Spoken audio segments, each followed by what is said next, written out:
CRF, and all the people involved for their efforts in organizing.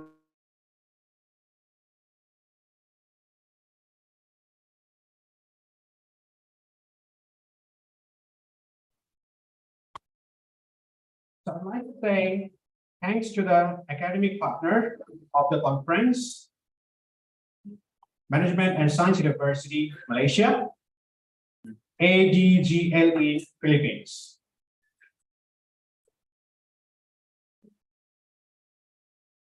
Now I'd like to call upon Mr. Darshan Surya Sahu, Chief Scientific Officer, Core Research Foundation, for his introductory speech. Please welcome him. Thank you, Ross. Very good morning to you all. I will not be able to greet everyone as Sir Firdaus did. I have my limitations, but namaste. So, ladies and gentlemen, esteemed guests, distinguished participants, it is with great honor and pleasure that I welcome you all to this prestigious International Conference on Management, Education, and Emerging Technology. This is a truly international gathering that promises to be a melting pot of ideas, innovations, and collaborations. As we convene here today, we transcend geographical boundaries and cultural differences, united by our shared passion in technical trends and multidisciplinary studies. This conference serves as a platform for intellectuals, volunteers, visionaries, and experts from across the globe to convene and exchange insight to have the potential to shape the world we live in. We, with the representatives from academia, industry, government bodies, and non-profit organizations, we are uniquely positioned to foster interdisciplinary dialogues and transformative solutions.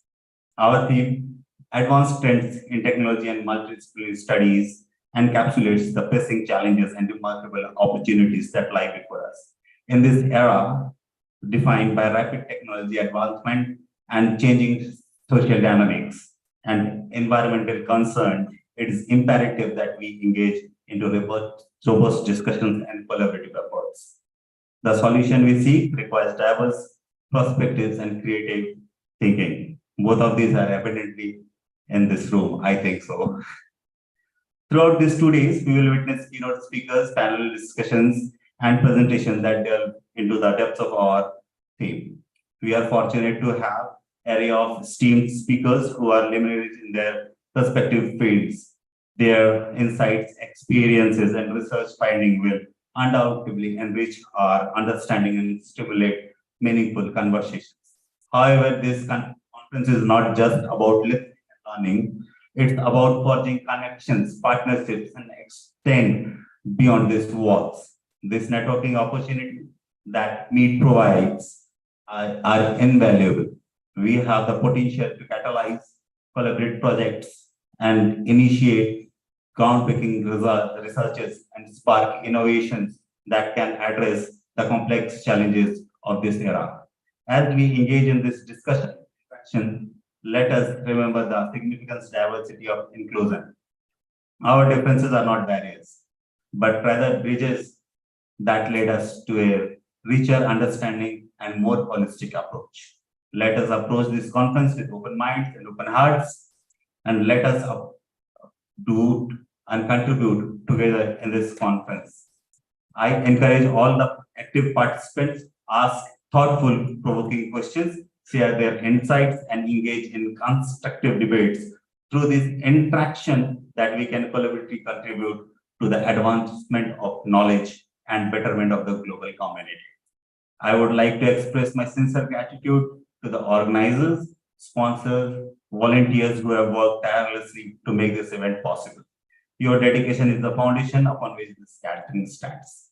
So let us embark on the intellectual journey with enthusiasm and determination. Let us be inspired by the ideas exchanged and the friendship formed and the potential impact we can collectively create.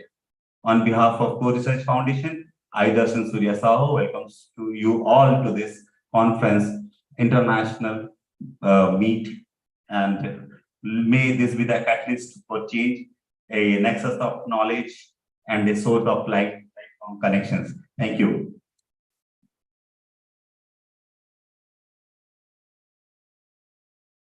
Thank you very much, Mr. Darshan. Very insightful and meaningful opening remark.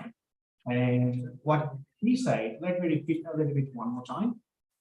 Today, we will be having an opportunity to participate. Those who are not presenting, they are also participants. How we can participate? We can give our inputs, and that's how we will make this conference as a festival.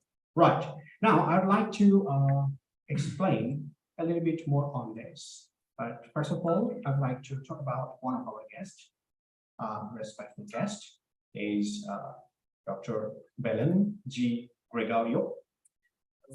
Please welcome her. Dr. Belen is currently holding the prestigious position of Vice President for Academic Affairs at Yukawan College in city of Bulacan, Philippines. I'm sorry for the pronunciations if I pronounce it wrongly.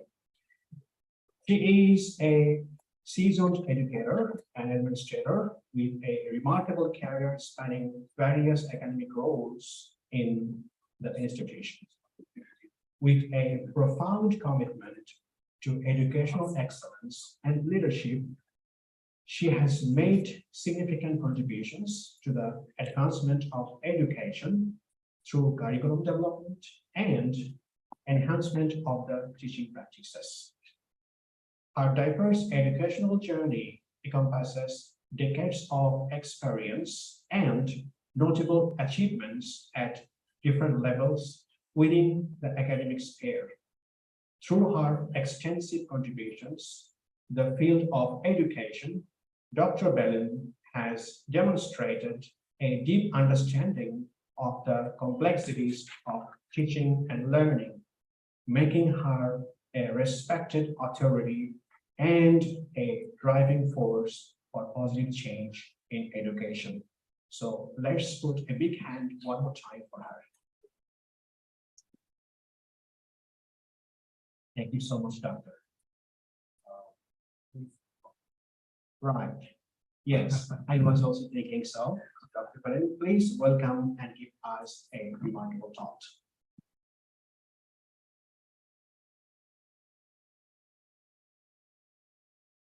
Thank you, sir. A pleasant morning, everyone. So it is my honor and privilege to be a part of this conference and hopefully a possible move with corn. Sure. Okay. So let us enjoy and learn a lot from this partnership. Thank you.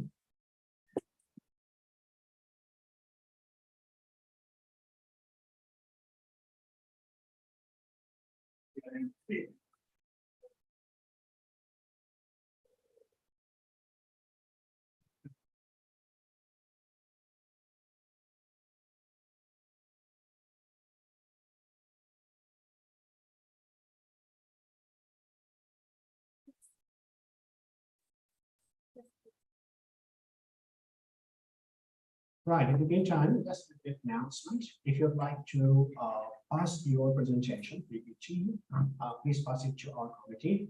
Mr. Arfan, the small gentleman sitting at the back, you can pass by your pen drive or flash drive.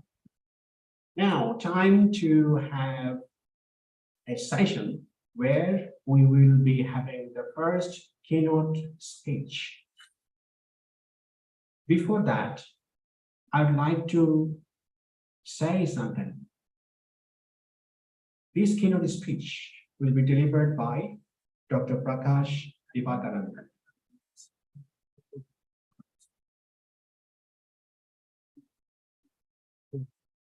Dr. Prakash Divakaran is an Indian entrepreneur, professor, supply chain expert, keynote speaker, and pro-vice chancellor at Himalayan University. He is the director and CEO of Infinite Global Research Conference Private Limited, Pune, India. a graduate of Business Administration, PhD from Madurai Kamaraj University. Dr. Prakash Divakaran is credited with several books and articles on supply chain, economics, and research methodology. He received the title Best International Author of Research and Management Books. Dr. APJ Abdul Kalam Award, Emerging Author of the Year, and International Glowing Award, Indian Education Award, etc. I'd like to call upon Dr. Prakash Divakaran for his keynote speech on the topic Research Ethics and Plagiarism. Please welcome him.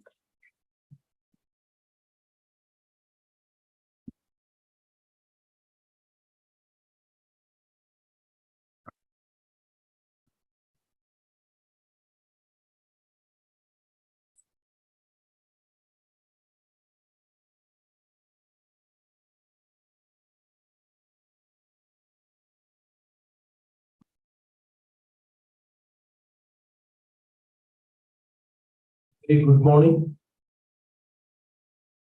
So, on the 5th International Conference on Management, Education and Emerging Technology, we have gathered together over here.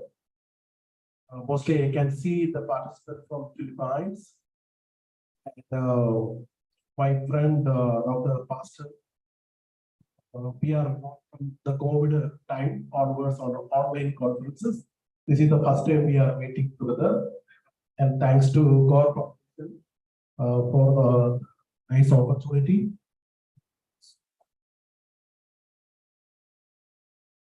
And today I came from India.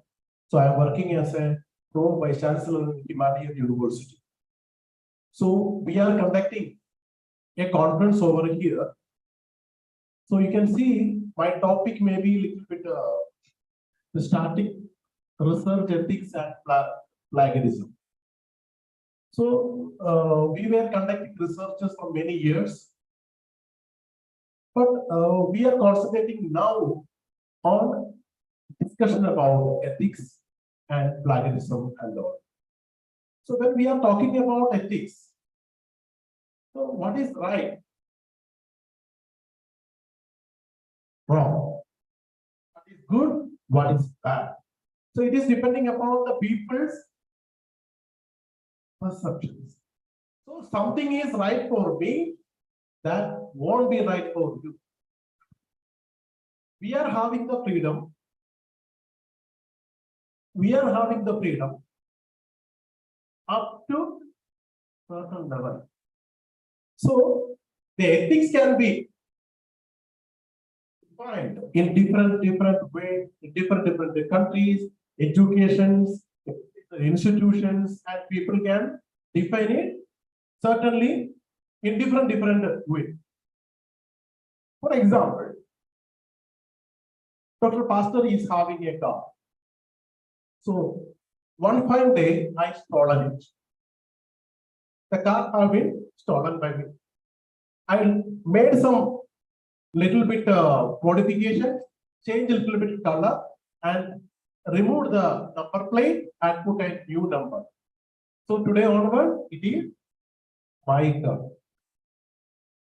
That means it is stolen car and modified by me, and I am claiming that it is my own car unless and until the authorities, the police authorities, caught me and recovering that the car belongs to the pastor and I stolen. The similar way, we are conducting research. We are putting a lot of efforts onto research, and that research work, data, anything will be stolen by someone and claiming that is mine. It is mine. Then what are the feelings you are having? So this also will be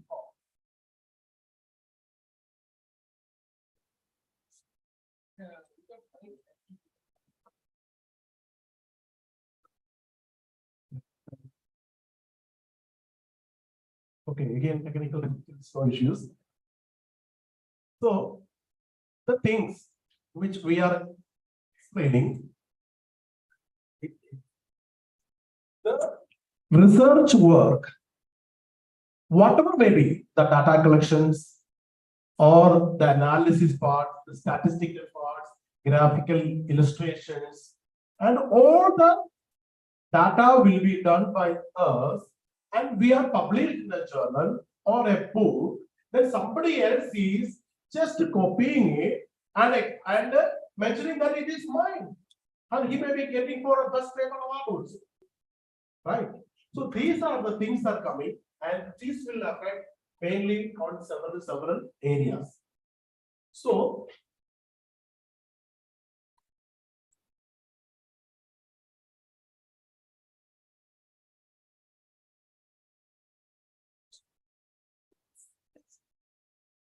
second.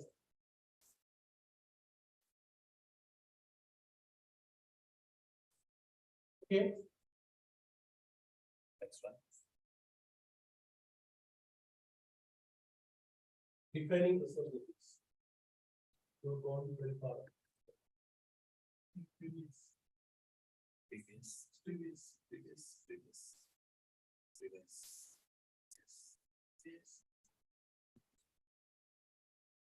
Yes, this one. Yes. So here defining research ethics. I already explained you about the research ethics. What is the consequences? What is the importance to discuss on these type of platforms? So research ethics refers to the moral principles and guidelines that govern the conduct of research activities. It encompasses a set of values, norms, and responsibilities that research adhere to in order to ensure the integrity, reliability, and credibility of their work.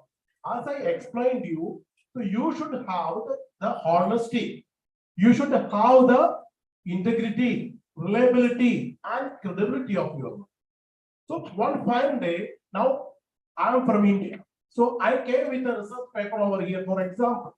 So I have copied the work of anybody from Philippines or Malaysia, and I am coming and very proudly presenting over. Then somebody is raising the hand. Sir, this is my research. Your integrity gone there itself. And other than that, the same thing will happen. There will be some consequences also legally also. Why I have started this topic now? Because of one of my friends from, I'm not naming the person's name. So the university, I can say, Thailand, one university, some university. The person is working there from 30 years. So in Thailand, the university should have, the website should have at least scope of publication, minimum 2 to 4 every year.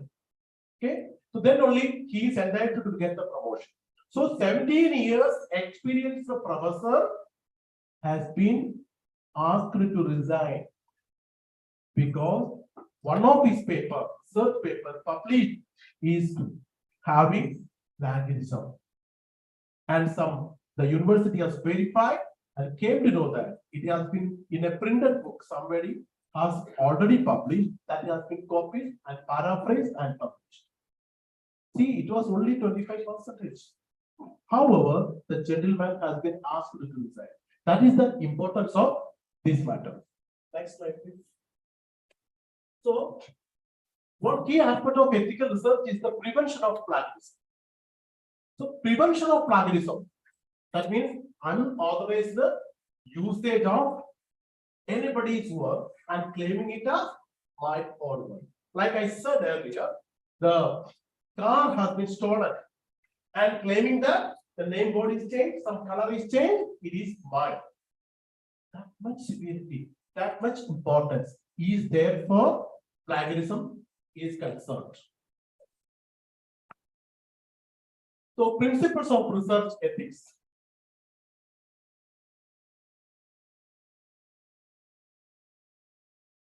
Here we can see I have earlier also mentioned the honesty, then integrity and objectivity. So what is honesty? You should be honest. Whatever the data you are collecting, whatever the analysis you are doing, that ensure that that is your own contribution.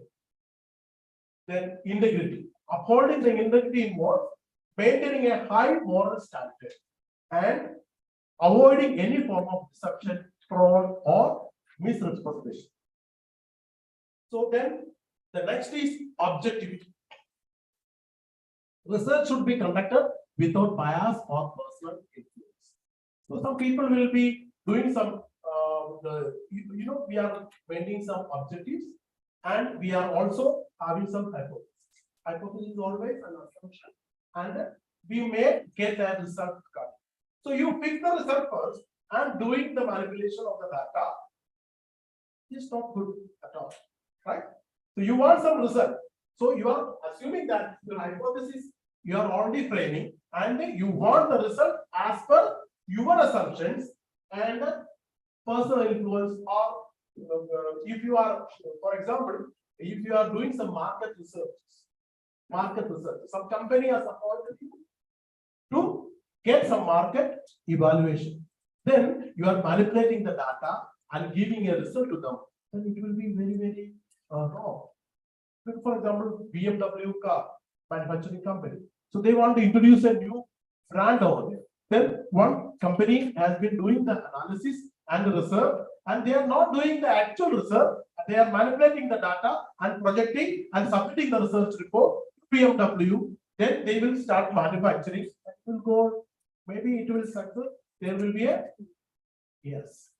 So this is the importance of objectivity. Next. So respect for participants. The researchers have a responsibility to protect the rights, privacy, and dignity of the research participants. Informed consent, confidentiality, and minimizing harm are critical aspects of this principle. So respect to participants. Then accountability. Researchers are accountable for their actions and decisions throughout the research process. So once you have declared something that is your own work, then you should have the responsibility for the data, for the demonstrations, whatever the analysis you have done, what are the literature review you have quoted, for all the things you should have the responsibility and the accountability. Or if there is any mistakes happen, for example, you get to know later. So then this is your responsibility to again highlight that this data I have collected on the location and this was the result. But unfortunately, I came to know some errors. So manipulation has been happened. So this is what I was supposed to do. Then responsibility to uphold ethical standards. Researchers bear a significant responsibility to uphold ethical standards in their work.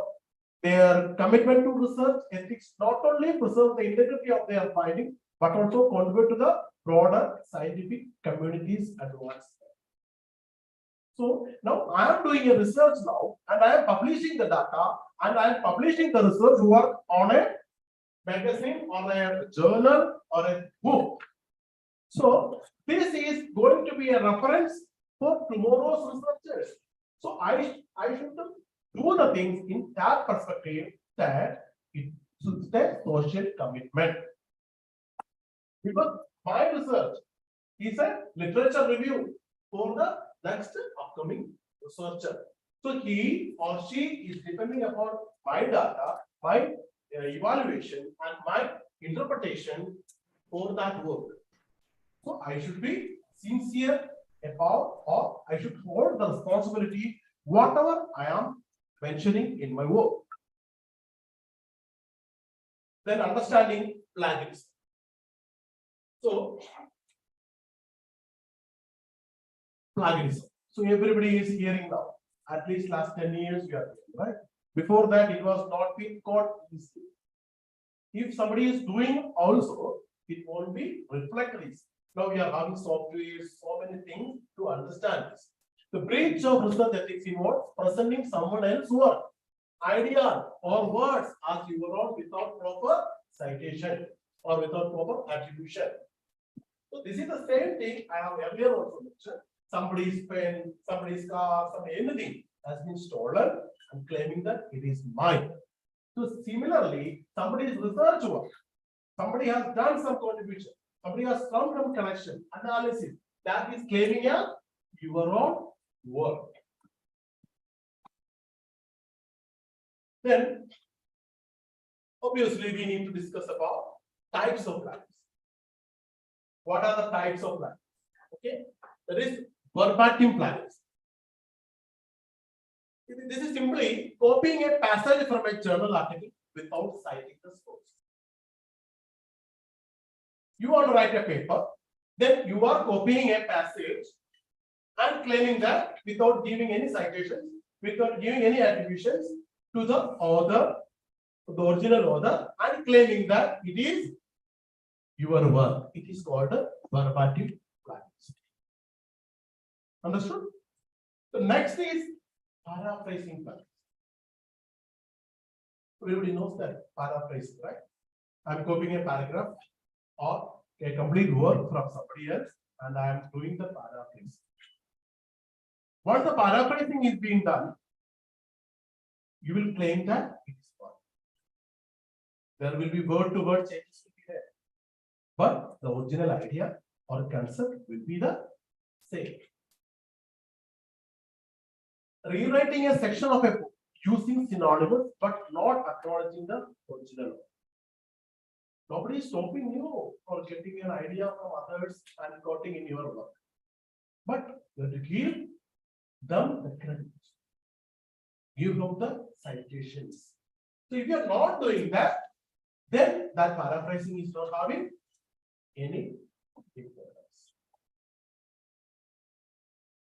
Similarly, the other thing, mosaic plans.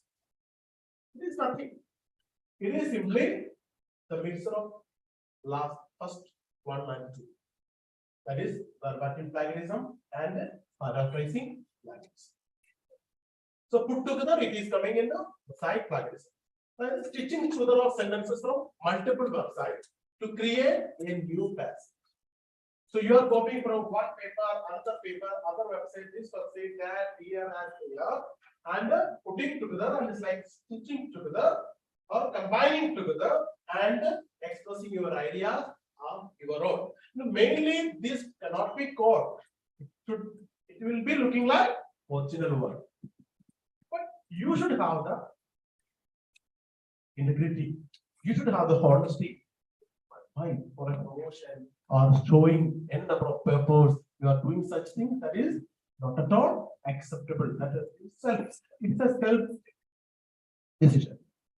Then another thing is self-plagiarism. Self-plagiarism may occur not intentionally.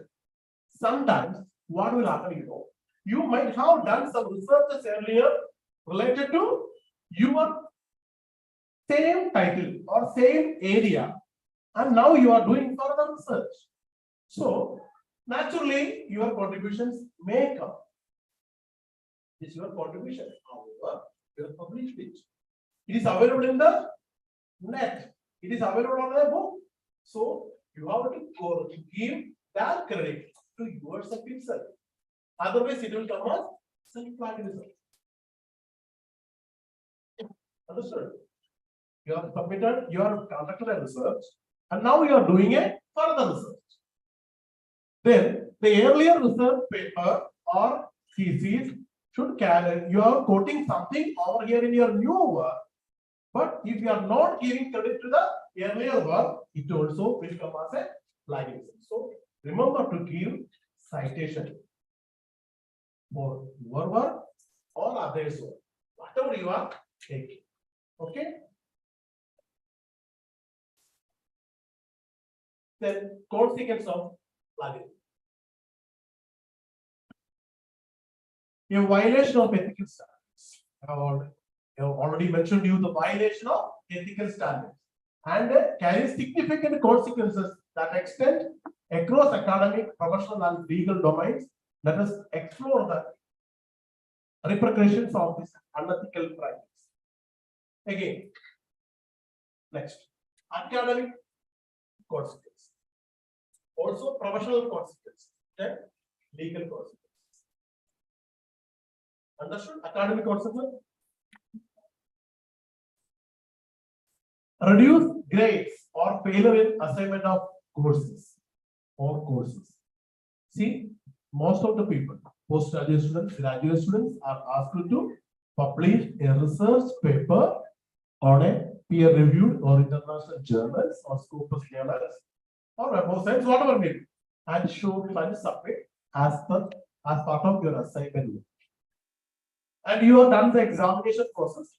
And when really the examiners will examine your examination paper, same time they will evaluate or analyze your paper credibility also. And then they came to know that it has been copy pasted or it has been plagiarized one. Then what will be the consequences? You will be dismissed. You cannot pass that exam. So that is the academic consequences. Similarly, I have explained you, but professor has been asked to resign 17 years of credibility. He got the best teacher award 3 times, but he has been asked to resign. There is no other option. So this is the academic consequences. Then professional. Damage the professional reputation and credibility. So once the credibility is gone, you cannot ever regain. Then loss of job opportunities, promotion or career advance. You have been debarred from here. But another, every people knows you have been debarred, removed, or asked to resign because of these issues. Then no other people, other colleges, universities won't accept you. Then negative impact on collaborative research partnerships and networking. So I want to do some networking partnerships like now we can do this type of data collections from Malaysia, Philippines, India, Canada, and together. Then the people will go and check your credibility. No, I cannot do with you because you have been caught in copywriting. So we cannot do with you. Then legal consequences. See, potential lawsuits for copyright is already available. Legal action leads to financial penalties and settlements. So if it is your work, you are published earlier, you can file a suit internationally or whatever it is. So then there will be a legal consequences you have to occur, and maybe you have to give the settlement also. Again, your name will be come to the media, and all reputation will be damaged. Then impact on credibility and reputation.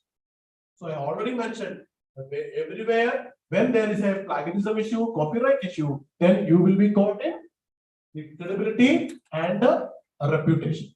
That is, plagiarism undermines the integrity of research and erodes trust within the academic and professional committees, researchers and institutions associated with the plagiarism work face a tarnished reputation, hindering their ability to contribute meaningfully to their field.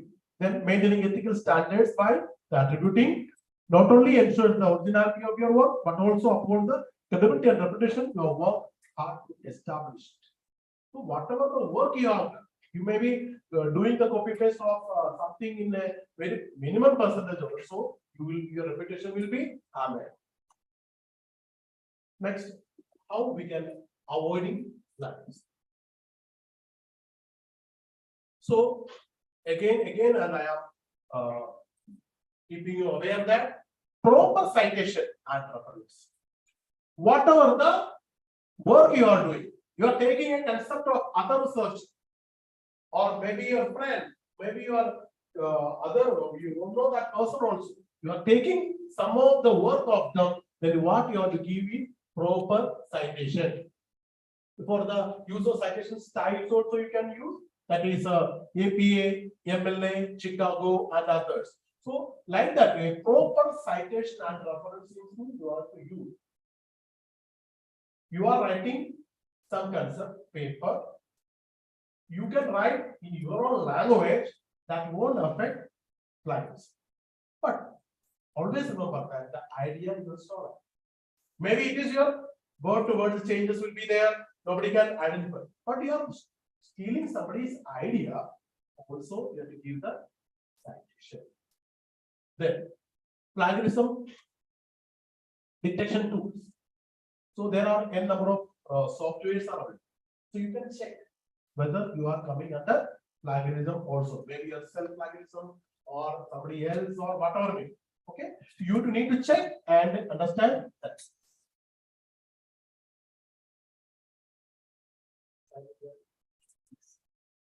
Then research, ethics, and guidelines.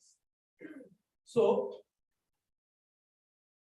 Helsinki declared that, developed by the World Medical Association, it outlines ethical principles for medical research involving human subjects. So this ethics, these type of instructions will be there. Every university is having their ethical standards. If you are work as a student, PhD scholar, or a graduate or postgraduate student, you must follow the instruction of your university as well as your country's ethical standards for research. Understood? Then, emphasis the importance of format consent, minimizing risks and balancing benefits and loss. Then, strong focus on the welfare and rights of research participants. Even in Belmont report, developed by the World Medical Association, it outlines ethical principles for medical research involving human subjects.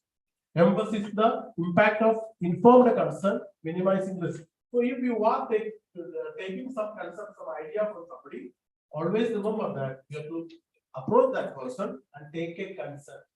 Take a written consent and keep it with you. Because tomorrow, if you are getting more awards or more establishment you are having, then the person can claim again, stating that this is my original work, is copied. So if you are doing some idea, you are taken from somebody, taken their written consent.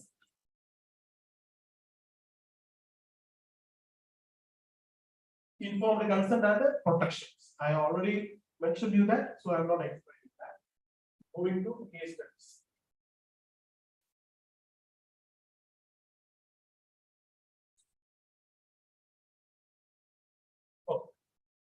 Here, what are the ethical issues? Prevent future problems, problem definition, stakeholders, fact and value, then consequences, applying guiding principles, and all we have explained. Okay. Next, case 1. Here, ecphysicist Henry fabricated and manipulated data in numerous scientific problems. This is the case. He has manipulated data in numerous scientific purposes. Consequences. What happened to him? Disconnected research, retractions of published papers, loss of job, damaged reputation of institution involved. See, always remember that. Whenever you are doing something, you are representing, if you are a student, you are in a university or a college. If you are a professor, assistant professor, whatever maybe, you are a lecturer, then you belong to an organization. You are directly or indirectly keeping down your organization as well if you are caught in the plagiarism. If you are breaching the ethical standards, your institution also will be spoiled their name, the reputation in the market. So please remember all those things. Then the other also, the journalist Jana is an author. So he has written so many books. His book has been recalled, Loss of Credibility, damage to journalistic career. Nobody will publish his book like this. Okay, once he got in copywriting or ethical standards, his work won't be published further. So, promoting research integrity. Collaboration and transparency, role of mentors and advisors, institutional support. So, collaboration promotes diverse perspectives, reducing the likelihood of ethical lapses. Next. Then reporting mechanism. Institution should establish very clear instruction. If somebody has been caught from your organization, you have to publish it. You have to publish it.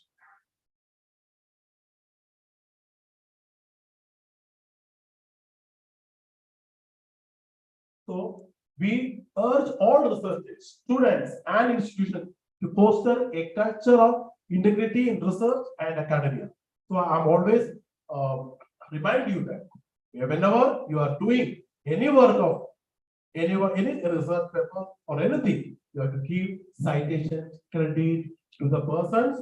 Similarly, you have to give the credit to your own work also. And wishing you all the success for your upcoming research, and we'll be here for next days. And thanks to the Whole Research Foundation and the other partners. Thank you.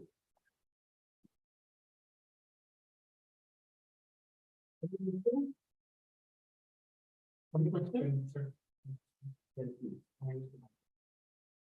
Okay, no, Yeah. okay. It has been the process of each research and development center in any higher education institution that it's my observation that many of the HEIs do not have what we call research ethics committee. And this is very important to prevent those things to happen. So what would you suggest or recommend to all those higher education institutions to do in terms of, preventing those things that could lead to, chaos of any university or colleges? So it is indeed a very good question. See, the ethical standards, even in India is concerned, in Indian earlier the plagiarism percentage allowed was 30%. 30%. So some of the citations, some of the referencing you are taking, then it must be up to 30%. It was a government standard. However, some particular universities, like private universities, some high standard keeping universities, keep some of the universities 20%, 15%, and 10%. So that is the allowed percentage in India in different university style is concerned. So similarly, in your university also, there will be a standard. While submitting your thesis or research paper, you should maintain that. Some of the Scopus publications, 20% below. Some is 15%. So some is already advised. So like that way, each and every association, they are already declared the percentage. Like the similar way, your university also can form a ethical committee and establish or demonstrate that the PhD students must have this much percentage level of plagiarism. Like that way, you can control that. Okay. Any other question? Thank you. Thank you.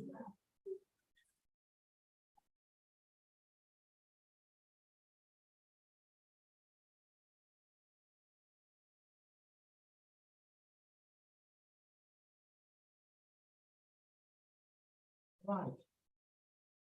Very insightful. Things technical parts. So online April mode itself. The technology was born with a gate. So It's just emerging technology. Right. Thank you so much, Prof. Prof has given us very insightful and meaningful understandings of plagiarism. He started with the example of the car example, number plate change and everything. And also he talked about honesty, integrity and everything, followed by ethics. Ethics, this is very important part. Many universities, I would say nowadays, almost every university, they have the ethical committee. And any research, postgraduate research, any publication should go through that. As well as we practice and many other universities, they practice in Malaysia. I'm not sure about other countries, right? Then one more interesting thing I found in the presentation, professor's presentation, is called types of plagiarism. We only know what is plagiarism. And my question was, like, what if I took your idea, put it in my word, right? Is it still plagiarism? Yes. We have sorted it out from the presentation. Also, the consequences of plagiarism, ethical guideline. Most pathetic example was the Thailand University example, 17 years. And this is something that we must remember. Doesn't matter who we are, how big professors, how many errors we have. If we stumble with this plagiarism, our career will be damaged, right? Okay, without further ado, I'd like to announce the session, next session. We call it technical session. And that will be the first technical session. And technical session chair, session chair, I would like to invite Dr. Pastor Reglos Arguelles Jr. He will be our session chair. And this session, we have 6 presentations. I'd like to repeat something. Please remember, those who are participating, you are given 7 minutes. 7 minutes. 1, 2, 3, 4, 5, 6, and 7. That's it. So each presenter will get 7 minutes, and 3 minutes are allocated for Q&A. So those who will be presenting,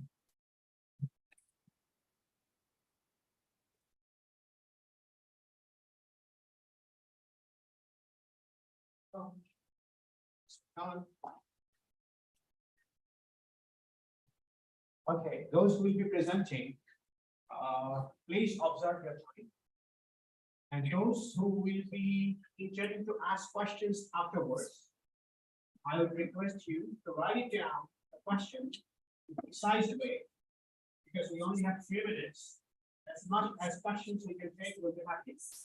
So write it down pretty precisely, and right after the session, when Q&A slot will start, ask the questions to it. Right? So this is the kind request from our side. All right. Technical session 1. This technical session 1, we have, you can hear me, right? Yes. Yeah.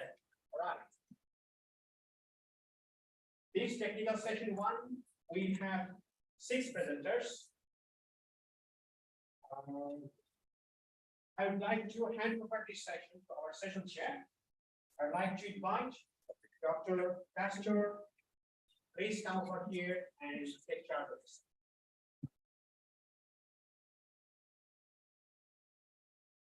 Thank you so much. For me, I made a folder for first, you. my kababayan, I made a folder for you. and my friend, Dr. Bagas. Nice to see you in person, sir. We've been sharing our ideas, our own ideas virtually for the past years. So I'm happy to see you here. And of course, before we proceed, ladies and gentlemen, again, good morning. And of course, to our my kababayan, Dr. Regalo, BPA of Kababayan. I'm happy to see you also together with your team. Before I go further and introduce our researchers, presenters, I would like to relatively connect my my comment with the talk of our podcast because as an accreditor in the Philippines and an IIFO auditor in 9001 to 21,000, which is the educational organization management system, quality management system. It's been always my comment in any higher that you should work with research ethics committee. You have the RNDC, that's fine, but you have to craft your policies regarding how this research committee will be, enhanced and enlightened to prevent those things to happen. For me, it's harmful. We do not want everyone to be legally, that's the most, the highest thing that we actually want, get from it. So I agree with Dr. Vargas. Let us invite this to our community, not to do those things and even try once, no, never. Okay, so I want to say special, of course, thank you to the team, the board members, to all this effort, sir, to the Core Research Foundation, all the presenters, definitely, and to put this conference of this magnitude together, it's not a small task. And to that end, I want to also extend my heartfelt gratitude to all of you, and see you the next or the future research conferences. And you may actually visit my Facebook, Dean Pastor, so that you can also be, updated on my posting regarding different researches in IT. And I would like to invite you, of course, in the Philippines, especially in my university, to collaborate with me, with us, because we have the first time in the Philippines that the Department of Science and Technology provided the Internet of Things laboratory. And we have launched that February this year. And they are waiting for you to work with us for the all kinds of technology related to IoT. Thank you so much. So this first presenter, let us get my my eyeglass.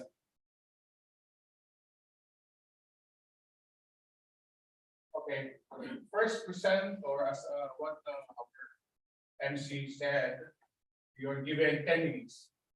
And then 7 minutes of which will be used for the presentation. And the 3 minutes maybe it's manageable to work with 3 questions only. So we have to maximize it up to 3 questions to maximize also the 3 minutes allotted for all of you. The first presenter is to be presented by Ms. Nizheng Jia, entitled Investigating Critical Effect of China Palace Museum Social Media Service Quality on Visitor Satisfaction. Let's give her a round of applause.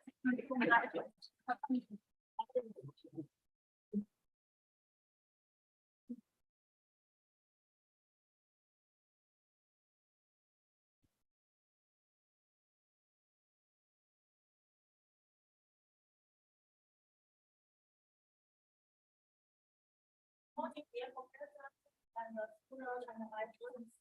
I would also speak here to introduce my research to you.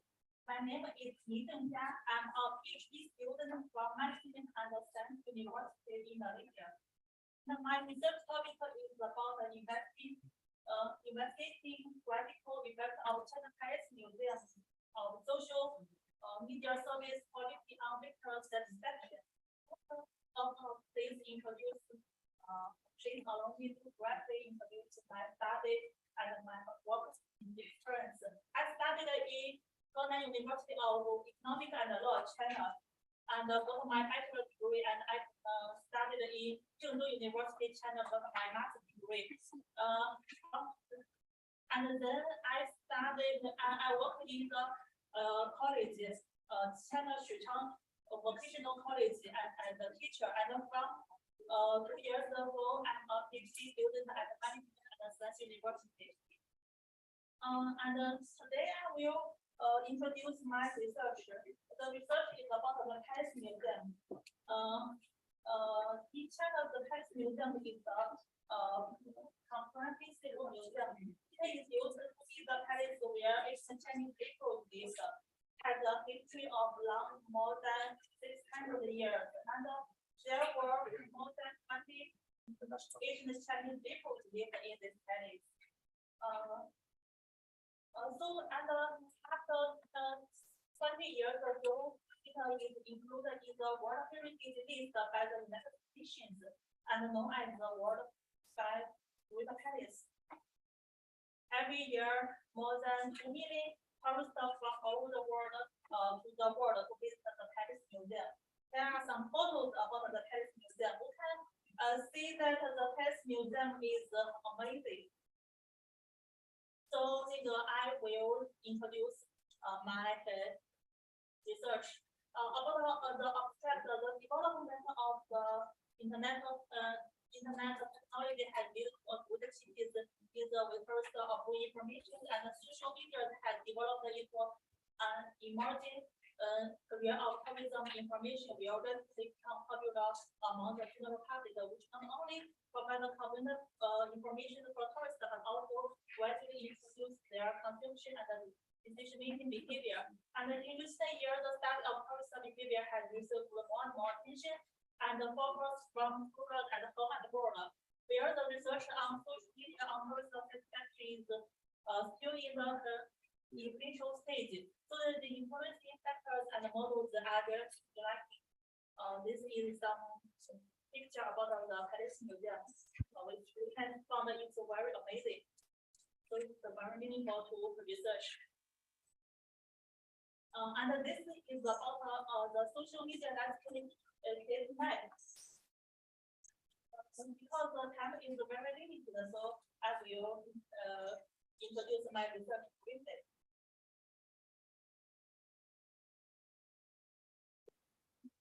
The research conducts the theoretical model of the research based on the influencing factors. First is the research hypothesis and the defense theory and question theory to conduct the empirical research.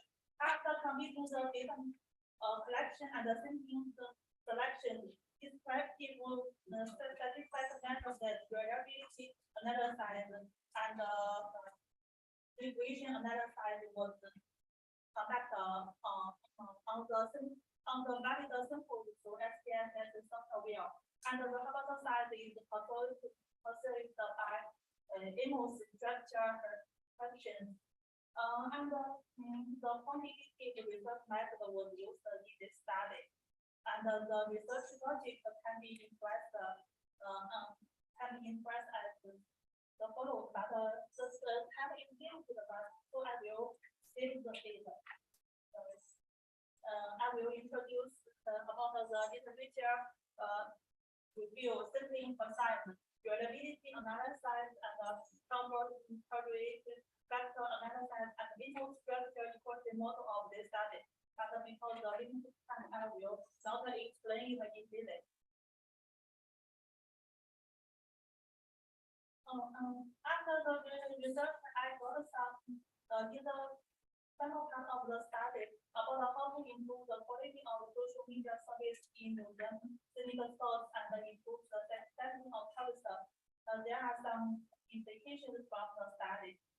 First of all, is to strengthen the integration of social media and the museum service industry, and encourage tourism internships, museum, clinical stores, and other subsidies to use social media as an important platform for tourism marketing.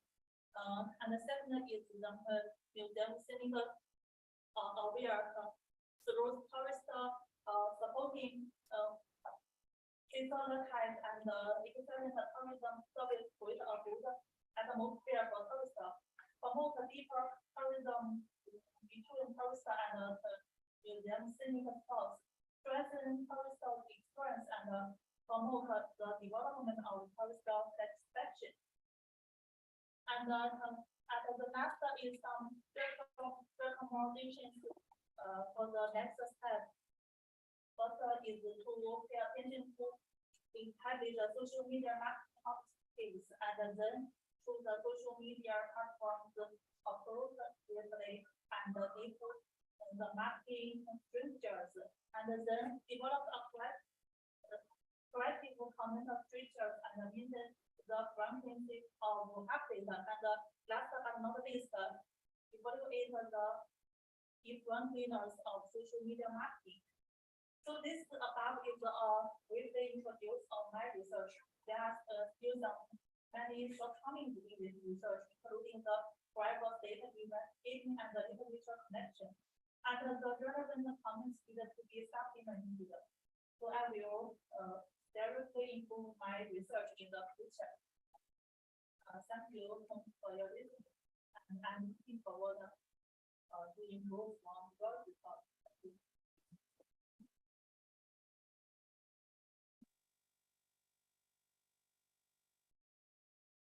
Any questions? Any questions? Do you have anyone has questions? Otherwise, we can move forward. Question? Yeah, if you have a question, No. no, we can move forward.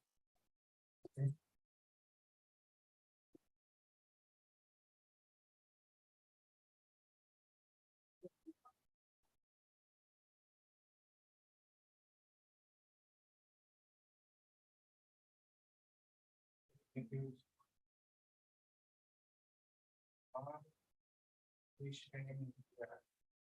Okay, so let us proceed with the next presenter.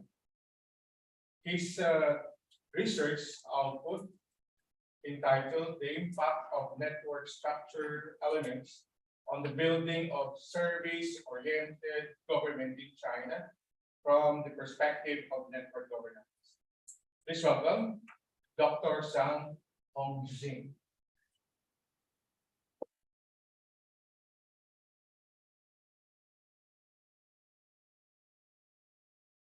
Okay, so he's not here, Yeah.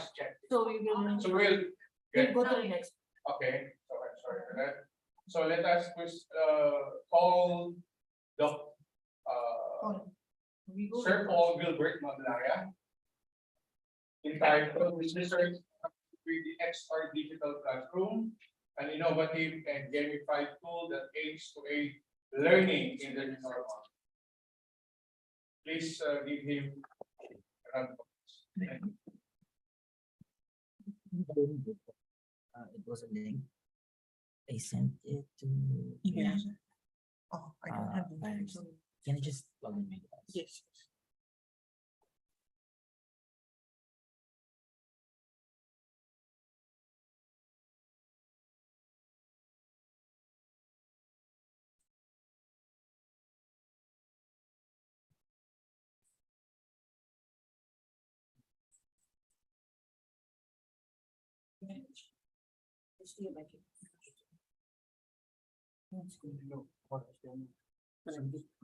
How can I get?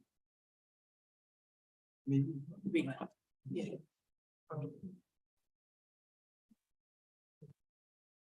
Alright, I'll just copy it. Really. No, this is the wrong one.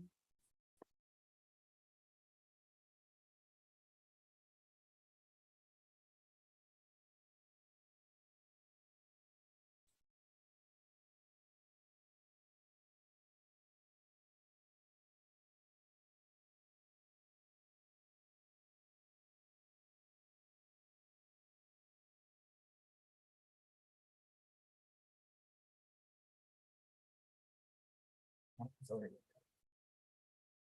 Just What is the fine name? sir, FTP1. This mission.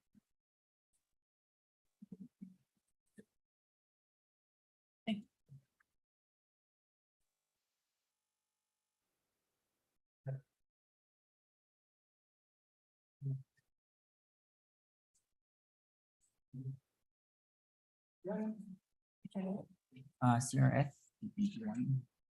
CRF. Yeah. Right. While we're, let's take a short break of 5 minutes. Please be on time. Thank you so much.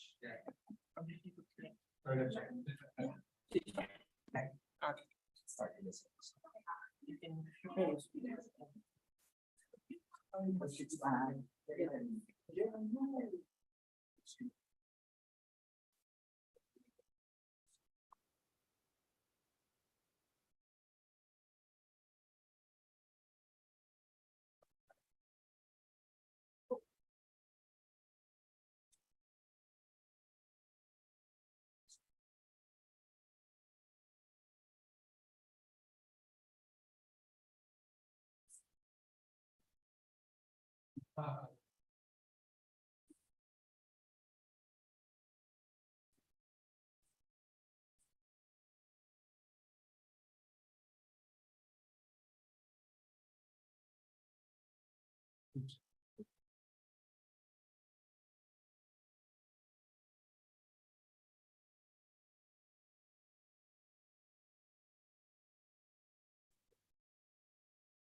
இந்த wire என்ன எழுதிருக்கு?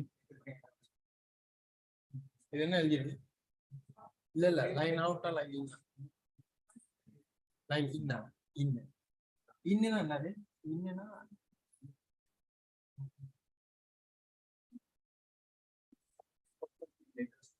Out Indian sound வருது. Out இதா இதா okay.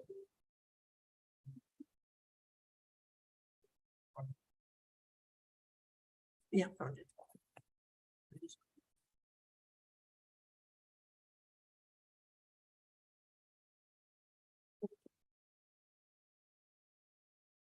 Bro, I have.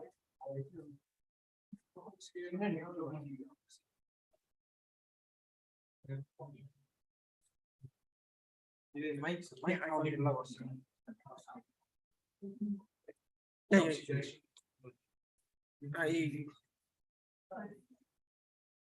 Wait, I think can. Thank you. Yeah.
Test, test, test, test.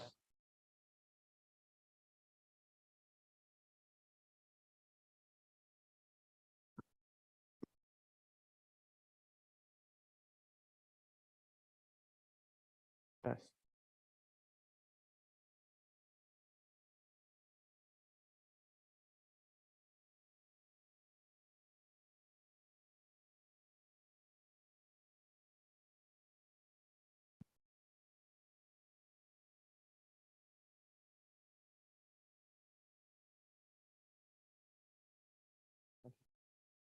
test,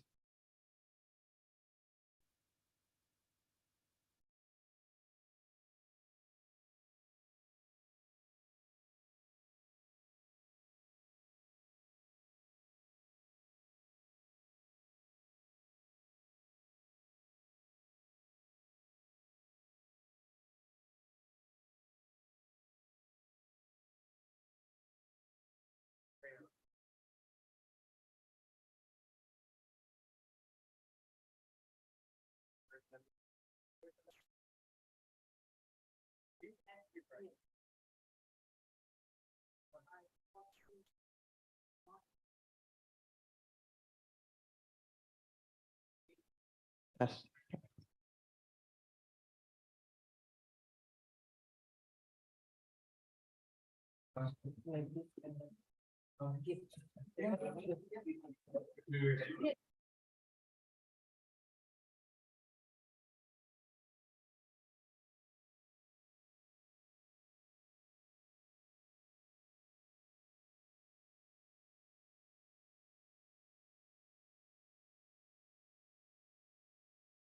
Okay, good afternoon, professors.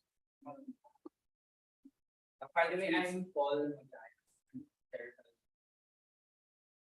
also an XR engineer at Stock Knowledge. So this is basically an industry related development that we did with partner schools and partner industries. Okay, next slide. So the classroom management actually changed tremendously when after COVID-19. So after COVID-19, going to school became different.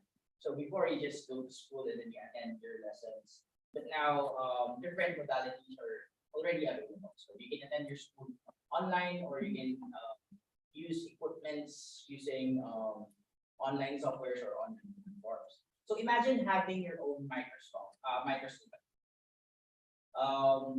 What happens if you have your own microscope at home? You can actually make use of experiments. So with our technology, or with the XR technology that we use, we are creating simulations from mathematical experiments and scientific experiments that the students can experience by being transported into a different or a virtual world. So basically, what led us creating this software or this technology is because of the distant learning. Distant learning actually made some students get bored, or some of them become uninterested while listening or while attending classes. So some just attend class, but they aren't actually mentally present. So some are just playing games. So we thought of this idea. Why not gamify the lectures, or why not gamify all the things that we are incorporating in a certain syllabus in order for the children, or in order for the students to actually be involved, or for the students to actually experience something. So we are basically incorporating gamification and game-based learning on extended reality platforms. So what are extended reality? So extended reality consists of virtual reality and augmented reality. So it promotes student motivation. And again, this is an opportunity for developers and for schools to actually let students experience something different. Next slide. So the conceptual paradigm is the XR digital classroom is actually implemented in the syllabus. So if it is implemented in the syllabus, the teacher is the one who's going to create the lectures, the lessons, and then the developers of the XR classroom will be tailoring its experience based on how the teacher wants the lecture to proceed, or how the teacher wants the lecture for the students to experience it. For example, I'm creating a scientific experiment where you put slides, or you put different things inside the microscope. So we can create a simulation of that. So identifying different kinds of cells, different kinds of animal or plant cells, and so on. So we also created XR platforms wherein we use your camera to scan certain images or certain objects on the environment, and then let the students interact with it. If you're familiar with the game Pokemon Go, have you heard of it? So this is an augmented reality game wherein you scan your environment and then you capture little cute monsters. Next slide, please. Okay, so our methodology consists of 3 modules. So module 1 is an interactive lecture. Module 2 is an interactive lecture with activities. And then module 3 is basically activities with assessments. So again, it contains augmented reality and virtual reality. Next slide, please. And next. So here's the demo of the application that we developed. Certainly play that.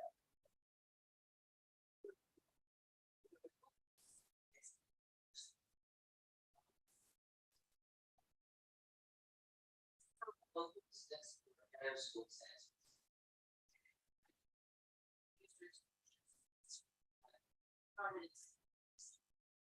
Direction bars for speed and youth interactions.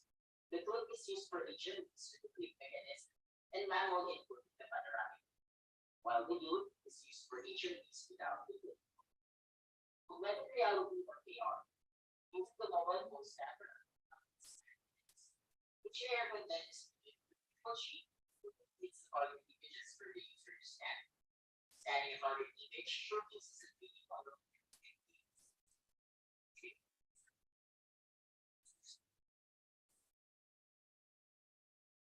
So we also implemented achievements. So we also implemented achievements. Next slide. So for the achievements, this is an online leaderboard where students can compare their scores from their classmates. So with the system, the students are motivated to actually get a higher score and compete with other students on their same level or other students from others. Next slide, please. So these are the following contents. So we created topics related to different kinds of rocks, solar system, animal cells, and then free body diagrams, forces, measurements, Millikan's theory, microscope energy, and phonics sections. Next slide, please. So it also contains mathematical and math and physics topics such as pre-fall, probability, and energy. Next slide. So for the deployment of the virtual reality and augmented reality apps, this was published through Google Play, and students are allowed to download it using a link provided by their teachers. Again, the link is a tailored experience, so each subject or each topic is personally created for the content creator. So the ones who tested this study are partner schools from DepEd, Makati, and Manila. So the students are actually selected to test and try out the application, and the results were actually positive since the students actually enjoyed learning through virtual reality and augmented reality. So it added more immersion for the students and basically allowed the students to enjoy and participate through online learning. Next slide. Conclusions, extended reality gamification, game-based learning is actually gearing towards the classroom experience of the future. So this is an opportunity to create new worlds, fun, enjoyable, and immersive experiences for students and teachers. So it sparks attention, interest, and increases academic performance. So comparing the grades of students who didn't try out the application, the students who tried it actually gained more score. So it's like you can remember the lyrics of a song that you like if you actually add tune or if you add hymn to it instead of just reading a paragraph and memorizing what the contents. Next slide, please. Recommendations is we are actually planning to implement this as part of EdTech for schools in Metro Manila, but currently we're still talking with other schools if they're open to actually implement this system. Next slide. Before we end, so I'd like to just give a few words. So video game development is one of the most important jobs in the industry. Doctors, military, and police, firefighters, and men in uniform, they save our lives. But us in the creative industry creates a reason for living. So we also save lives by creating worlds where people can escape to.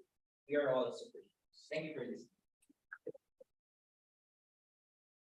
Yeah, it's not a question, but I think it's a suggestion to your craft, to your development, that since it is a technology-based output, I would suggest that that your study should also work with the international standards of development, like in ISO 25010, if you have software development, so that you can test the different areas there in that standard. Another one is in CMMI. If you have a hardware, I think obviously you have a hardware, so that you can come up with a, I would say, internationally accepted output. So that I am referring to a publishable work or output that you could actually apply. So that's I suggest. But of course, as a whole, it's very. Yeah, I have one information. Curiosity to know about this, because as a lecturer, definitely the gamification is one of the trend. However, in your study, this is my suggestion, that you see, you never mention any specific student. For example, gamification could be better for the science or for the school student, whatever the history. I forget to mention, sir, it was actually targeted towards senior high schools. That's the one of the important to them. So, I mean, generalization of your study will not be applicable for. Yes, it's not because. Yes. In fact, another important thing that I would strongly recommend it for all those development in education. What about the acquisition? Because this is called a double sword. Internet is called double sword. Okay, you want to get develop a game for the student, but you actually significantly ignore their addiction on that game. That's a very bad habit. In fact, I can give you a scenario about the Facebook. You see, when the Facebook was initiated, they sent their team to Las Vegas. Why? Because to learn about the gambling. And that theory they apply to develop their social media, while everyone, including me, we are hooked with the Facebook. So your inner intention, you look at your inner intention is called sinister business model. Yes. So sinister business model, because as our Dr. Castro mentioned, sorry, not Dr. Castro, Dr. Prakash mentioned about the ethics. So it's not only for the research. Ethics should follow in every aspect of it.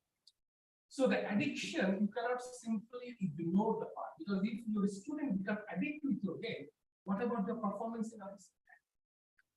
So probably you have to use into ours. Yes, no, we just use it to monitor. Sure, definitely. I'll take. Wish you all the best. Thank you. Thank you. Any question? Yes, sir. The department for the students for the business. That technology is good, but in connection with the professor mentioned about the disability to this to instructor. The department of education has on evidence that there are latest very resource management development service within any technology we submitted there and the starting education book to see how this being utilized education instructor.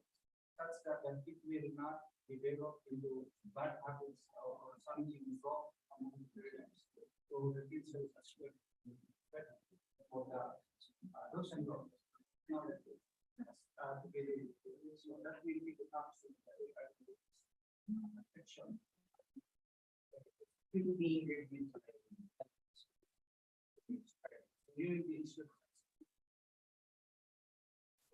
We're still waiting for the actually do. Thank you. Thank you for listening.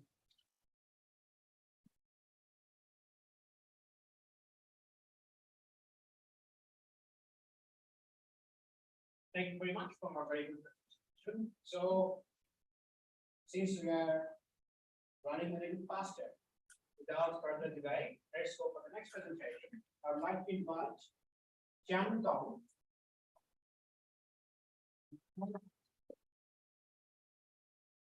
Title of our research is the role of personality traits in shaping global competence of college students an analysis of English academic achievement as a material.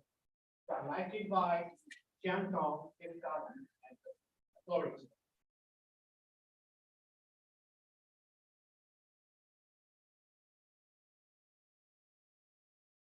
Morning, everyone. It's my great honor to stand here to deliver my presentation.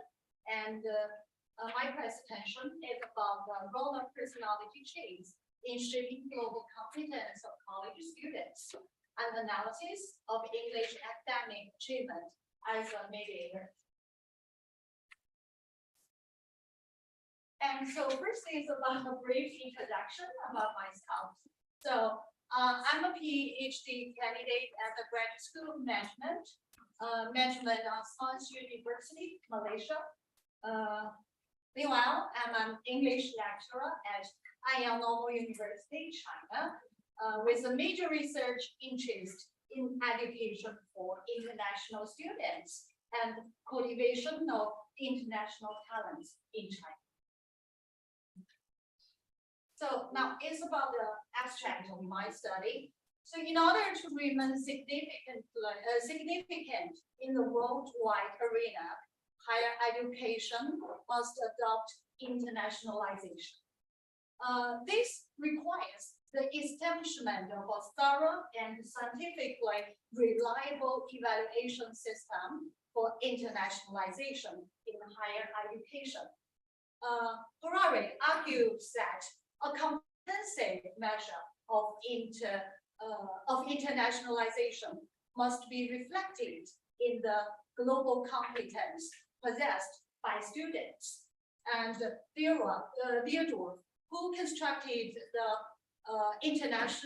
intercultural competence model, suggests that students' progress with global competence is a reflection of the outputs of internationalization in higher education. So meanwhile, according to IAEA, internationalization should be highly correlated with students' outcomes. And the key to meaningful internationalization of higher education lies in the ability to produce talent that is internationally cooperative and globally competitive for most specific industries. So in my study, personality traits and English academic achievement are combined to expound the factors influencing college students' global competence. The reasons for the differences in students' global competence and the internal influence mechanism. This is about some so the reviews about my study.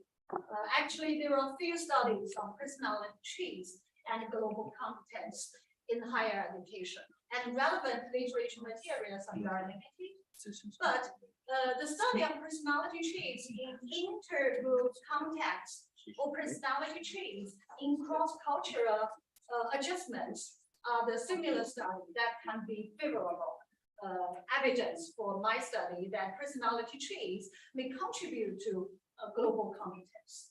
For example, research showed that extroversion has a very positive relationship with the success of expatriates assignments abroad based on the meta-analysis carried out in 2018.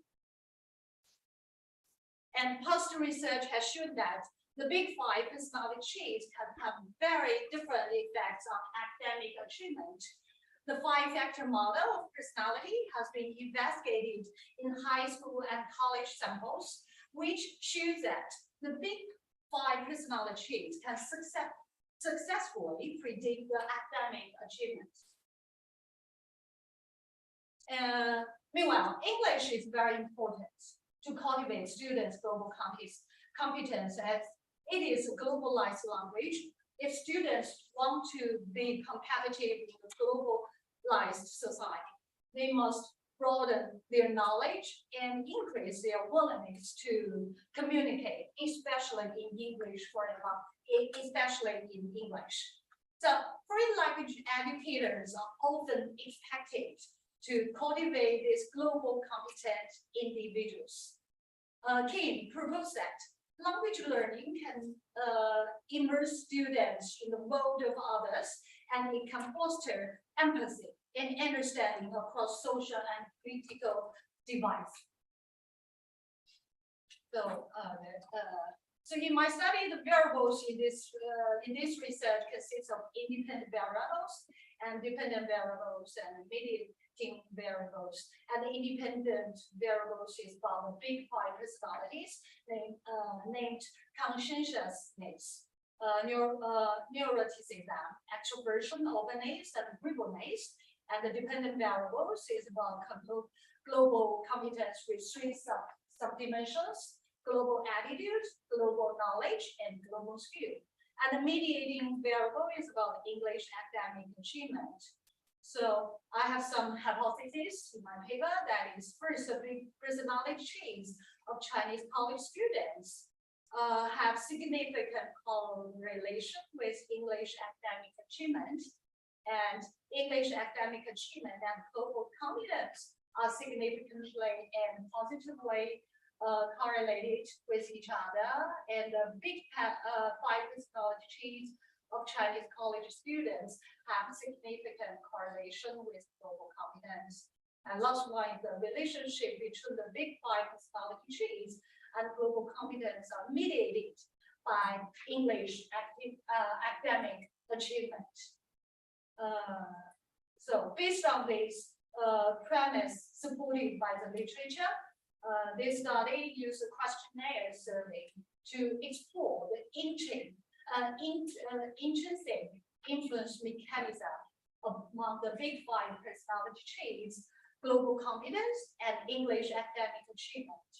So the research selected college students in a university in Henan province, China, distributed questionnaires and asked the subjects to answer truthfully.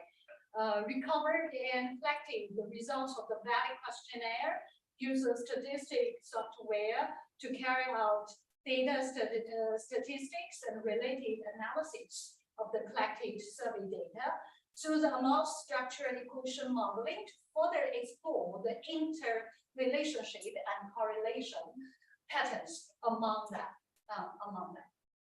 So this is about the result of the direct effects testing for the final hypothesis model, and the results of the study are as follows. So Chinese college students have relatively high global competence. So personality traits of college students were relatively balanced.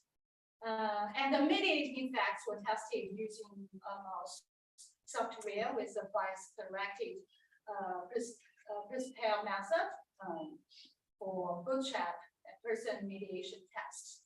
And it shows that the relationship between the big five personality traits and global competence is mediated by English academic achievement.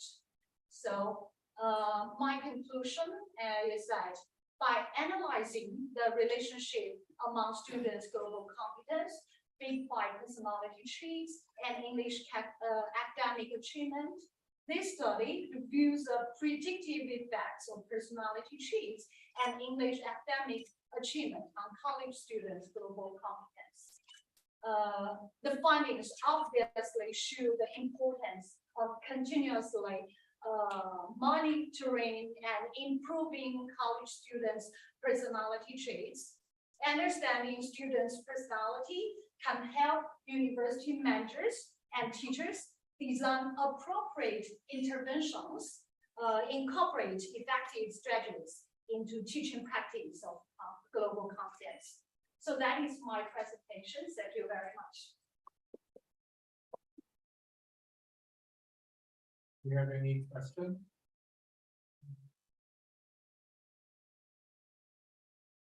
There an online exam that we can take so that we can know our personality?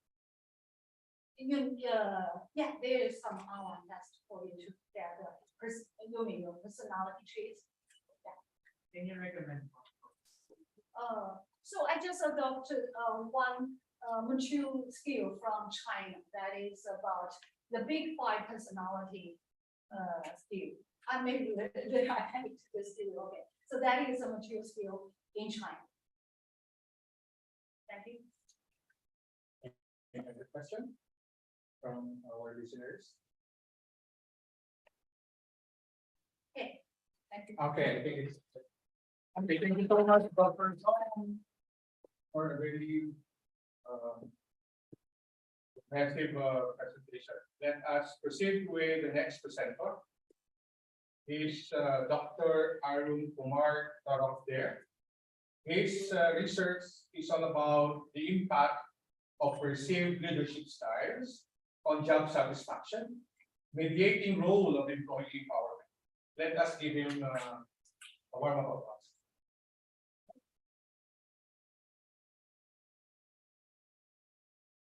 Morning, ladies and gentlemen, and my colleagues. Unfortunately, I apology because last week I couldn't manage my slides from the team member. However, this is still in a very rudimentary stage, and we are still working on it. So I'll give you a brief explanation on what is our intention and what we are going to do. So with our small understanding or a little understanding of the leadership styles, we are trying to, our team is trying to understand the impact of the perceived leadership style on job satisfaction and mediating their of the empowerment. However, actually, before I start this title, I must say what is Ignite Us, our team member, to start with. Thanks to the COVID-19, because COVID-19 definitely give a small, I shouldn't say small, it's definitely a very impactful event in the century that where most of organizations have to redesign and reprocess their businesses. So definitely in this area, leadership is known, because during that crisis, leaders play a very vital role to make their employees connected, focused on their work. So as a result, we think of understanding that how does this perceived leadership style can affect the job satisfaction from the Sri Lankan insurance company's perspective. So here, why we target the Sri Lankan insurance company, because first of all, you have to understand that Sri Lankan economy has been going through a very much uneven due to many of the government policies or whatever it is. So as a result, there is economic downstream in the Sri Lanka. Moreover, after the COVID impact, many people couldn't afford the insurance by themselves.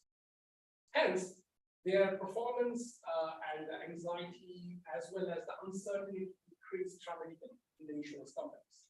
Especially if you look at our subcontinent mentally, where people or consumer are really not aware about buying their insurance.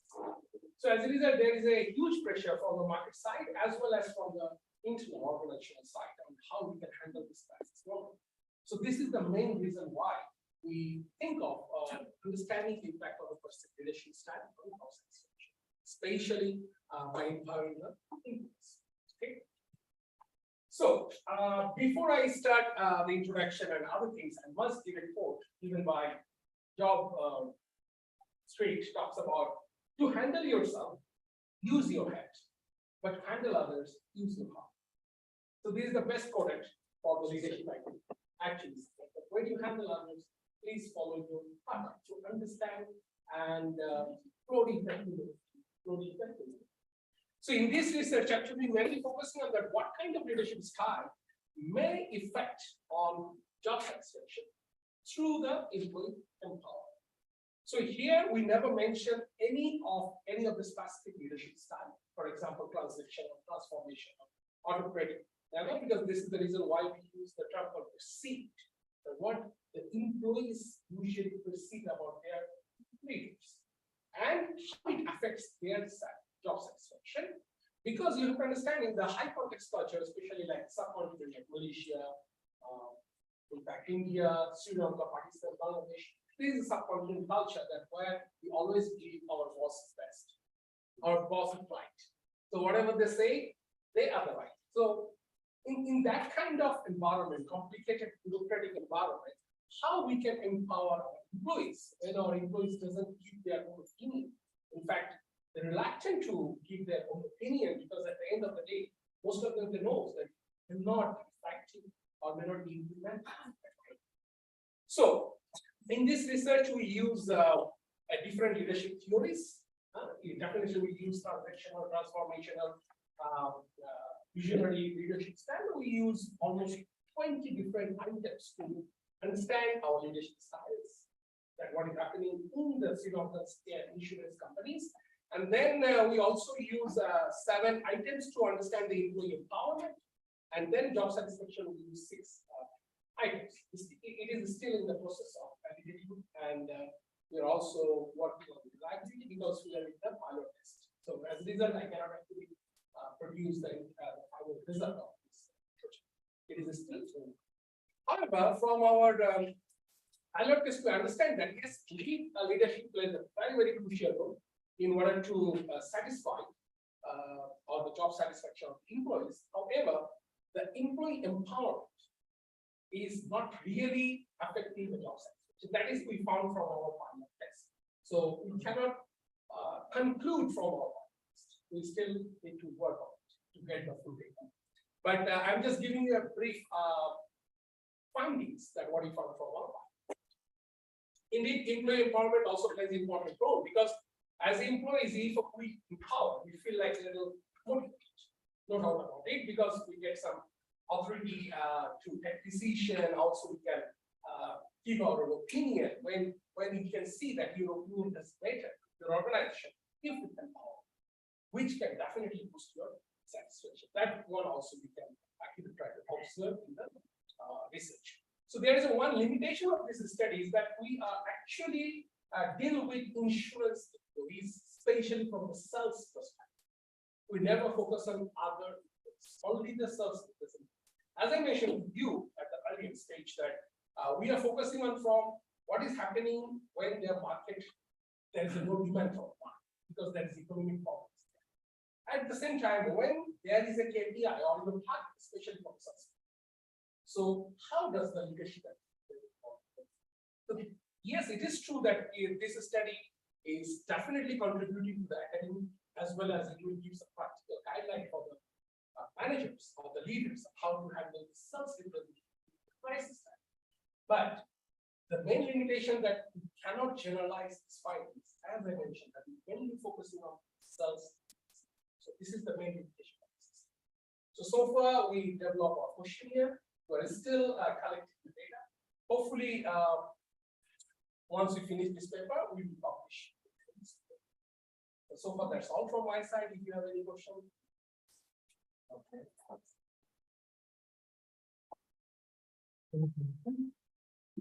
For the part here. Have you collected the differential review? Oh, definitely, sir. We have collected literature from the recognized evidence from schools. It's the relevant area, Actually, we conducted the bibliometric analysis as well to find out the research gap. So there is a research gap because, as I mentioned to you, our main focus on sales representative because most of the previous studies they never mentioned any specific. Yeah, that's it is a limitation at the same time. It is the novelty of findings because I cannot generalize the findings for other employees. Because here our main issue is the crisis created by the COVID-19. Okay, so there is a lack of demand, and especially the Sri Lankan economy is down, like almost like last year declared as a bankruptcy. The entire country is bankrupt. So definitely people will not buy the luxury product. And insurance definitely it is considered a luxury product, especially in subcontinental market. So as you said, yes, it is. We identified the gap. That there is a very, very limited research focusing on sales. However, this is our house. We're only focusing on very small. Yeah, maybe we could also consider the leadership staff and job satisfaction between public school and the private school. Probably thanks for your suggestion, but actually here we are not focusing on this. And as I told you that we use the perceived leadership. When the word for perceived, we are not mentioning any specific leader. Because if we mention one specific leader, it will be a little biased because we don't know which leadership style a particular leader is following that organization. So we just put it perceived leadership. Yes, any other questions? Any other questions? Yes, sir. The study is very active because that is the concern of most institutions. The satisfaction of employees, because employees in the first place are the main aspect of labor. And the reason, division, we want to be factor whether the individual or the industry.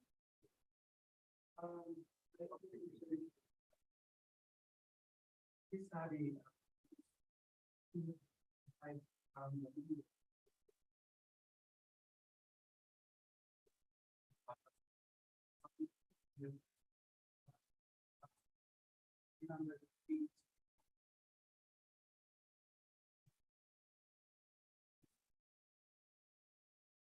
Thanks for your contributions. You understand, and definitely, actually, at the initial stage, we perform the documentation analysis, etc. So which can be considered as our part of quality. And then we develop our system. Okay, and you have to understand that if you look at the process of satisfaction, it is a qualitative or subjective. Because what is the satisfaction? Satisfaction is nothing but is a balance between your expectation and actual whatever you want. So we have to make a balance, and it changes time to time. Probably today, what makes you satisfied, it may not be sufficient tomorrow. Okay, so this is the reason why we consider the satisfaction here. Instead of subjective way to measure, we must follow from quantitative. But yes, definitely is sufficient. Very valuable. We have published similar research, collaboratively worked with the government university. We had that, in fact, the subject there is Batangas State University in Nasugbu, Batangas. We have that impact of leadership commitment on employees' job satisfaction. So the result of that research was different from what is being worked with a commitment of one employee in a private university. But since it is a perceived leadership, I think we could, in my personal opinion, to enhance more the research, we could work also the difference of the private organization and the public organization, so that we can be able to emphasize exactly which is more subject for interest, maybe of the government or the higher institution, so that we may be able to help the industry in terms of promoting a good culture of job or environment in job satisfaction. Thank you, sir. Thank you, thank you. On that, I would like to add something, sorry, because he's saying this is a quantitative research for the time being. Yeah. So I think between private and public, it's not a big, it's not a hard task for him to say. If you just run a independent sample t-test, he can find the differences. So once he has the data later on, it is easier for him to do a comparison. So maybe a recommendation. Sure, thanks a lot, thanks a lot. Yeah. But for your information, I would add something here. You see, most of the previous studies, when they collect the data, there is a one, I could say it's a big limitation of them, that they collect the data from both parties. For example, in your paper, probably you say leadership commitment. So this leadership commitment you measure from the leader's perspective or employee's perspective. It's employee's perspective. Employee's perspective, that they say how much committed their leaders are. Okay? In some private study, you see they collected data from both parties, from the leader as well as the employee, which is sometimes questionable, because definitely you will not create some contradiction for your leadership style. Yes, sir, but in top-down management system, definitely the employee will be affected in terms of decision making. Definitely, it will really boost up also maybe the motivation of the student or rather of the employee in terms, of working.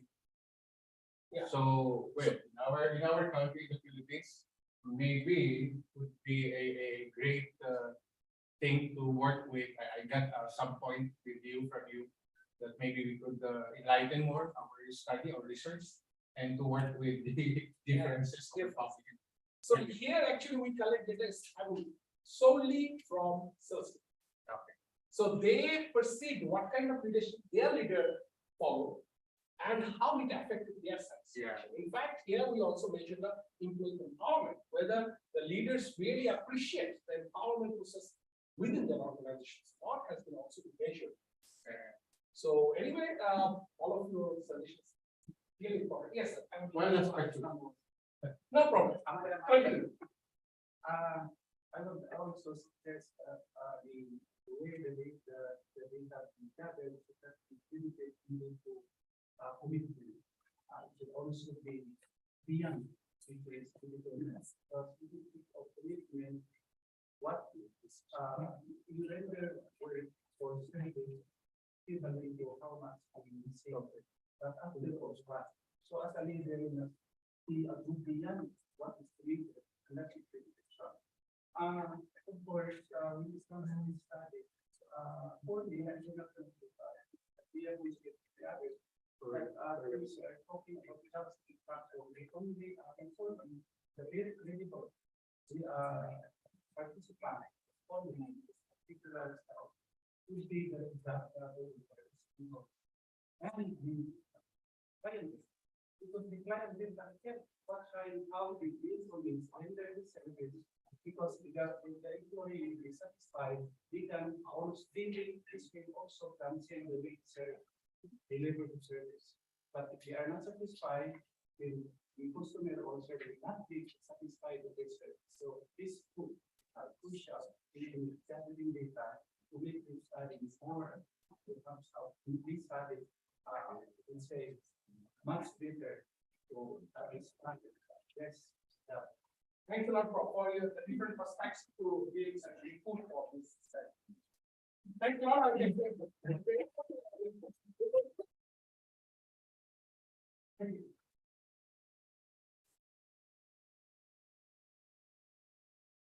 Okay, so thank you so much. Claire, for a very informative and comprehensive discussions with us. Well, definitely it's normal that we are all employees. We're all servants of our students, of our community.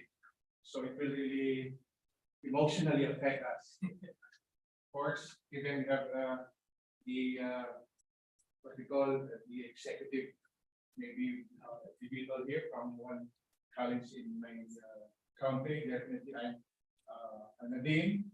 It's always something that we have to provide our employees to, to serve them with high quality with our students.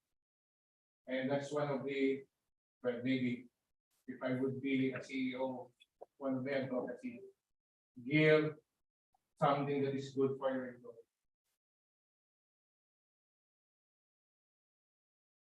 To end up, to finalize, definitely, let me see,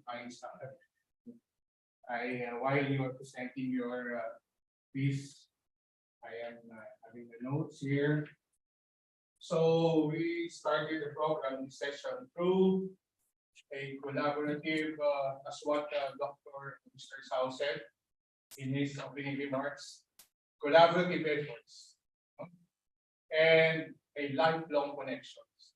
That's really the culture of this kind of event or a program.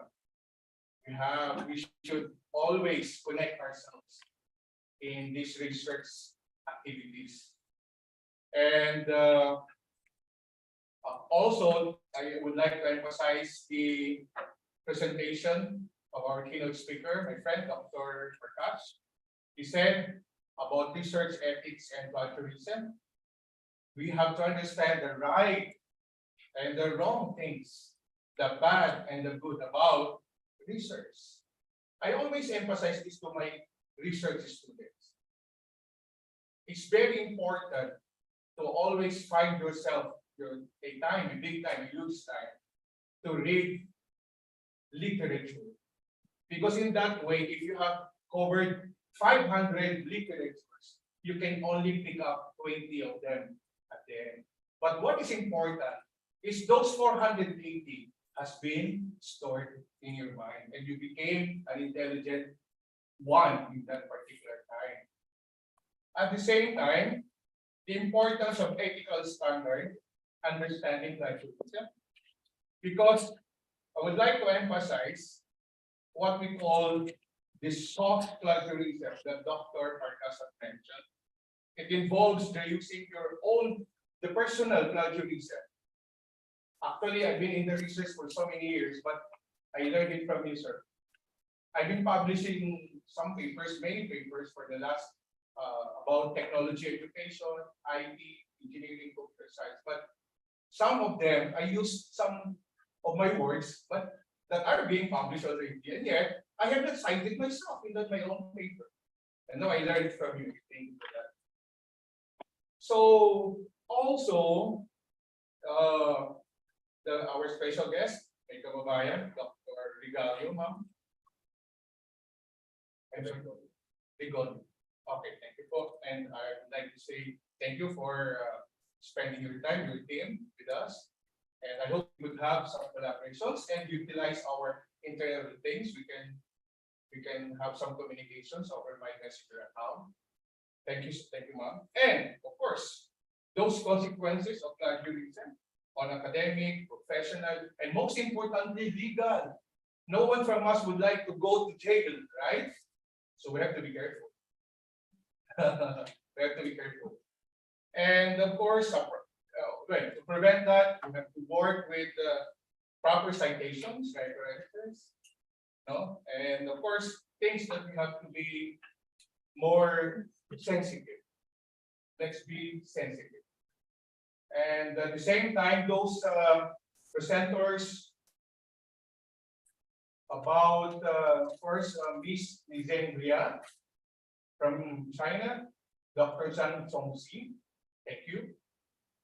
Dr. Arun Kumar, thank you, sir. Sir Paul Gilbert Maglaya from the Philippines, from Rizal University, my kapitbahay, my neighbor. Yeah, because I'm from Rizal Technological University. So that's where I finished my program, my graduate school program. Dr. Jian Dong, thank you, ma'am. And Dr. Arun Kumar, of course, I have mentioned that already. And to close, I would like to thank all of you, conference participants, for your contributions, which are the foundation of this significant conference. So each of you has provided enough time, or maybe a good number of quality time to summarize your presentation. And all of us has provided a very spaceful and respectful, rather respectful and constructive discourse. Thank you for that. We are very professional in doing that, and to facilitate also an environment, a very educational environment, conducive environment that we have referred to, and we have also abided our guidelines and respectful interactions. Thank you and good luck for everyone. God bless. Thank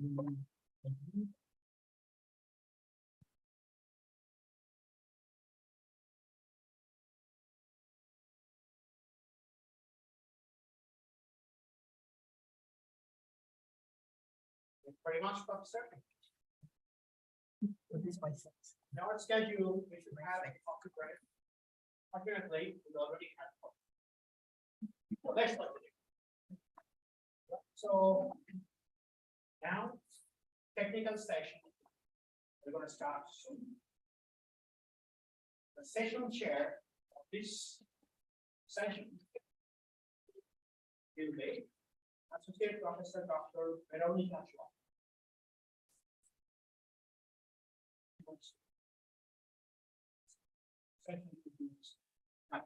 So we will have a keynote speech. So this keynote speech, I would like to invite Associate Professor Dr. Veronica Chua. Dr. Veronica Chua, the Dean and an Associate Professor, the Faculty of Health Sciences, Masa University, Malaysia. Dr. Veronica does research in indoors air quality, environmental health, occupational safety, and educational management. I'd like to call upon Dr. Veronica Chua for her keynote speech on the topic of interprofessional education in health sciences, the way forward. Let's invite Dr. Veronica.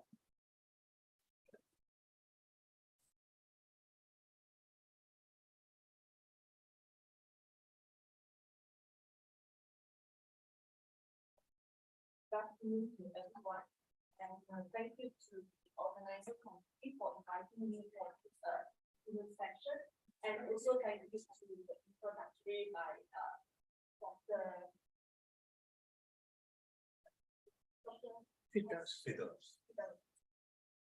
So just now, I just joined it for the last 15 minutes, and I noticed that there are some forms of presentation between the speaker, the presenter just now. Some of you talked about the innovative and gamified teaching and learning methodology classroom. And another speaker talked about the roles of personality traits in shaping competence college students. And the last one that I heard from is about the impact of perceived leadership in teaching as well. So today in my session, a little bit slightly different from what all of you are in touch just now, because I'm focusing on healthcare professionals. Mainly it's because of my background. I have been in the education or academic industry 20 years back. Since 20 years back, I have been started off as a lecturer, and then go into program management, and then go into management of the school. And I have been really blessed that I have the opportunity to almost cover all the health sciences areas in the span of 20 years of my career. So today I'm focusing on interprofessional education in health sciences and the way forward. But just a little bit of background about the topic today. Why I picked this topic is because in healthcare itself, always when we talk about healthcare, we talk about doctors, we talk about dentists, we talk about nurses, we talk about radiographer or medical imaging personnel.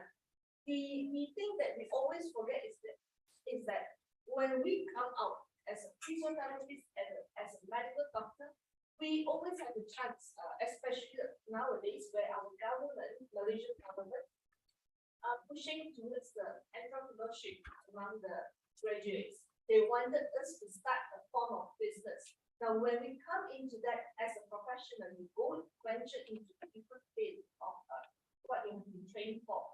We always lack of certain competence skill, especially in terms of finance, in terms of people management. That's why you're talking about the leadership in job satisfaction among the workers. Those professionals in healthcare, they might be trained professionally in the area that they are going to serve, but not in other areas that I mentioned just now. And hence, we now moving forward, we are looking at, besides the core training, professional training that people should have, what are the other things that we supposed to educate or to provide in the learning ecosystem to the students that are aimed to practice as a healthcare professional. So in this, my slides here, you can see, just now we talk about the post-COVID, the previous pandemic, causing all of us have a big shift from a conventional way of carrying out our daily activities operation, including in healthcare services. And that has actually waked us up that there is a big gap between what we're trained for and into service and the current practice that we have in the healthcare industry. So the gap in terms of the infectious disease, the gap between the demand of a patient as compared to the patient dosage is very huge difference. And hence, if there is a need for us to transform this conventional teaching and learning for healthcare professions into another form that we call interprofessional practice to strengthen the healthcare system that we have. Just now I talk about the interprofessional, what are the things that we cover? You can see over here, this area. When we talk about interprofessional, we include educated healthcare workforce from a conventional method. We also include a small component of a service delivery. When we say service delivery, it refers to the customer service. It refers to how do someone handling a difficult patient. It refers to how we resolve issues or problems that happen in the workplace itself. And we also talk about healthcare financing. Just like saying that entrepreneurship, when a professional doctor came out to start their own clinic, some of that they successfully open one branch after another, but some within a short period of time they close down the business. Why? Because there is a gap between the financing knowledge among us. I can admit to you, I was trained professionally in health sciences background. I do not know about it. I do not know much about accounting. So it will be good that in the form of teaching and learning right now, we incorporate this into the syllabus or even give them an extra knowledge that someone should have. And just to share with you one real story, it just happened recently during the pandemic. One of our university dentistry students, he graduated 5 years back. Very good student, good performance student. He came out, he started off his clinic. I think his family is a bit well to do. After he gained the license to practice, he actually opened his own clinic.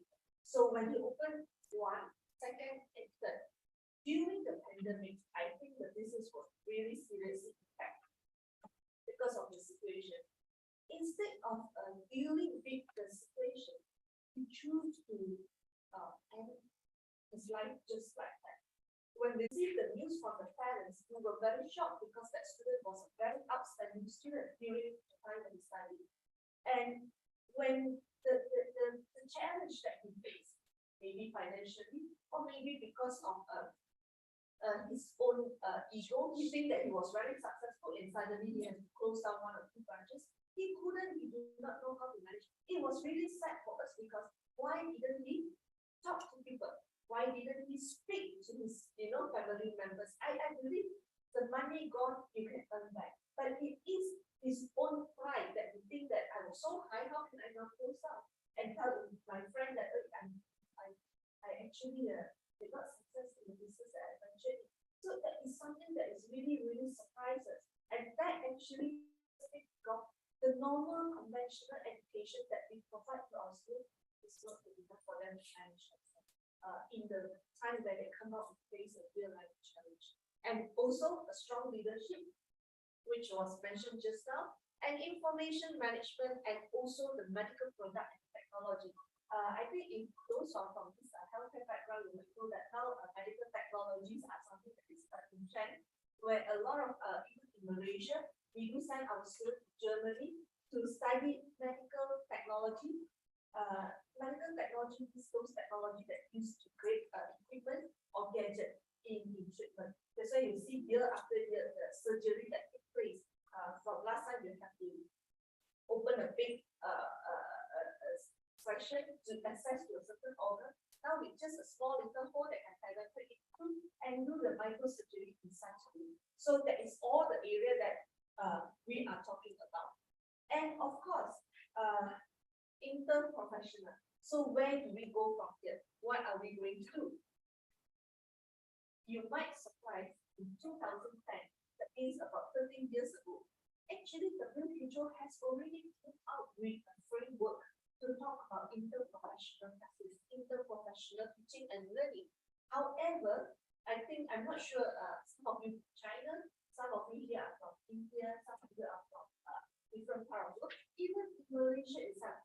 How many of us are actually heard of this interprofessional in healthcare before? Not many.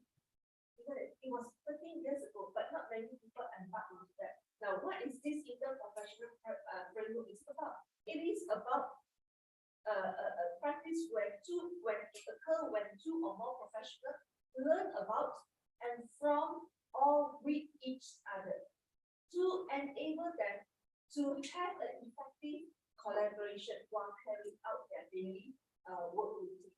And this interprofessional education are very crucial. It is necessary to prepare the collaborative practice ready for health sciences workforce and to prepare them to better respond to the local health needs. To the local health needs, doesn't matter whether it's Malaysia or any different part of the country in the world. And this interprofessional education actually emphasizes number one very important feature is collaborative practice.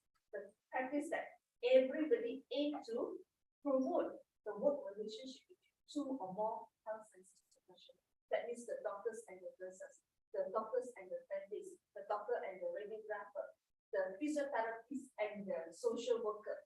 You see, so these are intercollaborative. And the collaborative practice happen when multiple healthcare workers are joined force together with one aim to deliver the highest quality of services that we have. That is why you see in Malaysia, many years back before the pandemic, we practicing something called medical tourism. We bring in patients from China, we bring in patients from India, even from India, come to Malaysia. Recently, it's because certain hospital that we have in Malaysia, in the setup that makes the patient feel more comfortable, a better, higher quality service. It doesn't mean the doctor in the hospital here are way better than the doctors in the home country of the patient. But why they choose to come here? Because of the overall environment that is set up in the hospital environment. And the purpose of this interprofessional education health sciences is actually aiming to prepare the students with knowledge, attitude, and also the skills across their profession. Like I say, the finance, the HR, the communication skill, and so on, which eventually will lead to interprofessional. Yeah. I will manage from here. Next.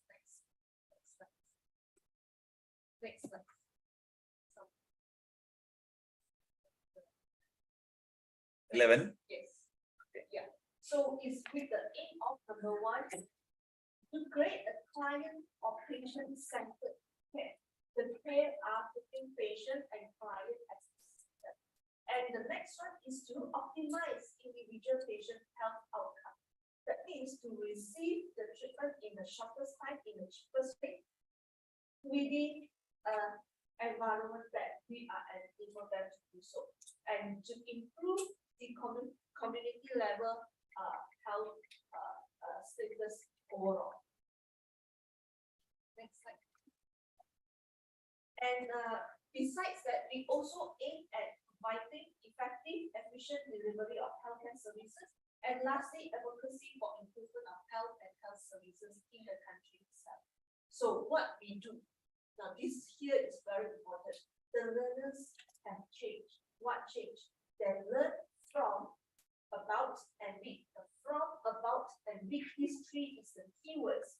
When we say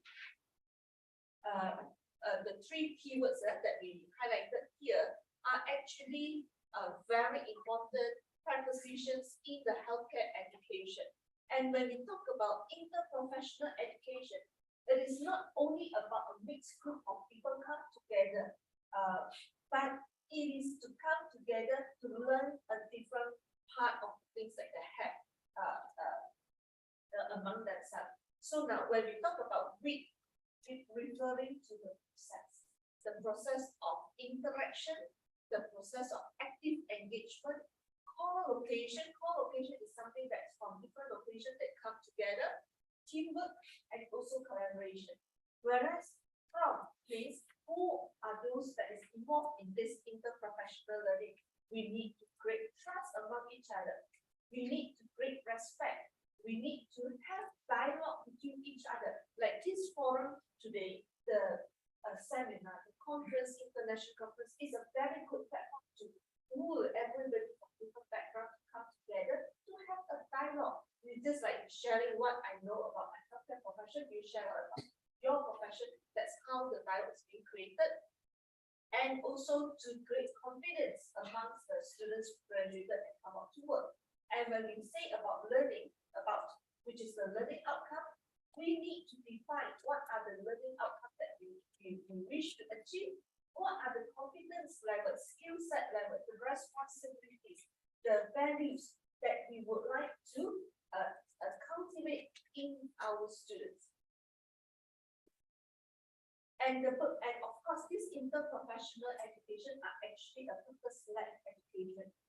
Why is it so? Because learning from and with each other in the healthcare profession, it actually occurs in many different environments, which include, it can be in a large classroom, which is in the auditorium, it can be in a small group discussion tutorial, it can be in a simulation or clinical setting.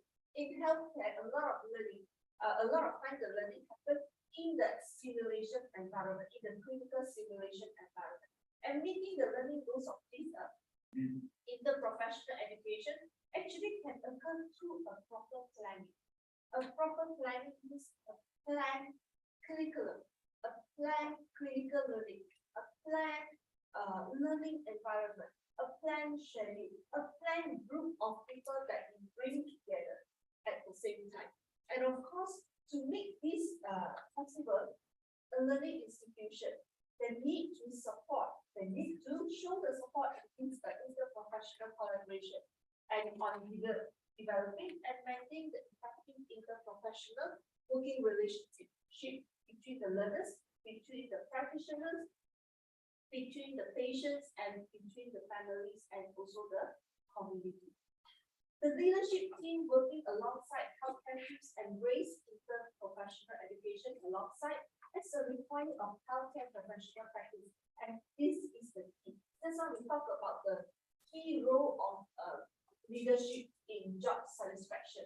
In this interprofessional education among the health sciences students, leadership are also very, very important. I just want to share a few model with you all. This is taken from the framework from WHO. You can see from the start the health local needs. That means we need to know our country, we need our community, what are the health needs and what is the level of health status that we can provide, healthcare services that we can provide. And from there, we came out with the curriculum of interprofessional education and combined with the clinical side. That's how we foster this interprofessional learning. There is another model, which this is another model that I take from another university, which if you see, they are more structured. They begin with the learning continuum, which foundation of education, it go to graduate education, it go to continuing professional education. That means that plan for undergraduate, postgraduate, and even a working adult. 3 different levels. Because in many times, like yourself and myself, despite we have worked for many years, we still continue our continuous professional education. Like for example, you continue your master's degree after you work for 5 years. You continue your PhD after you work for 10 years. So they are into 3 stages. And from there, they're enabling the learning environment by putting in professional culture, in the institutional culture, workforce policy, financing policy. and put all together at the end, they come up with a desired learning outcome. This desired learning outcome is at the end of the day, what kind of school do you want to send? What we aiming at? This is one form. Another form that I would like to share with you is Masa University, because I'm from Masa University. In Masa University itself, what we did, we started out with a very pioneer project. I combined a few slides all into one, so because I do not have enough time to go through the detail. So what we did is that we have came out with the interprofessional education in healthcare. This is in a micro-credential form. Have you heard of micro-credential? Right now, a lot in Malaysia, in other countries. So in this micro-credential, we break it down into different levels. So if you look at it, in my faculty itself, I have nursing program, physiotherapy program, medical imaging program, and also paramedical science. This is only four. I do have others, but I just put it, this one of the sample that we have. Where for nursing students, we put them through 18 weeks of training, where this, for example, we look at the first one, the nursing student, we put them through learning on the interpersonal skill. In the interpersonal skill, we actually teach them how to manage difficult customers, difficult patients. We teach them how to communicate with the patient's families. Because a lot of times when the patient, you know, the doctor came to you, go and see a doctor, are your family members with you? That one sentence is enough to create great stress. Yeah, we thought what kind of a clinical illness I have is very scary, right? But the family members that come along, they equally face the same stress. They're really, they think, what am I going to do if my father was it, if my wife was it, if my husband will break a nerve for a family, fall sick, what should I do? So that communication skill is very important. So that is not in their syllabus, but now we put them into this small little training. And also organizational skill. Organizational skill, we teach them about leadership, we teach them about a little bit of finance, economy, and so on. Why leadership? Because nursing student, every time when you ask them what are you going to do, but a nurse can be a teacher, a nurse can be a CEO also. You never know. Nowadays, you know, a lot of nursing nurses graduates from Malaysia. Once they graduated from here with a little bit of one or two school experience, they go to Middle East to work. When they go to Middle East, they go to 5 years, 10 years. Every month they earn about $8,000 without taxes. So they come back already a millionaire. They do not want to back to hospital environment. So many of them right now, some of them are nursing managers. So when they go to that level, if without this skill, it's very difficult actually. Okay? And then they also being taught a little bit about physiotherapy area. Why physiotherapy? Because physiotherapy actually is a rehab. Like a patient who long-term sleeping on the bed or immobile, cannot move in the ICU. Usually the person who come in and do the physiotherapy to move the patient so that you don't have bed sore are actually physiotherapists. But some of the hospital, they might not be so luxury that they can have a physiotherapist to come in and do this. Maybe it's a small size scale of hospital.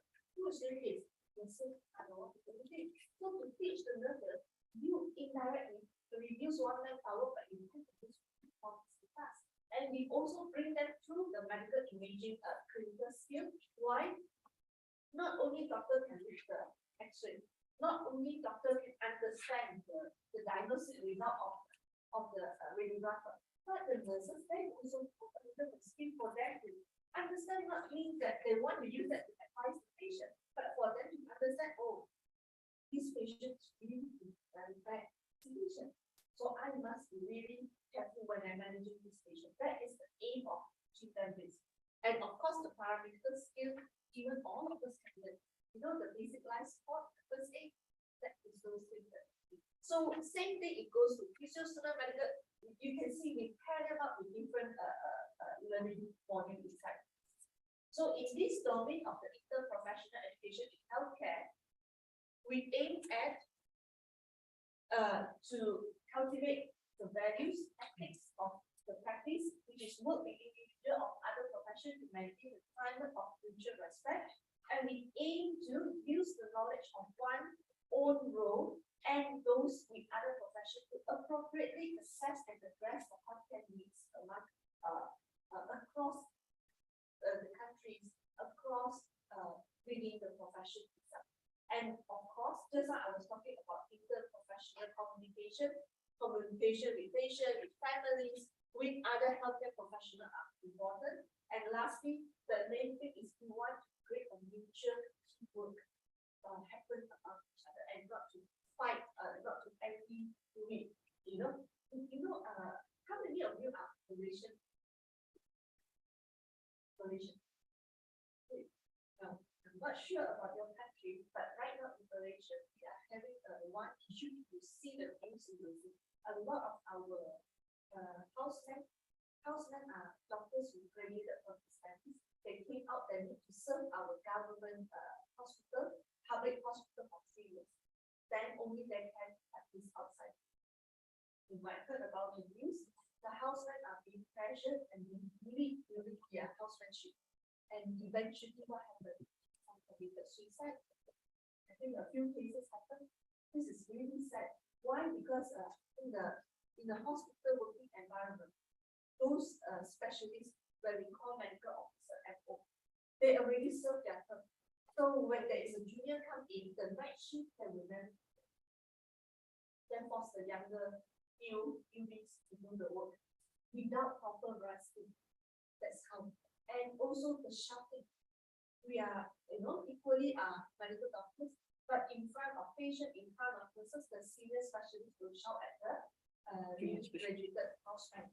So those kind of things are things that we want to avoid. That's why we try to put in the new young people that is coming out with the trained healthcare professional that at least know that mutual respect and teamwork is very important to this healthcare working environment.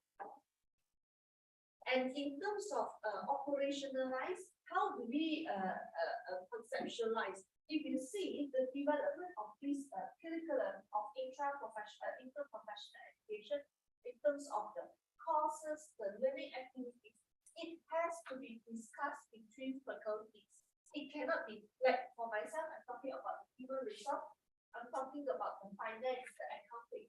I do not know, I cannot teach. So who should I call them to discuss about syllabus? Of course, it's from the Faculty of Business. If I talk about communication in terms of language, who should I call? From the Faculty of Language. You need to have cross-faculty collaboration. And in designing, implementing the activities for interprofessional, we need to retain a joint responsibility. Retain the joint responsibility means the responsibility is happening throughout. Not now I develop the different finish that's it. It is a continuous because the teaching personnel is from their field, it's not from our health sciences background. And of course, the criteria for this IPE learning, student and faculty represent multiple health professions. And the objective is to demonstrate a level of achievement related to interprofessional competency, constant related competence, including assignment, which includes teamwork, which include the student evaluation in terms of assessment of the growth in interprofessional competency. That means not only the curriculum, but the assessment part. How do we assess whether this program is successful or not? And eventually, to select the content, we need to identify what are the topics that we want to cover. And for example, what are the topics that you want to cover? For example, roles and responsibility of various health professions, principles and development of teamwork, healthcare system. Healthcare system, it can be differ from one country to another country. In Malaysia, practice different, China practice different, India practice different healthcare system in the country, so we have to look at it differently. In terms of assessment plan, in the assessment should also based on the learning outcome. If you're teaching clinical skill, your assessment should be a clinical assessment. If you're teaching a knowledge skill, a theory-based, it should be a written form, it should be in the form of assignment, it depends. And the assessment team, it has to oversee the assessment process to assure the student learning are actually meeting the learning outcome. Okay? And of course, very important, organizational capacity. If now we want to be interprofessional, not only in healthcare, it can be interprofessional in your respective field, we need the commitment from the leadership. We need the commitment from the grassroots. Without their commitment, without the support, we won't, that project, it just won't happen. And of course, very important, we also might want to think of or consider centralized coordination infrastructure. Right now, when you say you put everybody together, so the resources of private place, you want to centralize. Centralization always easiest to get used to. But if you centralize, I'm sure you will face the first objection from the people who will be to tell you, yeah, sure. That's always we argue about.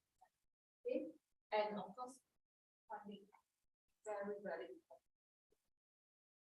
And in the leadership commitment, just now we talk about centralization. We talk about, okay, one more is incentives to engage the interprofessional. Incentive, this can come from a form of money, in the form of promotion, in the form of maybe the form of scholarship, in the form of many different ways. Okay? And also it is very important the leadership commitment in terms of infrastructure. Okay? Find solution to issues that is faced between the faculty and staff recruitment, and asking time to the faculty. But now the project is not. If you ask me to come up with this program, but we will give you time and people. Organizing this project is some mass of HP for the past 6 months. We come up with a framework and concept. It's not operationalized. Why? Because when operationalized means we need to put the student through different learning environment in the hospital and it is not easy to make access. So there is a form of challenge, but of course with the leadership, okay, and provide appropriate physical facilities, technologies, and other resources. Now, interprofessional education, eventually we will hopefully help to improve the health outcome of the country, of the community. So when we say health outcome, what we improve? We improve the access to and also coordination of health services.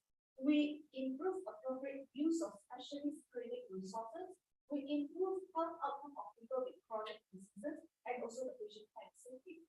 And collaborative can increase because all these are the examples. And in community mental health is something that we just now I mentioned about the mental health. Lastly, very important. Why do we need interprofessional? Because there's paradigm shift in the current practice. Those days, physician-centered practice. That means a doctor-centered, but now it's patient-centered. Practitioner autonomy. Now it's towards team collaboration. Focus on illness and cure promotion, but now we focus on the health. Passive patient role. Those days, patient won't ask any question. Patient won't complain.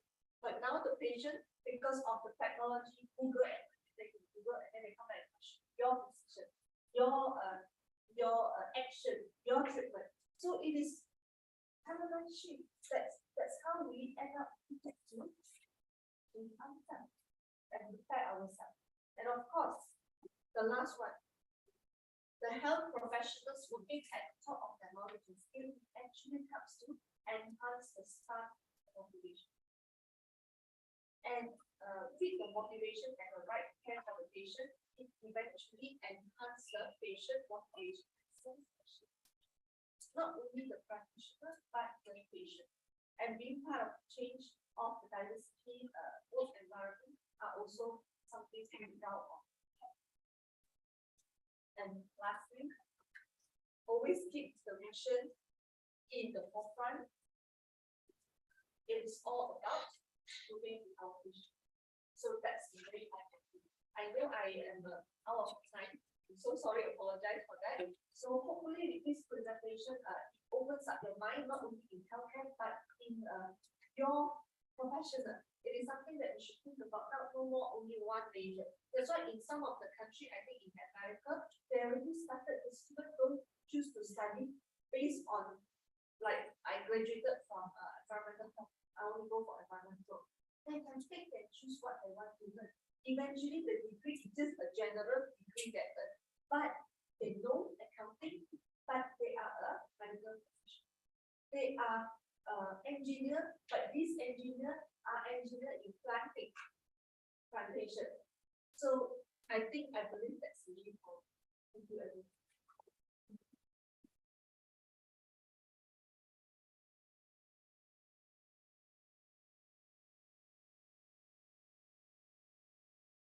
We were so much into presentation, new learnings. We forgot about times. When Veronica said, I'm out of the time, then only we realized, yeah, perhaps maybe. Right, thank you so much from Veronica for very insightful and very meaningful presentation. We enjoyed that.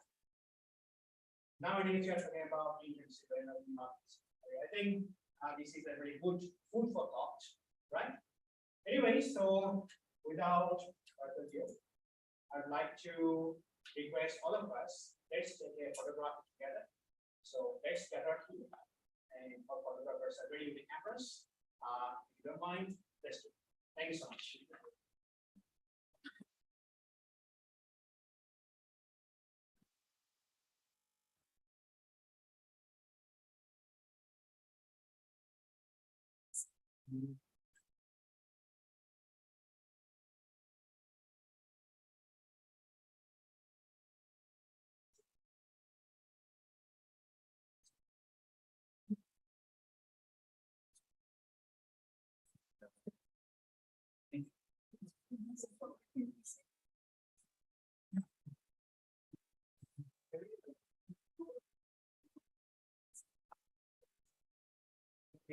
Contact at the post information. You can send info also, have access.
Here we go. Okay, the scholars. Right side. Start not so strong. Please stay.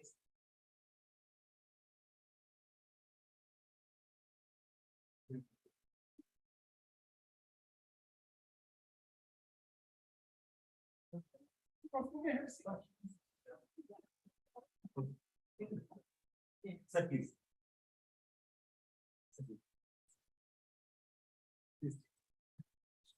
No, Please, please. Sir. Puri.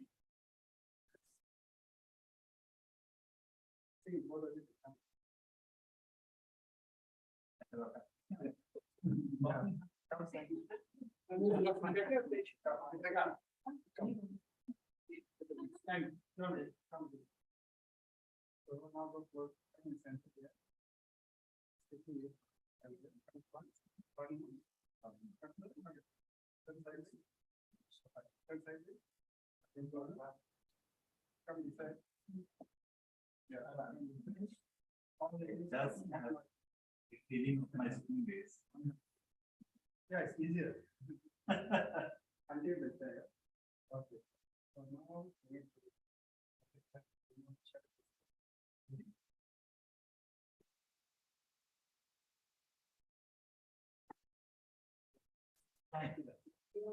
No,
This is the formula.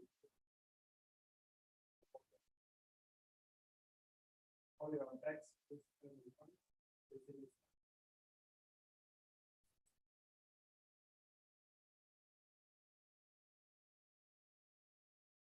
one, two,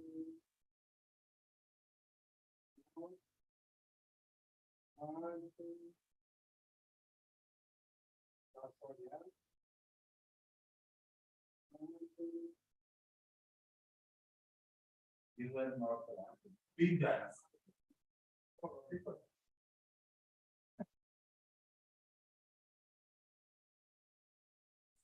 Don't mind. Don't-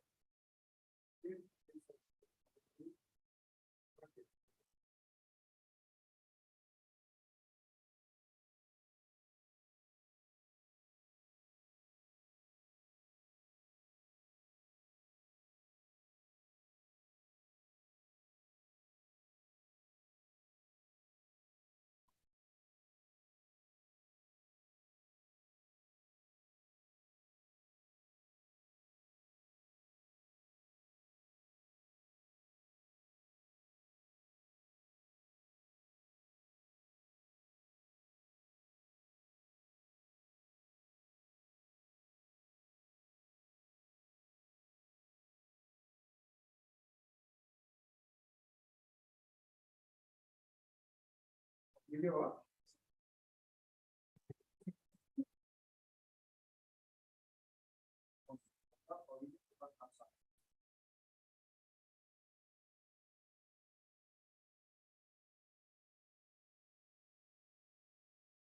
One, two, three. Everyone thumbs up together. Everybody's hand down first. Okay. And all of you go closer a bit.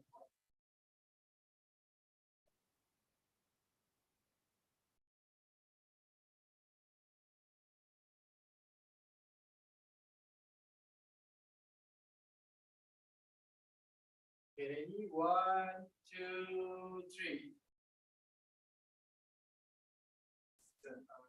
You want to say? One, two, three, then you go up, yeah. Okay, smile now, okay? Okay, ready? One, two, three. Okay. It's my pleasure to see like research like you. Later he will send everybody, yeah? We take care of this. Kuchimatas. One, two.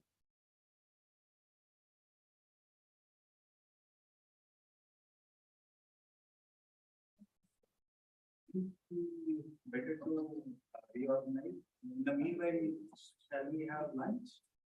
And post lunch. Good researcher. That will be better idea.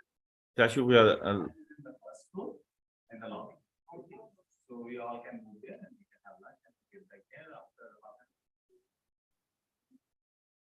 But we are little squeezed with the time, so we are running 20 minutes late. So I will manage 10 minutes from lunch. Okay, thank you. No problem. So we'll see you after. Half an hour. Half an hour.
Research.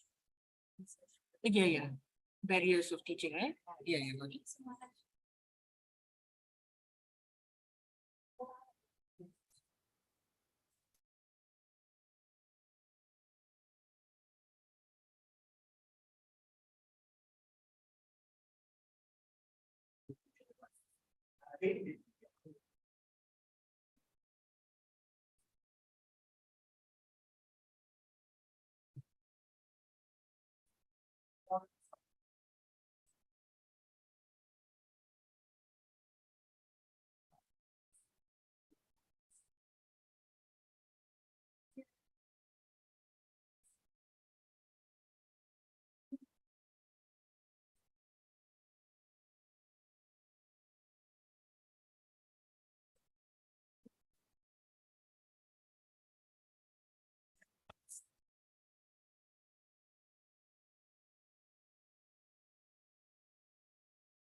Yes. Yes.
It is.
And then you are free, then we can discuss. What is that? Hello. Puri, you know. Hello. Central. So not is central. You Kolkata? Kolkata. Particular. Oh, okay, not too far. It's very near the Malaysian area. Okay. Okay, so sorry, I have to given. Thank you so much, so hope to meet you again. See you. Thank you. I think you should go for your Yes. lunches.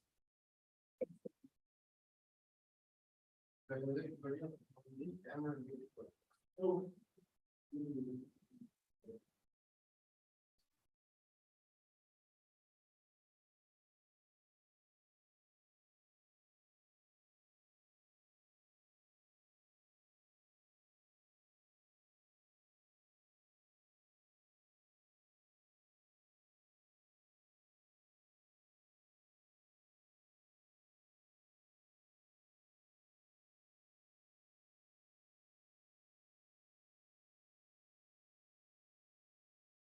Hello, testing.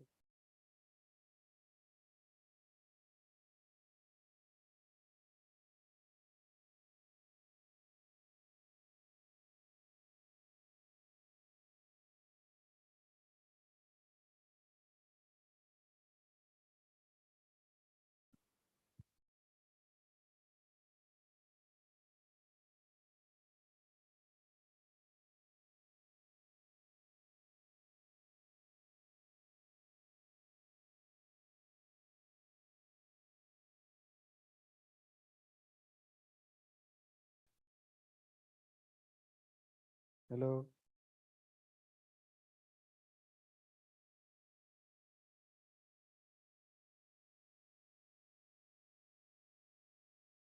Guys in Zoom can hear, right?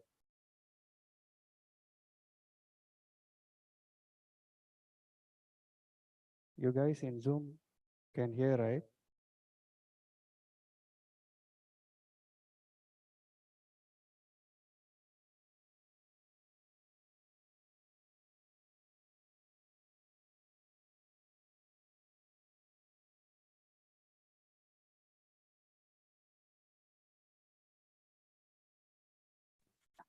Test. 1, 2, 3, test.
Testing.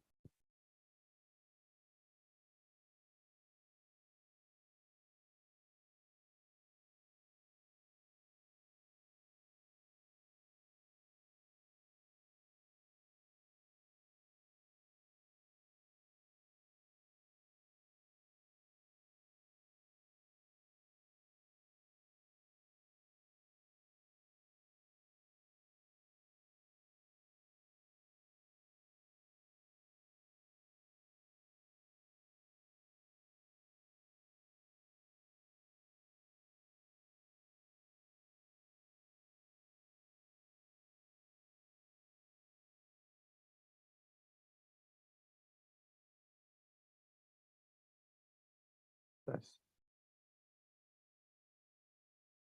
Test.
Testing. Testing 1, 2, 3.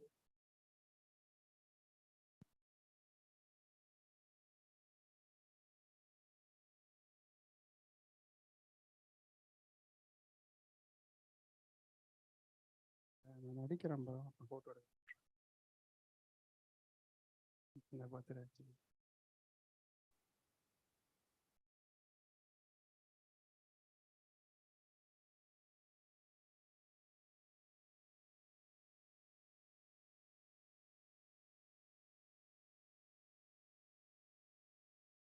Testing.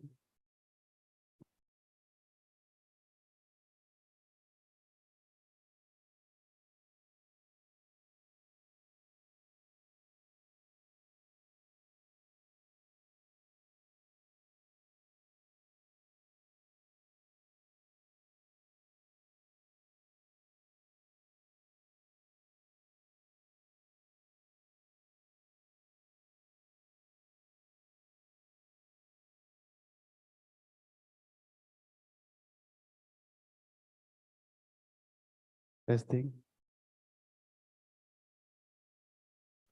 Mic test, mic test. 1, 2, 3. Test, test.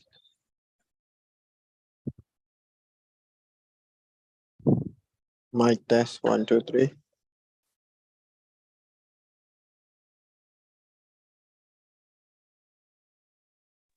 Test, test, test, test. Is it audible?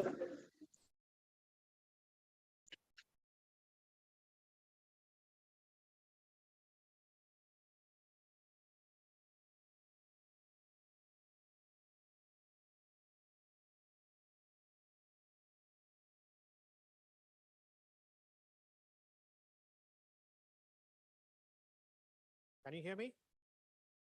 Does it work? Yes, it does. Right, welcome back after lunch. I'm not sure whether you are feeling the same thing like me or not.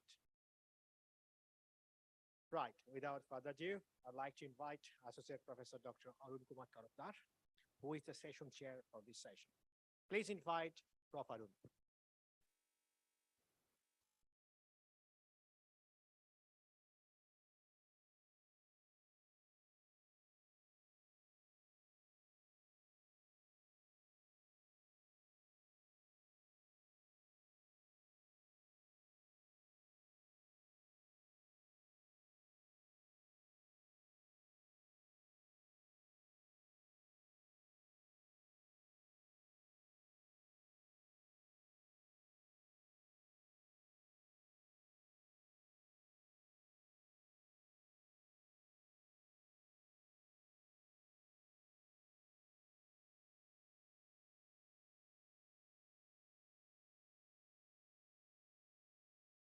Okay, sure.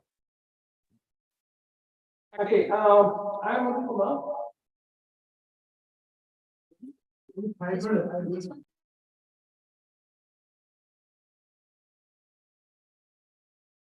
Okay, I'm Arun Kumar. Once more, welcome to all to this fifth international conference on management education and emerging technology. Firstly, I would like to thank to the expert for taking their precious time out and making to this event. Secondly, I would want to thank to all the audience for being present here today and patiently listening all this presentation and giving their very valuable input so that eventually it will help all the researcher to improvise their research. Before we begin with our second session, ladies and gentlemen, please allow me to congratulate in advance to all the upcoming presenter for this session. And I would like to call upon our distinguished presenter, Dr. This session presenter is Dr.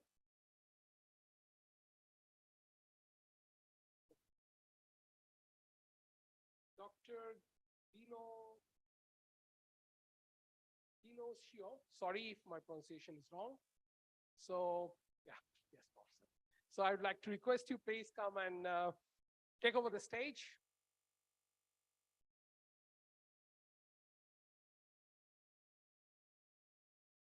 Thank you.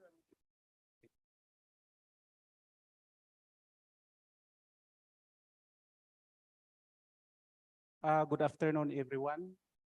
I am Junicio Chavez Jr. from the Department of Education, Philippines. I have been in the teaching profession for the last 30 years, and for the last decade, I joined the Department of Education. Anyway, this is an opportunity to be able to meet various experts. I mean, experts from various disciplines. In fact, I impressed the presentations this morning because it is not only a kind of research, but also good practices we share. Anyway, being from the education sector, our concern is more on the premiums of education, where most of our government resources and investment goes. And it is for this reason that yours truly found the rationale of looking into the compliance of schools to Presidential Decree 1096, in which this study was being anchored, entitled, I'll be the one to control. So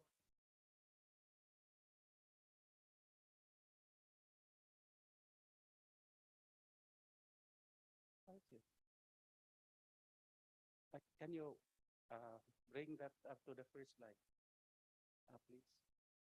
Okay. So this research is actually a government-funded research through Basic Education Research Fund of the Department of Education, Region 6, Western Visayas, Philippines. It is authored by yours truly and my co-author, architect Michael Dalipi, who is not with us for some reason. And talking about Presidential Decree 1096, it is the National Building Code of the Philippines that sets the policy guidelines in the construction of buildings and other structures that ensure safety and security for the lives and properties of the general public from any forms of disasters in adherence to the state principles that public safety is its main priority. So, in adherence to the standard policy on the constructions of building and other structure as mandated by Presidential Decree 1096, it is imperative to assess the present status of the school buildings in the country because that will serve as a mechanism of determining what else to be done in order to improve the building conditions, especially in the Department of Education, in which majority of the clientele are children from all ages. And speaking of safety, comfort, and security are among the basic consideration when it comes to child-friendly school system, which is one among the thrust of the school-based management system. So,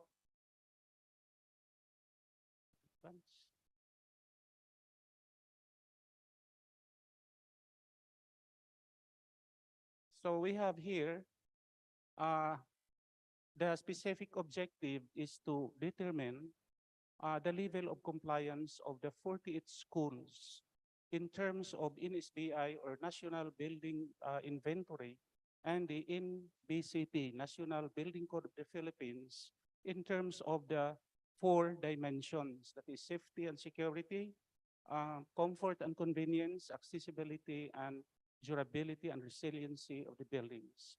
Then another is to find out if there is significant difference on the level of compliance as per in SBI and in BCP assessment. And from there, what the researchers may offer for as far as specific policy guidelines for continuous improvement. So in this study, the plan, do, check, and act cycle that consists of logical sequence of 4 repetitive steps for continuous improvement by Edward Deming was used as schematic diagram of the study. So as a cycle, it begins with a plan which addresses the issue what to study about. So in this case was the Department of or the Deputy Compliance to Presidential Decree 1096 of the Division of San Carlos City for school year 2021-22. Then the do here, which defines rather what used as to be the basis in the conduct of the study, in which in this case was the compliance of the 48 schools in our division in terms of NSBI and NBCP standards. Then, of course, the check, which is the assessment phase of the study, which aims to answer the question how to carry out the study and where to gather the data. And of course, in this study, the data gathered through the use of NSBI and NBCP survey questionnaire. Then the act or the expected act, which is the action or the utilization of the result of the study, contains the researcher's basis in the formulation of specific policy guidelines, specific policy recommendations. So we have 48 principals running the 48 schools distributed into 6 educational districts. So that 48 schools have 336 school buildings that need to be assessed objectively so that it will protect or it will ensure safety and security of our school children. And we have also the, what do we call this? In interpreting the data, we're using this interpretation table for NSBI and another interpretation table for NBCP. So I don't have the luxury of time to read, so this is it. Then this study was conducted early part of October 2021 and finished later part of February of the succeeding year, that is 2022. So with the corresponding picture as in office of the study. Then, of course, in the study, the data source or the data gathered through NSBI and NBCP survey instrument. And to validate the data, the researcher employed site visit or inspection to make sure that the data gathered are credible. Then, in analyzing the data, weighted mean was used to determine the level of compliance of the 48 schools in terms of NSBI and NBCP standards. Then, t-test, excuse me, was used to find out if there is significant difference of these two assessments using NSBI and NBCP instrument. And based on the result as shown in the graph, the bar in blue, actually the results of the assessment using the NSBI instrument. Excuse me. Then the yellow one represent the result of the assessment using the NBCP. Wherein the NSBI result yielded an overall weighted mean of 2.84 and 3.27 for NBCP.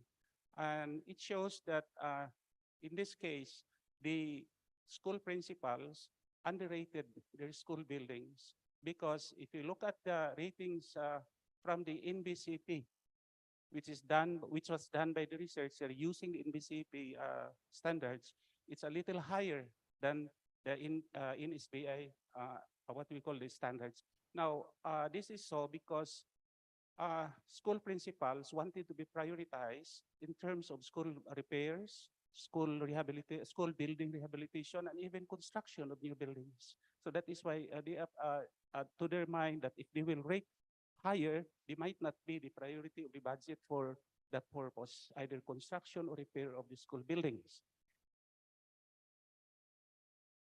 And when the result is grouped according to 4 dimensions, the same result, no, this one. No? So in this case, the previous slides, we group the schools according to educational districts. Here, we group the results based on the 4 dimension and still consistent the result. No? The blue or the NSBI still lower compared to NSBI assessment.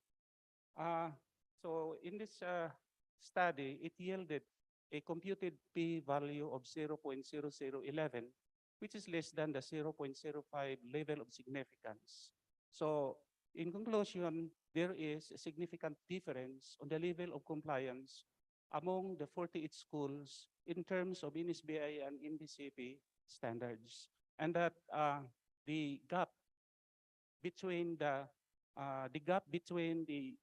moderately complied to full moderate compliance to full compliance, as indicated in the noteworthy areas as per NBCP criteria, offers great opportunities for continuous improvement. So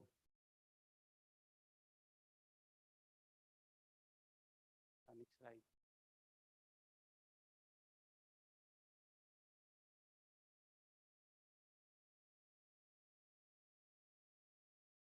Anyway, technical problem.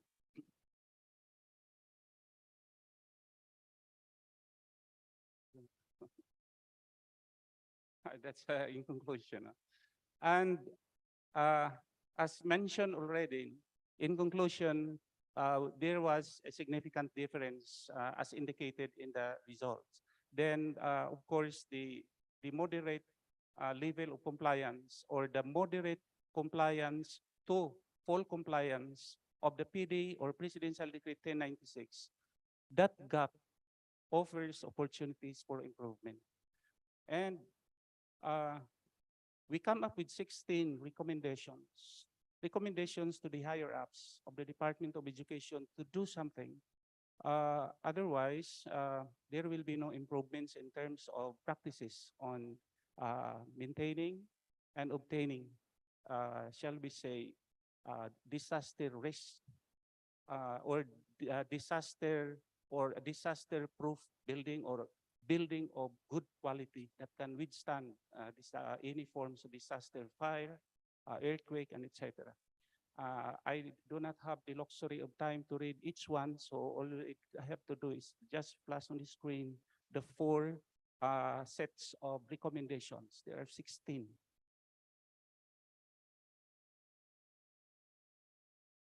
And speaking of NSBI and NBCP instrument, this is the NSBI, what do you call this, survey questionnaire, wherein reflected at the left corner are the 4 dimensions to be rated into 5. 1 is the lowest, 5 is the highest. And the school principal, when rating, when they assess the building, the scoring is more on superficial, wherein solely based on their own perception, and that not all principals are technical, have technical knowledge on regarding building assessment. So on the other hand, we have the National Building Code of the Philippines instrument, wherein while the 4 dimensions are there, but each dimension have specific criteria that the rater has to look into prior to giving certain corresponding ratings. So that is why this is more credible or much better compared to the NSBI assessment. Sad to say that in the Department of Education, what the principal are using are the NSBI. And it is this is the reason why we conducted this study in order to scientifically prove that there is a need to shift and to adapt the NBCP standards for the safety and security of our clientele in the Department of Education, particularly the children. And in behalf of the Philippines, in behalf of the Department of Education, thank you very much for listening. And we will say that service is our masterpiece. Once again, good morning, good afternoon, everyone.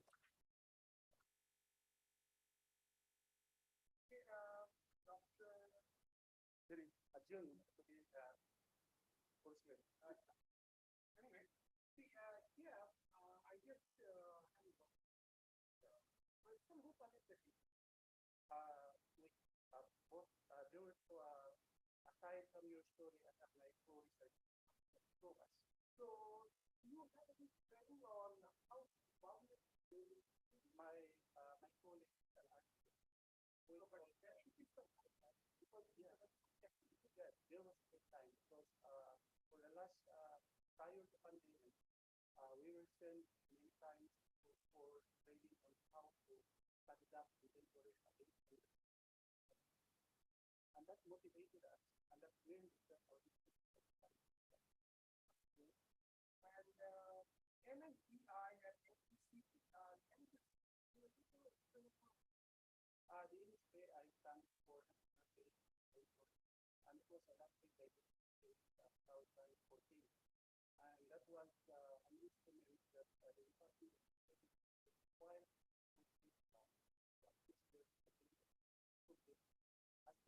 for the department to allocate or to assign certain budgets for repair, rehabilitation, or perhaps construction of the building if there is a need to demolish the building or there is however, when it comes to what we call the institute that stands for National Building Code of the Philippines, and that is what a presidential all about. It was an instrument that used by the Department of Banking and it was not adapted. And what we want to is, why not adapt this? Because taking of building, no matter if it's not the building is that taking from any points of disaster.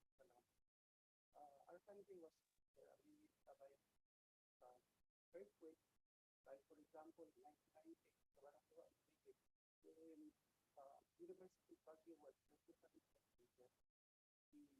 another there, the gas there, five there, very fast, and nearly hundreds of people were stuck. And then yes.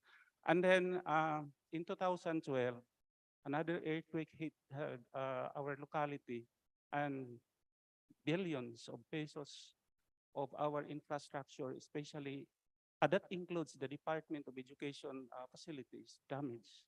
That is why it's a lesson to learn from that experience, and we need not to have that incident be repeated if only we can contribute something for the improvement, for the betterment of the existing building assessment. Yes, sir.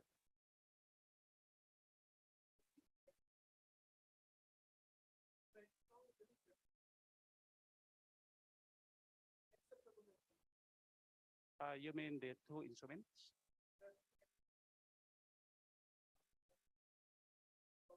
Yeah, that is the National Building Code is much better, and that is why it's one of our recommendations, strong recommendation.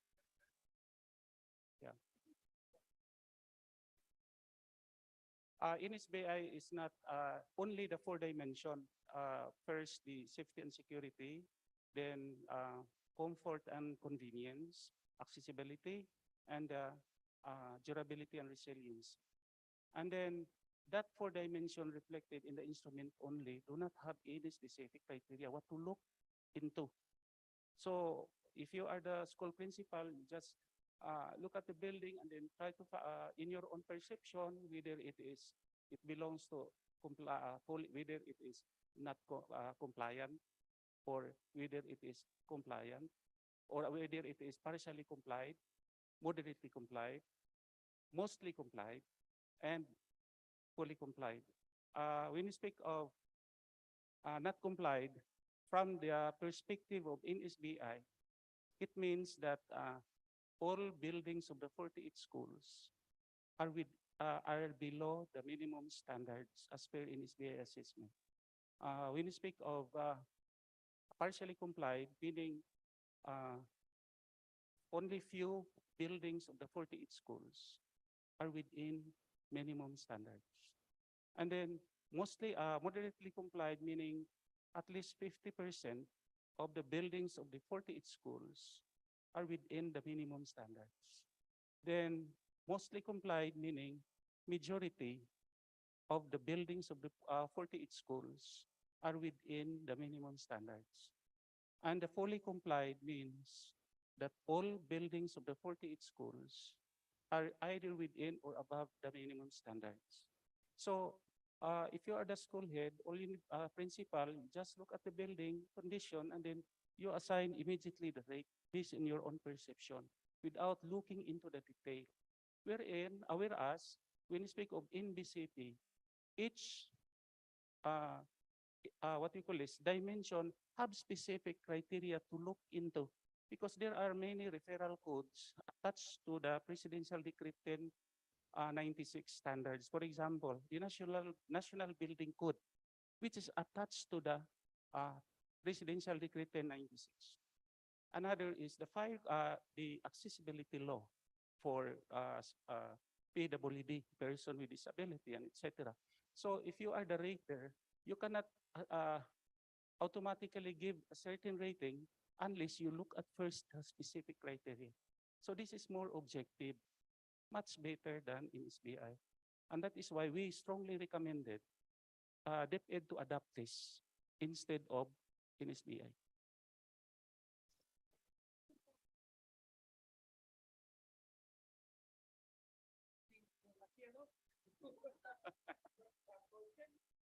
Thank you very much. Anyway, I welcome questions or comments because that is a mechanism for continuous improvement of our studies. Anyway, once again, I will say thank you very much, not just for listening, but also for contributing insights.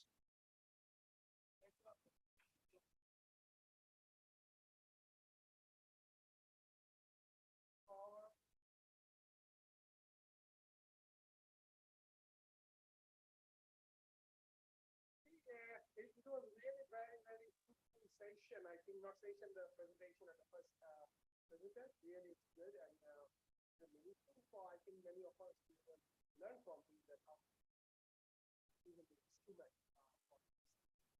Okay, I would like to request the second presenter, Dr. Kareem.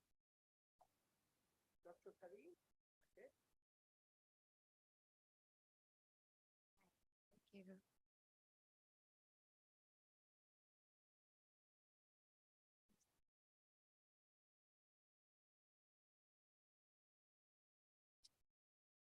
Hello, good afternoon, magandang hapon to everyone.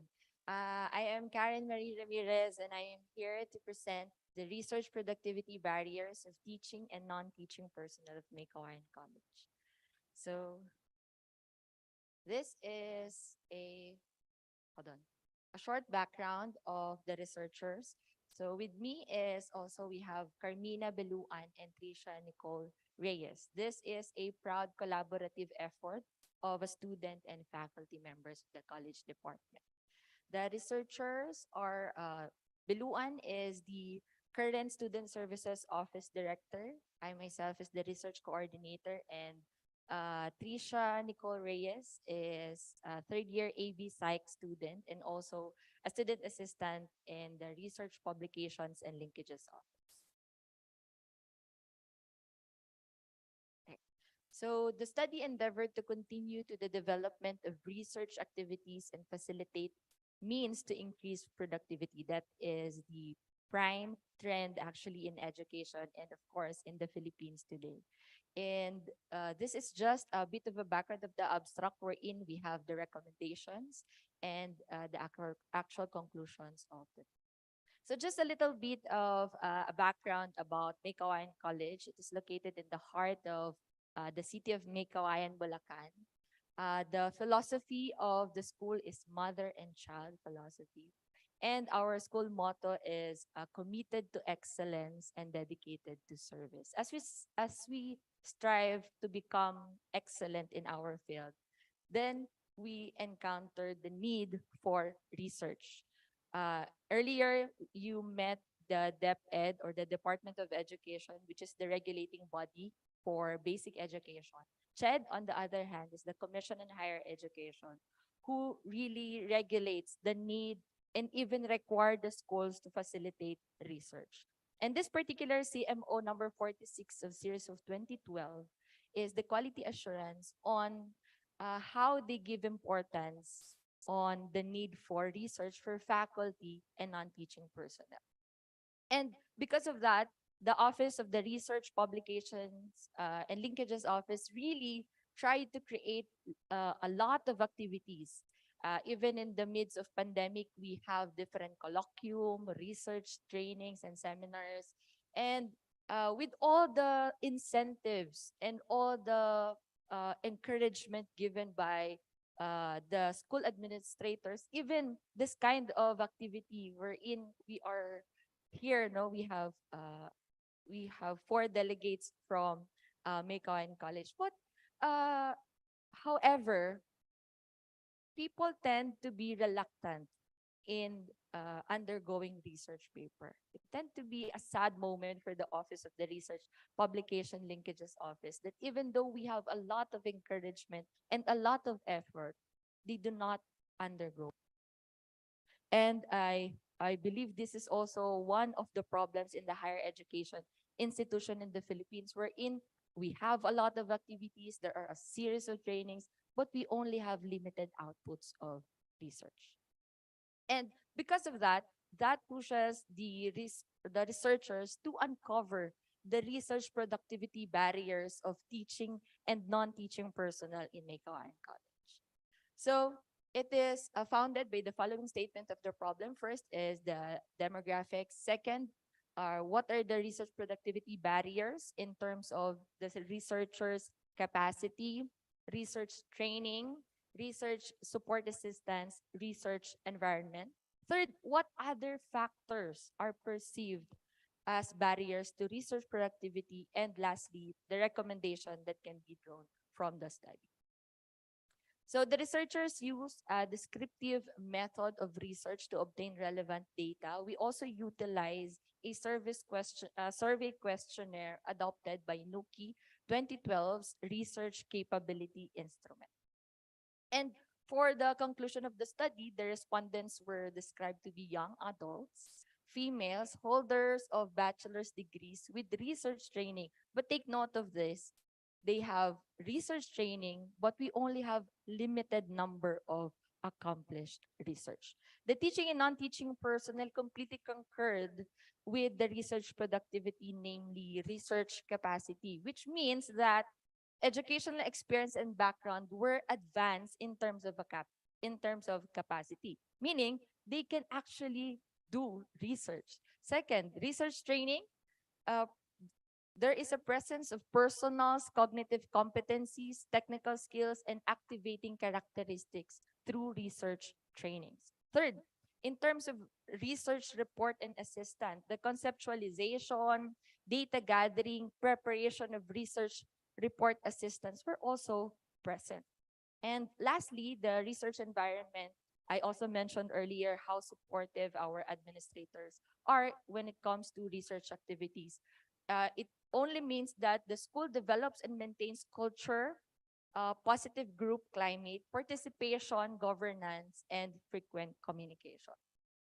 Another notable conclusion is that research time was also perceived as another factor that affected the research productivity barriers. There are a lot of teaching and non-teaching personnel who tend to approach us telling us, "Ma'am, I don't have time."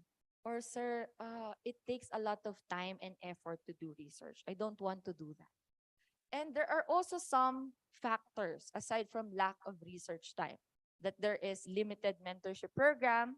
There are also ascriptive factors such as gender, age of a faculty member. I still remember one of the faculty members from the college department approached us, Ma'am, I am too old for research." Or there is also a new member of the college department, "I am so young for research."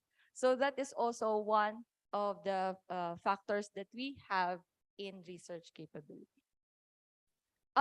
Here we have some of the recommendations that we have. So first, although marked with verbal interpretation of great extent, research productivity barriers can still be improved, particularly in training. So it received 3.72 as a weighted mean. So it simply means, although it is a great extent, there is still some room for improvement when it comes to research. Second, we strongly recommend the administrators to have fixed or standard research time imposed by the school, which will be of great help to the teaching and non-teaching personnel. If they have like an hour or two a week just to create research, that would be of great help to the researchers. Intensive mentorship programs can also be spearheaded by the Research Publications and Linkages Office. Ascriptive factors such as gender, age of a faculty member at a given point in time, intelligence, and even personality can also be considered in future researches.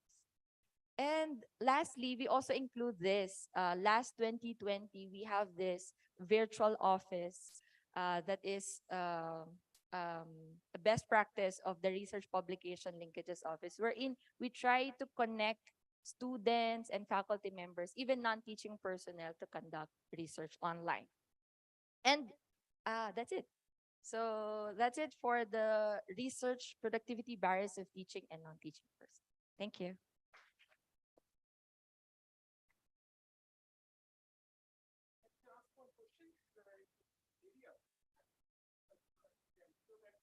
Most of us Yes.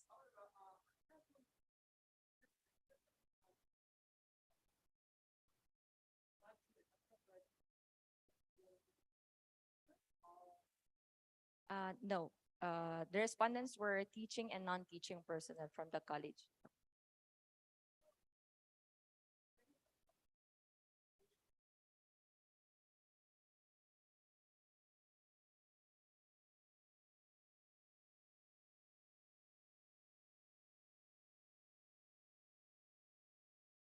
Okay. Yes.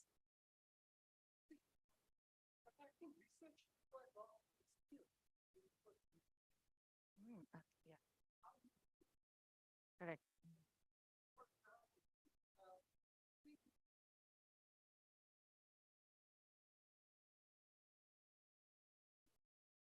Yeah, correct.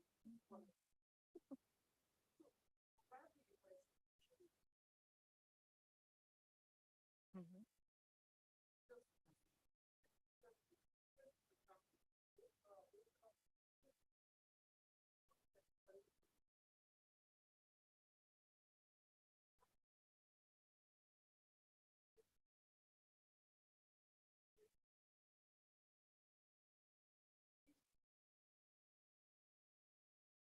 Mhm.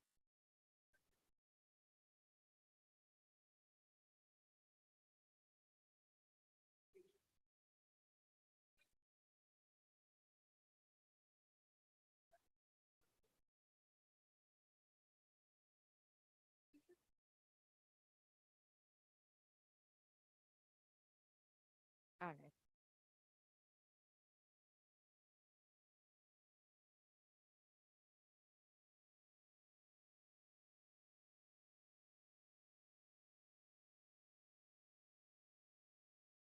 All right. Actually, we have respondents from MC who, which are bachelor, master's degree and PhD holders. However, majority of the respondents were bachelor's degree holders. Mhm. Okay. Yeah. Mhm.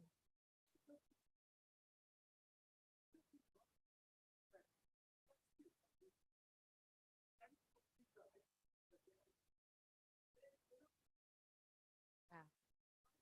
Yeah.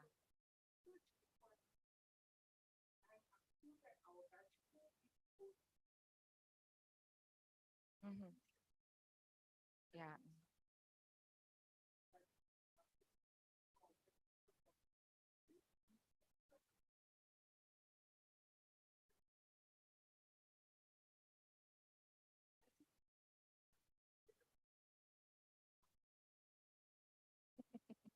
Correct.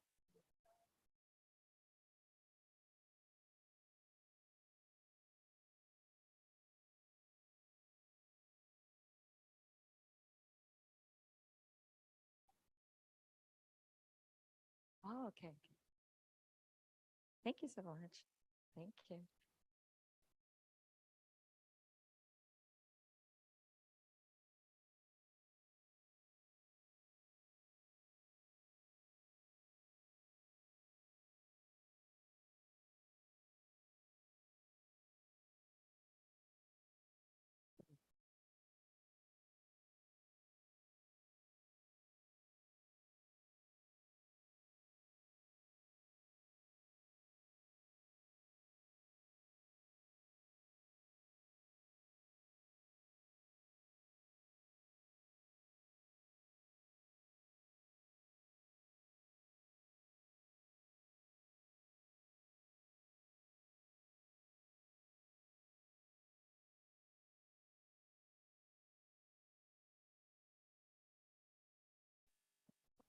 I agree. Mhm.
Thank you, sir. I agree with you. That is also the problem, the utilization of the research.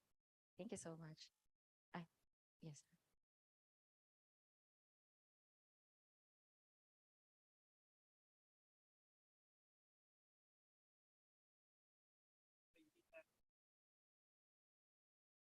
In terms of research productivity of the faculty members, even we're giving incentive or monetary incentive. Okay, they found research writing that is difficult to write or publish a research paper. So I think this is the proper venue, okay, to ask Dr. Arun. So the reason why one of the reasons why they are they don't like to write a research paper is the time constraint. So I would like to ask if this is the right time that we can write. We cannot, or we're not following the traditional way of writing a research paper, like writing chapter 1, chapter 2, chapter 3, chapter 4, and chapter 5. So since we are publishing research paper, and the format that we pass to this publication is in the IMRAD format. So do you think, sir, Dr. Aaron, this is the right time, okay, for us to embrace the IMRAD way of writing paper so that we can help this beginner in research writing to submit a research paper?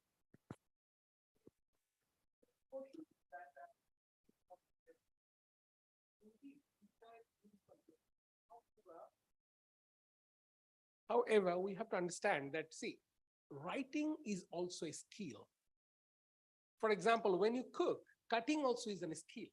You cannot say, I know only how to cook, but every time I cook, I cut my finger. So that means something wrong in your cooking style. So writing, reading is an art. So just don't attend the conference, or just attending some seminar or research colloquium is not adequate to be claimed that you are a good researcher. You must have the skills, and you cannot impose on those people, because you see, writing, singing, drawing is an art. It must come within you. If anyone impose on you, definitely you cannot be a good lyricist.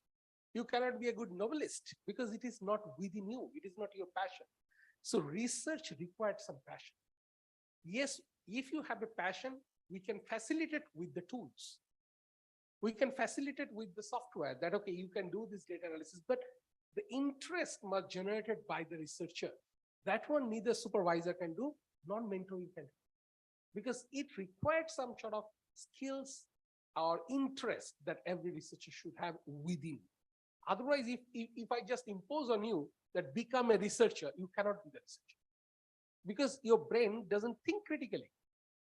And that skills that you should generate by yourself, by reading or by collaborating with other people. Yes, for facilitating of writing how to publish a paper in Emerald, you can follow some sample, but you cannot fit in that sample. You have to always understand one thing that I give this example to all my PhD scholars, that, for example, you go to any shopping mall, you like a shoe, but when you wear it, you find out that your leg is not fitting that shoe. What you will do? Will you cut your leg, or you will change your shoe? So definitely you will not cut your leg. So Emerald actually is like a shoe. If you cannot fit within the Emerald, there is option, you can choose other journals. But first you need to know that your leg is strong or not. That is your idea. That is your idea. That is your research skill. You can fit in anywhere as long as your leg is. Okay? I hope that this answer is enough. Okay, thank you. Thanks a lot. Thank you. Okay.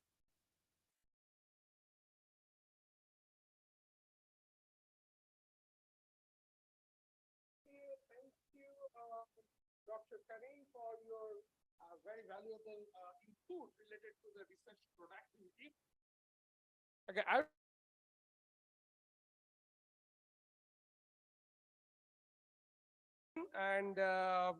your title is The Effect of Repeated Reading with Audio Models of Learner Ability to Understand Semantic Units at Vo Minh Duc High School.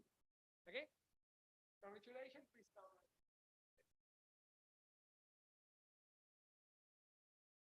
come. Okay, good evening, everyone. My name is Võ Trung Giang, and I come from Vietnam. And this is my first time. I sent you.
Should I go?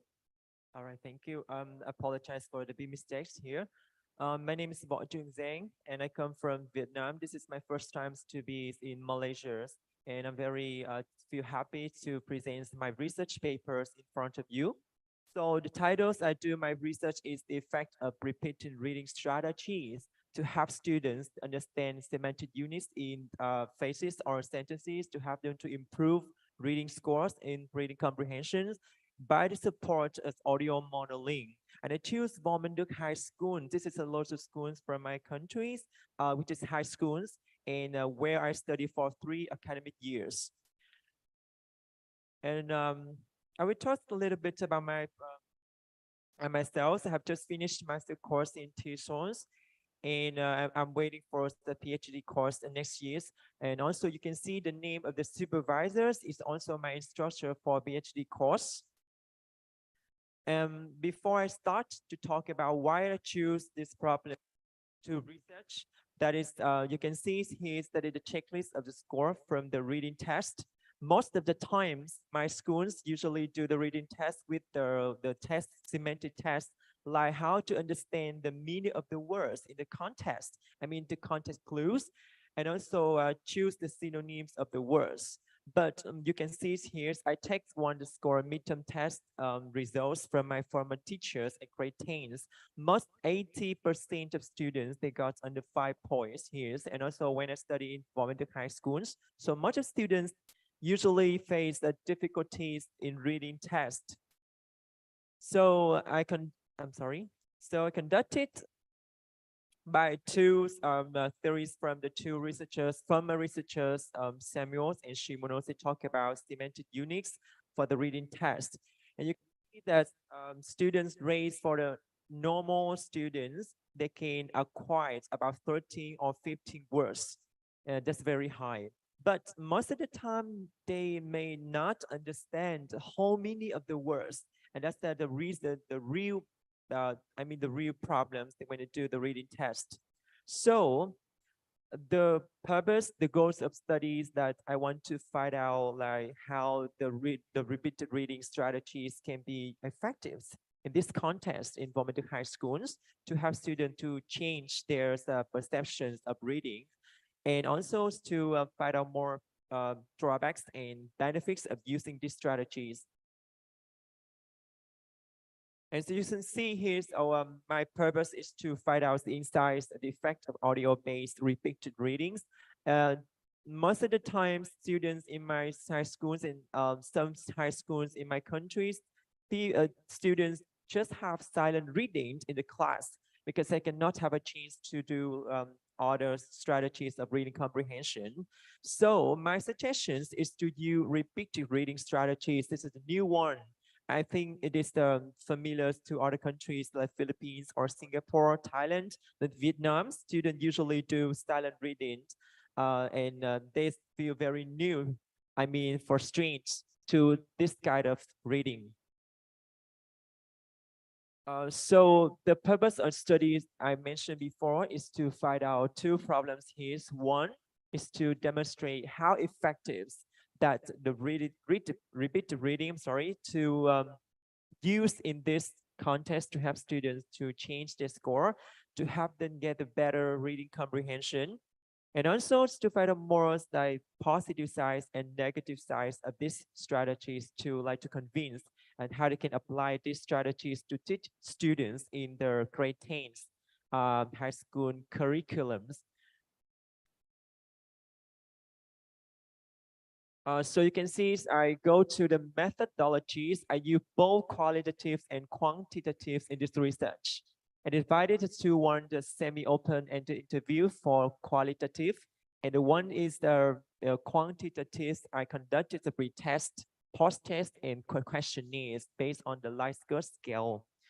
Okay, so I just have like a short description about the respondents' profiles. So the grade 10s I choose have the 63% of females and 37% of males. And I choose the cluster randomly from the teachers at grade 10s. Why I do that is because I want to ensure like the qualities and like the reliabilities and authenticities of the research. Okay, and this is the research instruments that I chose for my study, Time Zone 3. This is, of course, in Vietnam, it's very popular, but this most of the time people don't have a chance to practice more about this course.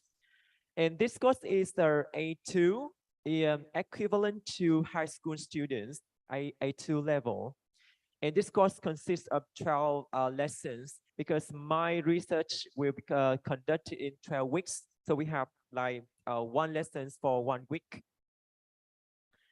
And you can see here, this is the steps that I want to show to talk about the methodology. So the first, I give the introduction of study to the teachers, because teachers is also the administrators in my research. They need time to understand like the method, need time to understand how they can administrate students in the research. And the first step I do for the pretest, the pretest here, I choose from the source of the internet about the semantic units. Why I do the pretest here? Because I want to make sure that like the level of reading comprehensions of both group, control group and experimental groups are the same. And maybe it's, show insignificant difference. So the pretest here is I give each of the students in the class one number, and then I gave them the pretest and the pod test I will like to mix. So for example, so misters, you are assigned number 1, so you give the broad test, and then when I go to the pretest, you are number 2 for the pretest. So the next I interpret for the pretest by SPSS to show like the result, the evidence that I can proceed the research. Then the questionnaire here is based on the lexical scales. To the purpose I use the questionnaires is to like examine the effectiveness of the repeated reading strategies in this context. And the next ones I use semi-open and interviews. Why is that? Because this is the ones like mixed between like the closed questions and open question. I mean, students can give their opinions. The one that doesn't give opinion and the one that can like to just choose fixed opinion. And the last one, the BOSS test. The BOSS test here is I will show like the effectiveness of the method, the interventions that I use. I will show you more about the finding. And the last ones, I interpret the pod test by SPSS2. Okay, so these are the key findings I find for on the steps that I do. The first, I'm the pre-test. You can see here we have 37 for control group, and the second one the experimental group, and that is the mean to show that the reading comprehension level of 2 groups is not significant. I mean, for different, not significant different. Okay. So this is the my questionnaire consists of 10 statements, and will show you one statement. 80% of all the statements show like strong agreement and strong disagreements. But you can see that here. You can see that here for the statement 1 and statement 2. The number of students they agree. I mean, agree with the effectiveness of the repeated reading strategy is very high. And also for statement 2, I just show the first 2 statements, but for the 10 statements, the student usually show their strong agreements about the treatment. And so I talk about the interview here. So as I said before, my interventions last 12 weeks. So at the end of the week, so I asked students to show like to how do you think the treatment is beneficial or not? Okay, so you can see here from the week number 4 to week number 10, we have 12 weeks. Like I think the first 3 weeks, students need time to get familiar with the treatment. So number 4 to number 10, that is show more the beneficial use of repeated reading here. You can see it. Okay, and I go to the next one for the post test. So now it to examine the practicality, authenticity, the reliability of the treatment here. And you can see at the first time we can compare to the first time. So pre-test and post-test, there is a big difference here. And you can see it's like also the significance like index here is 0.000 and those I mean for it is lower than 0.005 to show that the treatment is effectiveness and practicals to use. And I go to the conclusions here. So when I compare between the both test, the first one and the last one, between 2 groups, you can see it's like participants perform better in terms of understanding semantic units of reading tests and proportion reading accuracies as compared to the control group using normal repeated reading. to show more about their opinions about the effectiveness of using these strategies into grade 10's curriculum. You can see 97 participants show their agreement for the benefit of using this treatment. And I talk about my limitations for the treatments because I just use these strategies in the small scale Volunteer High School. This is the one high school in my local place. So my limitation is that someone needs to conduct this research by using these strategies for large scale schools. I mean, from the other urban schools. And also my this is my limitation, the time constraints, because I need to get permission from the principal and from the school boards and teachers. Maybe teachers are very busy with their work. So it's a bit hard to offer permissions that can get, agreements to do the research together.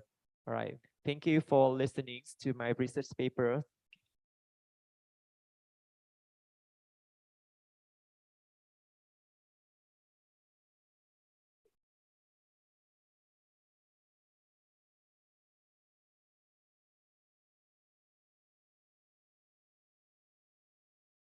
Repetition. Okay. So most of the times that students in my countries, they usually like to do the reading test, also the reading lessons from the book, silent reading. And they don't have a chance to work, practice with repeated reading. But at these times, I want to apply for listening skills into repeated reading. That means that when they read the text, they have to read like more than one time, maybe 3 or 4 times, but with the support of, listening to help them understand like the whole test. Yes.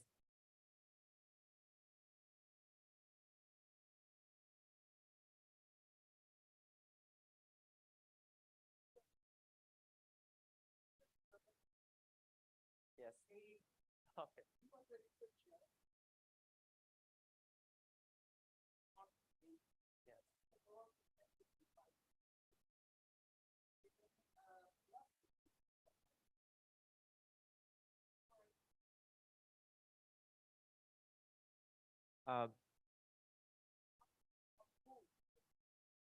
Yes, thank you for that question. I conducted 2 class randomly from my former teachers, and when I look at the score for the reading test, I recognize that the scores of the reading test usually low under 5. So I choose the class that I want. It just randomly I choose the class, and I have to make sure that also I interview 2 teachers from 2 class, because I want to assign one class for experimental group and the other one is for control group. So I asked the teachers to show their like observation. Yes, during the first week or the 2 weeks of teaching, they can show me like, okay, they are really weak at reading comprehension. Yes, so from that, I decided to choose the class from this. And the number of the students in the 2 both groups is like, it's not the same. Yes, it's not the same. The same about the number. Yes, but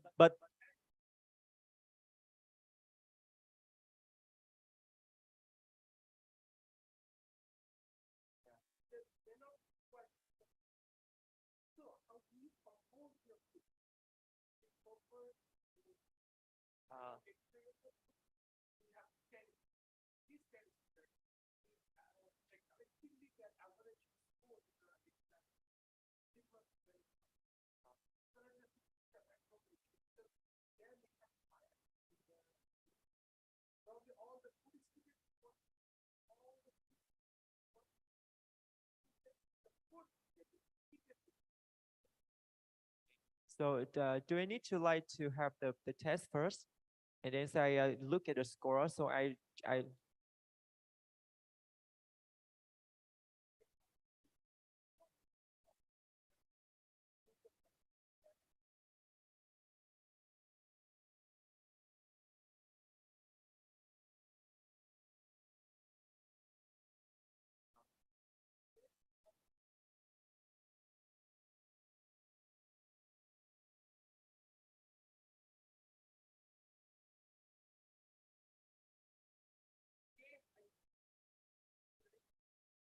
Thank you very much.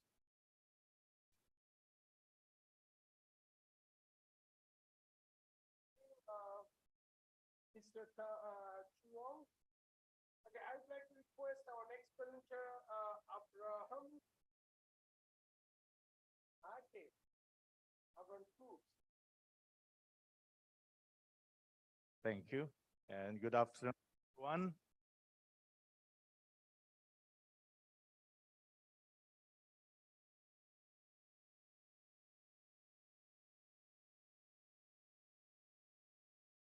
Okay, Yanjiliu. Okay, can you share your PPT with us, PowerPoint? Submitted. Okay. Okay, please submit here. No. Yeah, again, good afternoon, everyone. To be at the International Research Forum. My topic is is entitled PRISAA 3 Member Schools Sports-Based Campaign Promoting Drug-Free Environment and Fostering Student Well-Being.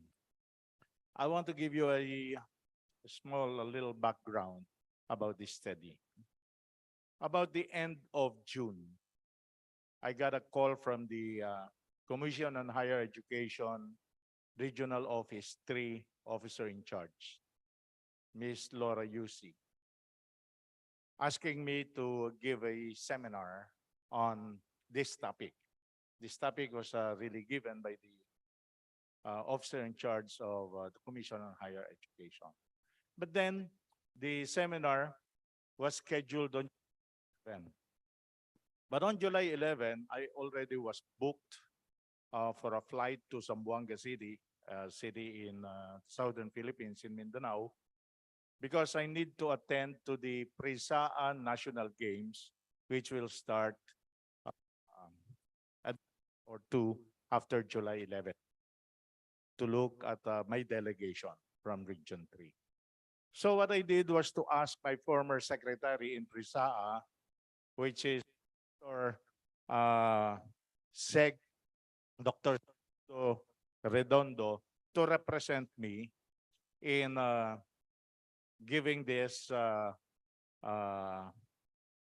topic to the seminar in Region 3. So what Dr. Seg Redondo did was to come up with a survey, and he got answers from the sports coordinators and coaches of all our member schools in PRISAA 3. Now, let me give you an idea of what PRISAA 3 is.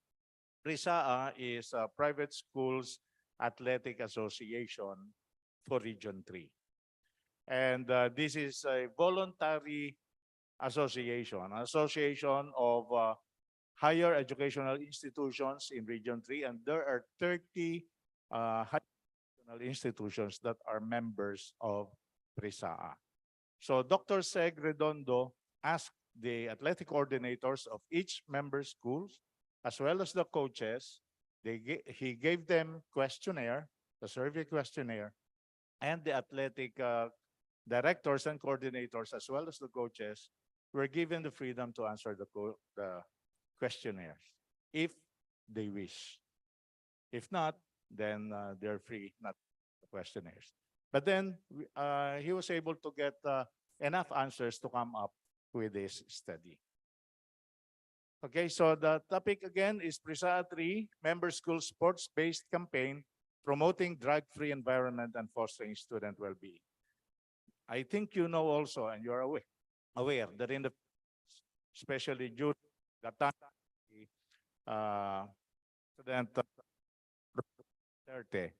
this issue, drug dependency, drug abuse, drug addiction is, is very prevalent and an issue in the Philippines.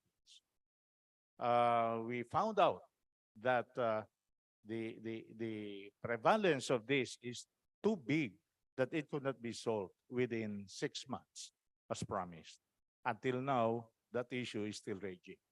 So the question for Region 3 and for the how can the educational sector, the academe, help in helping curb this problem. Ask in the sports in the leadership in sports in Region 3, what to help the country solve this problem. So,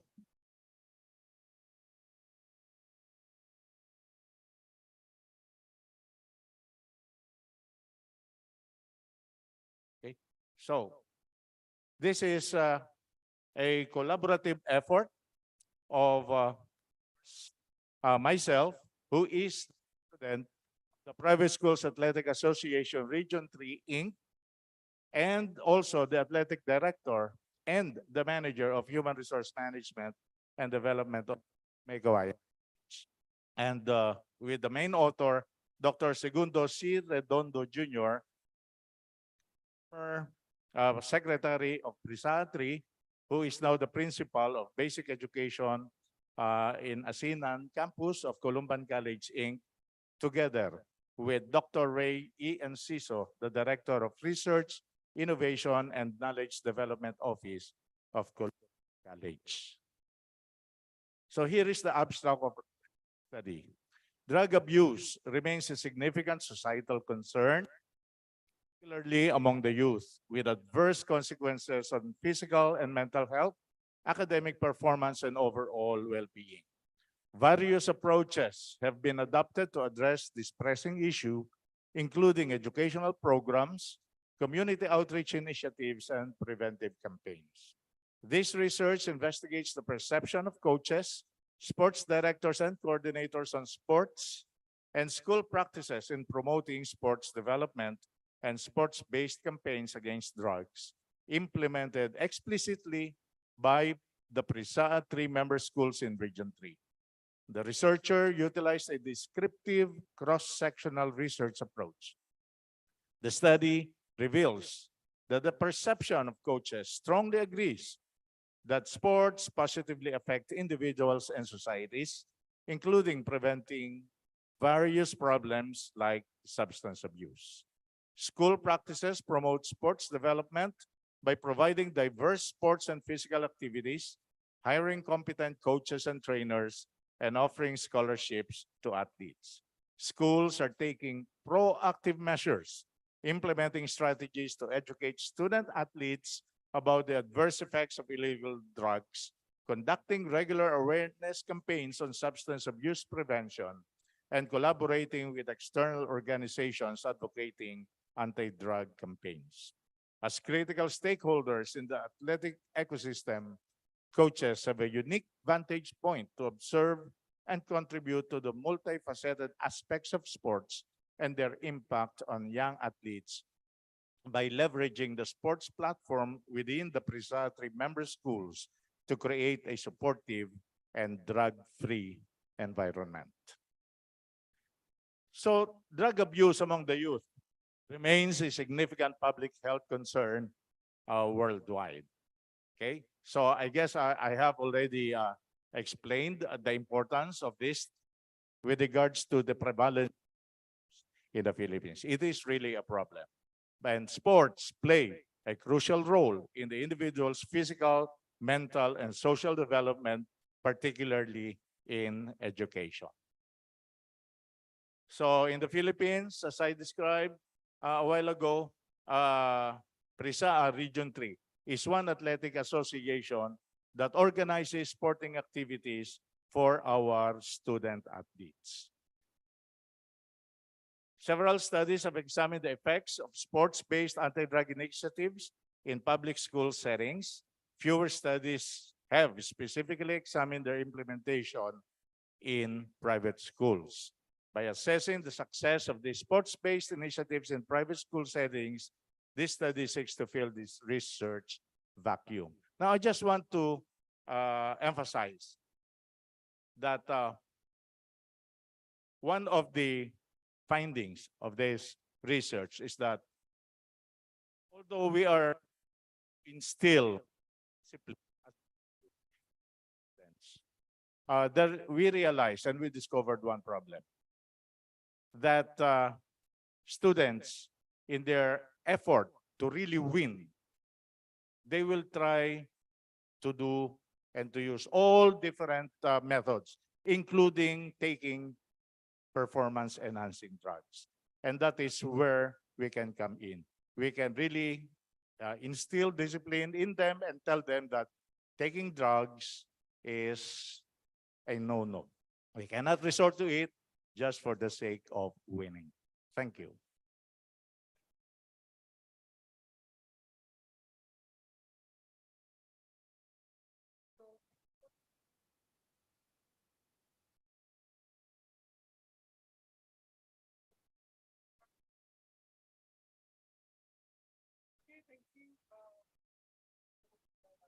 Thank you. Thank you.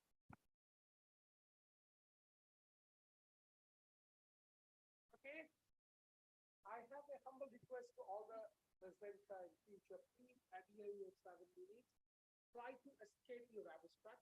You don't have to present the abstract or your biography. Okay, if you really want to share your biography, probably you can share your card with your as for all the academicians, because we have to finish everything by 7 minutes your presentation. So you know which things you should emphasize, which things you don't. Okay? Okay, I would like to request ERG Liu to present and wish you all the best. And again, please bear in your mind you have only 7 minutes. Okay, thank you.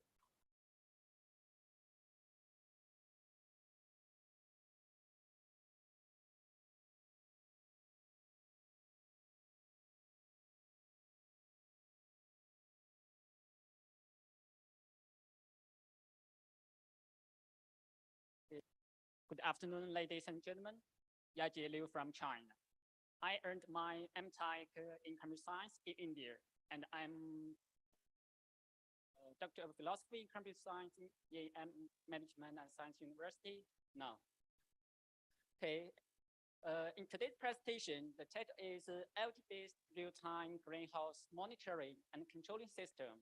Okay, to start this presentation, first let me introduce another 2 members of my teamwork, Professor Yaha and Kasi from Management Science.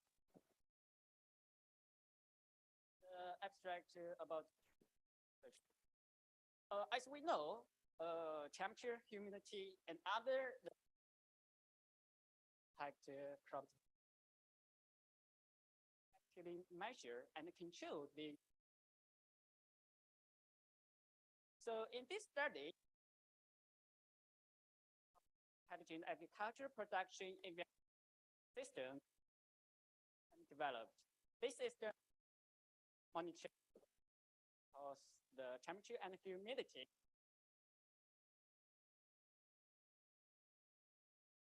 at a level for crop to grow. Things about this project: 1, module to collect data from sensor to monitor the farm. 2nd, across the system. 3, to enable farmers to utilize the data from the cloud environment. Overall system architecture of this project. From this, we can say this is the Node MCU, the main microcontroller to connect to and the humidity. After that, a filtering algorithm is used to remove invalid, incomplete data. After that, the and check it if the value is in normal range or not. If the alarming system will be activated, and at the same time, a processing signal will be delivered to the further to activate the fan or heater to let the monitor the parameter value go back to normal. The uploaded data will be uploaded cloud via internet. The users can access the monitor data not only through a phone application, so from the desktop webpage. Next, now I will mention the corresponding hardware modules used in this project. Yeah, 2.6, it used as microcontroller, collect the data, analyze the data, and upload the data. DHT sensor is used to collect environment temperature and humidity. To display the monitor value, also 16:2 LCD, it used to display the monitoring value. To compute the greenhouse environment at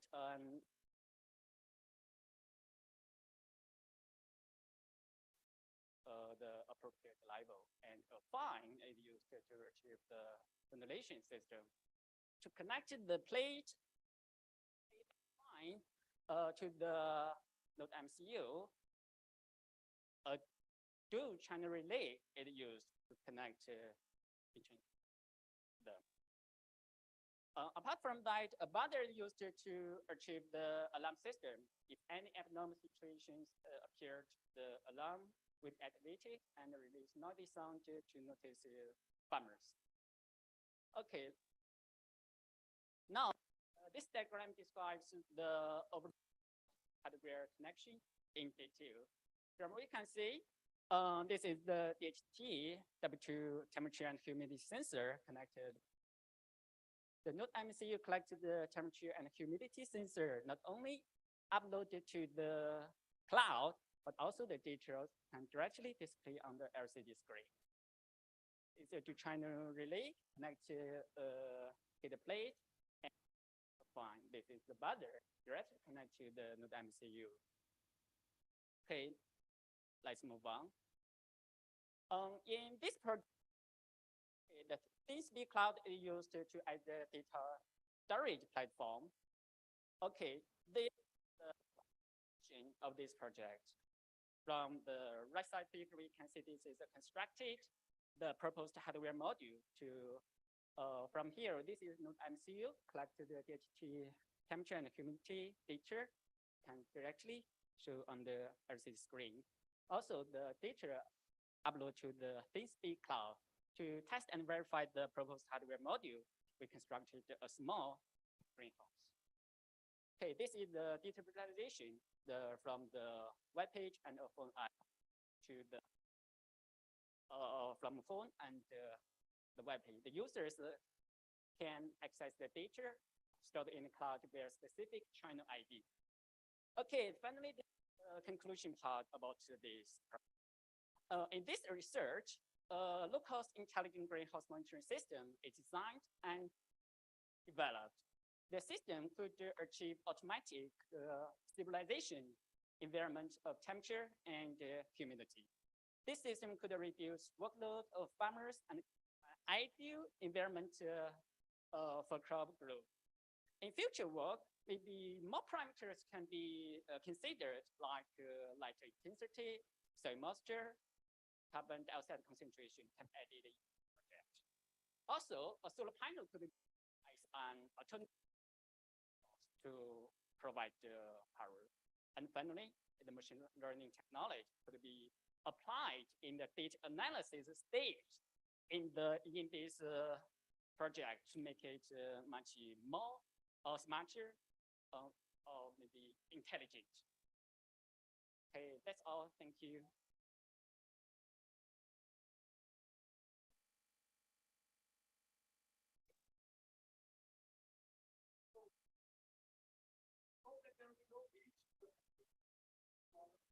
Okay, thank you.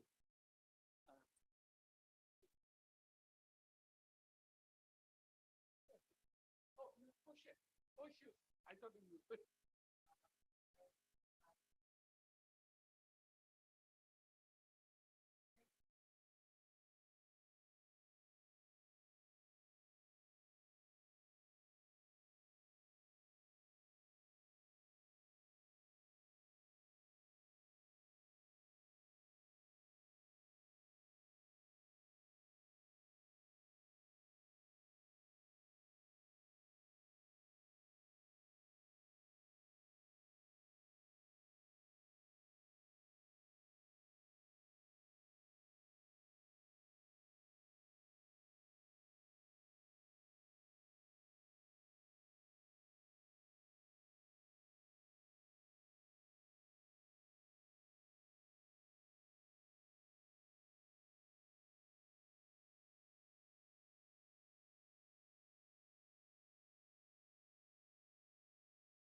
And then without giving a concluding remark for session 2, I would like to continue our session 3. Because as you know that we are a little bit of running out of time, so we have to meet up. So please everyone adhere the rules of 7 minutes of presentation and 3 minutes of Q&A. So if I smell a little rude, but please make sure that your presentation finished by 7 minutes. I'm extremely sorry for this limitation. Okay, I would like to share the video of our keynote speaker for session 3, Dr. Vola Rudkowskia. I'm extremely sorry if I pronounced wrongly. However, she is not available physically. She sent a video for us for the session chair, session keynote speaker. So I would like to request the committee to play the video of Vola, Dr. Vola from Belarus State Economic University, Belarus.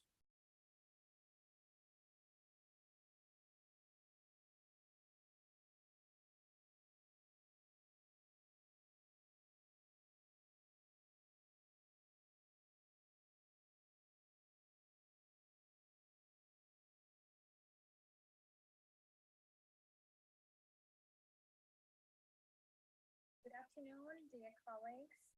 I'm happy to take part in the International Conference on Managed Scam. I'm an associate professor at the department at the Belarusian State Economic University, PhD in economics, and my main sphere of interest is financial planning and financial management in general. So I would like to address some of the issues that we have in the financial planning methodology nowadays. Why? Because this particular topic is very relevant for every single individual in our entire world. Then it's completely relevant for every enterprise or a company, letting alone transnational corporations, definitely true. Also, it's important and necessary to take care of for states, for the whole entire regions and the world in general. So it's relevant, and let's take a look at the problems that we can highlight there. First of all, let me say some words about the problems that are of the highest concern right now. I'm talking about healthcare, I'm talking about unemployment, I'm talking about climate change, inequality, sustainable development issues, also the lack of financial resources supply, and so on. All those problems can be addressed, and we try to find solutions in every single direction using different types of methodologies and tools. Talking about strategic financial planning is an infrastructural element for every single system that provides us with a solution. So what is strategic financial planning? I would like to highlight several approaches that can help us in understanding this better. As an object, strategic financial planning for a company is financial strategy that should be developed, that should be adjusted, that should be taken care of very, very precisely. As a process, strategic financial planning can be defined as a set of steps and procedures that are sequentially, let it say in such a way, carried out in order to build financial strategy. So what kind of techniques, what kind of tools we need to use, and the way we use them, the way we implement the knowledge, should be described here. Also, strategic financial planning can be defined as a part. I mean that is a functional element of the enterprise strategic planning in general.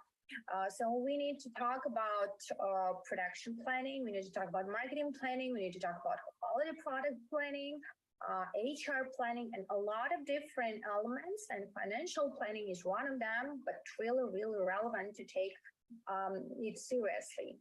Also, strategic financial planning can be described as a whole process, as a system of interconnected elements that are functioning and performing as a whole mechanism.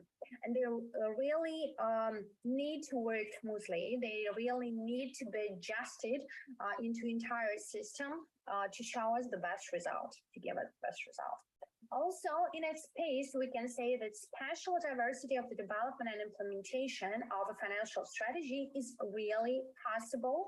And it's absolutely relevant for transnational corporations, for companies that operate their business in different regions and countries to consider that kind of factors.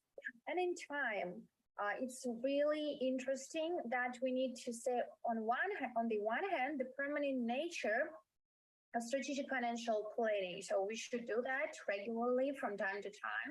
We need to reassess our goals. We need to reassess our resources that should be allocated and so on. But on the other hand, the clear time frame for each of its stages and procedures should be provided. It should be deadlines organized. It should be some procedures that should have their strict limits, strict deadlines, right? So all those factors to determine our strategic financial planning process should be taken into account, and it makes it really, really complicated to implement in real life, not in theoretical part, but in practical usage. So I have highlighted four more main problems, or I would like to say reasons, why strategic financial planning is not considered to be really important, right? Why? Point number one, the conflicts in a goal setting process. Number two, reassessing goals. Number three, resources consuming process, including methodology. And number four, accuracy and uncertain external environment. Those four groups of factors negatively influence on the way we use strategic financial planning methodology. And let me say some words about every single of them. For example, the conflicts in the goal setting process. We need to answer one very simple question before start working on our methodology. What are the goals of the ownership? We can have two main options. Option number one, do the owners want to sell the company in 3 or 5 years, or hold and operate it for 20 years? So the goals are different here, and the techniques that we are going to use in order to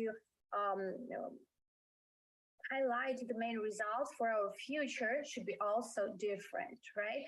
Different goals, different way of achieving them, different techniques to be used. Is point number one. We need to know what are we going to do in the future? What should it be? Point number two, reassessing goals.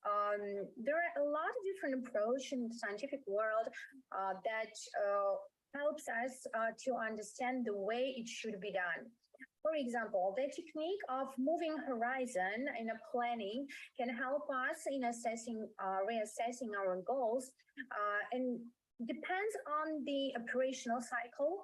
If we're talking about production, if operational cycle is short, then we can use this technique and reassess our goals once a year, or maybe even less sometimes. If our operation cycle is really, really long, 2 or 3 years, it depends. So our horizon technique, horizon technique should be used twice in 3 years or once in 2 years, it depends. So reassessing goals should be implemented in the process of strategic financial planning in order to understand if we need to switch from one goal to another, if we need to adjust our strategy and get focused on something much more important according to the current conditions and current situation on the market. What should be said here about methodology and techniques that should be used in strategic financial planning and reassessing goals? I will show you in my presentation system representation of the entire procedure of strategic financial planning that is necessary to take consideration. Why? Because it shows the entire process with all the repeatable circles, with all the necessary activities to conduct, and how to adjust that to short-term planning, middle-term planning, and long-term planning. It's very common approach. I would like you to take a look at that. I'm not going deeper in every single point here. It's pretty clear, but that kind of system representation makes a lot of sense in order to combine all the reasons that I've mentioned previously in one very successful tool, I would say. The next problem that was mentioned is actually accuracy. Because nobody knows what is going to happen in the future, what factors will influence most, what factors will reduce their influence, and so on. So the entire philosophy of strategic financial planning and even management in general is based on making predictions about events that are really far away in the future. It makes this process even more complicated. Strategic financial planning and all the techniques that I would like you to use, it gives a competitive advantages at the same time to the companies and justifies the existence of the field, even though the absolute accuracy rate of their predictions may not be as impressive as we would like them to be. It's absolutely impossible to find the way to predict the future 100% accurate, right? But being close to that, taking into account all the factors is necessary. Absolutely, yes. So telling this, I would like to pay your attention to a basic functionality that I have developed recently, where there is a problematic issue, like financial strategy for the company should be created as a functionality of different factors. The factors are the composition of financial resources that are structured by time, tools, conditions, according to the strategic direction of development that the owners have chosen for their company. Also, what we need to take into account here, as you can see on this slide, is situations defined by the external trends, a lot of them, that determine the direction of development. Also, goals and objectives determined by internal factors achieved during the development of strategic strategy, financial strategy.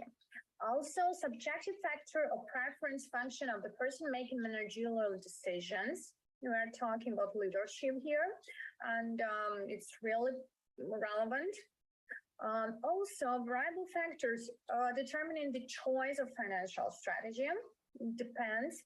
Then the last one is the criterion for choosing the best option for a given implementation interval of a financial strategy for a combination of factors. I would like you to take a look at all those factors and ask yourself, is it enough to combine all those necessary factors together and start working on financial strategy alternative? According to my mind, it's enough, but all the adjustments, of course, are welcome and we can work on them even more. So, talking about the way to implement all the ideas that I have mentioned, all the factors, to eliminate all the reasons, to combine all the necessary tools together to perform successfully in the future for a company, I propose to use one method that, to my mind, according to my mind, it actually helps a lot. And allows us to combine all the necessary parts together. The method is a hierarchy analysis method. So it is about a lot of steps that should be taken in order to understand which way, which alternative of strategic financial planning of financial strategy is more appropriate for the company in the future, like 3, 5, 10 years. It depends on the period we are working on. So what are the steps that should be taken according to this hierarchy analysis method? First of all, we need to create a list of possible alternatives to the company's financial strategy. In this slide, I think you can see that I suggested to take into account 3 main alternatives. Alternative number 1, A1, catching up strategy. Alternative number 2, innovative strategy. Alternative number 3, modernization strategy. It depends on a lot of factors that we are going to take into account: marketing position of the company, technological level of the company, different external, internal factors, of course. But we need to highlight the main of them that are probably acceptable for the company. Then step number 2, determine the global goal of strategic financial planning of the company. What should it be? In my case, I suggested to consider providing enterprise production and social development by financial resources is the global goal for the strategic period of planning. I think for the company that I was working with, the machine tool companies, 16 machine tool companies in Belarus. And the main goal for them, in order to be competitive, in order to be successful, the main goal was to provide financial resources for production first and for social development. For helping their employees in different directions. So it was our main goal that we highlighted during this research. Then let's move to the point number 3, step number 3, to identify the operating conditions of the company. As I said, we should take a look at different factors like external, internal, financial markets, what's going on there, government restrictions or governmental different types of regulations and so on. The whole spectrum of analysis should be conducted. So it means operating conditions. Okay. Point number 4, to develop a number of financial criteria for the development of the company. Here we took 5 main criteria. First of all, it's minimize fixed cost, maximize market value, maximize profits, optimization of sales growth rates, and maximization of high tech value added. 5 main indicators that we can use. They are not limited just with this list. We can add a lot more. We can reduce the amount of points in the list. But these are the main ones that we can use. After having done that, we need to pay attention to the key characteristics and forms of financing according to the company's strategies. What do I mean here? We have 3 alternatives of our financial strategy: catching up, innovating, and modernization. We need to find out main key features. What is it about technologies? Do we need to increase it of long known technologies? Do we need to update existing technologies? Do we need to finance the development or to buy the latest technologies? So what should we do in this order? Then what kind of costs we are going to take, low, average, or high cost for our project? What kind of risk are we able to maintain here? Minimum, moderate, high, we need to highlight this.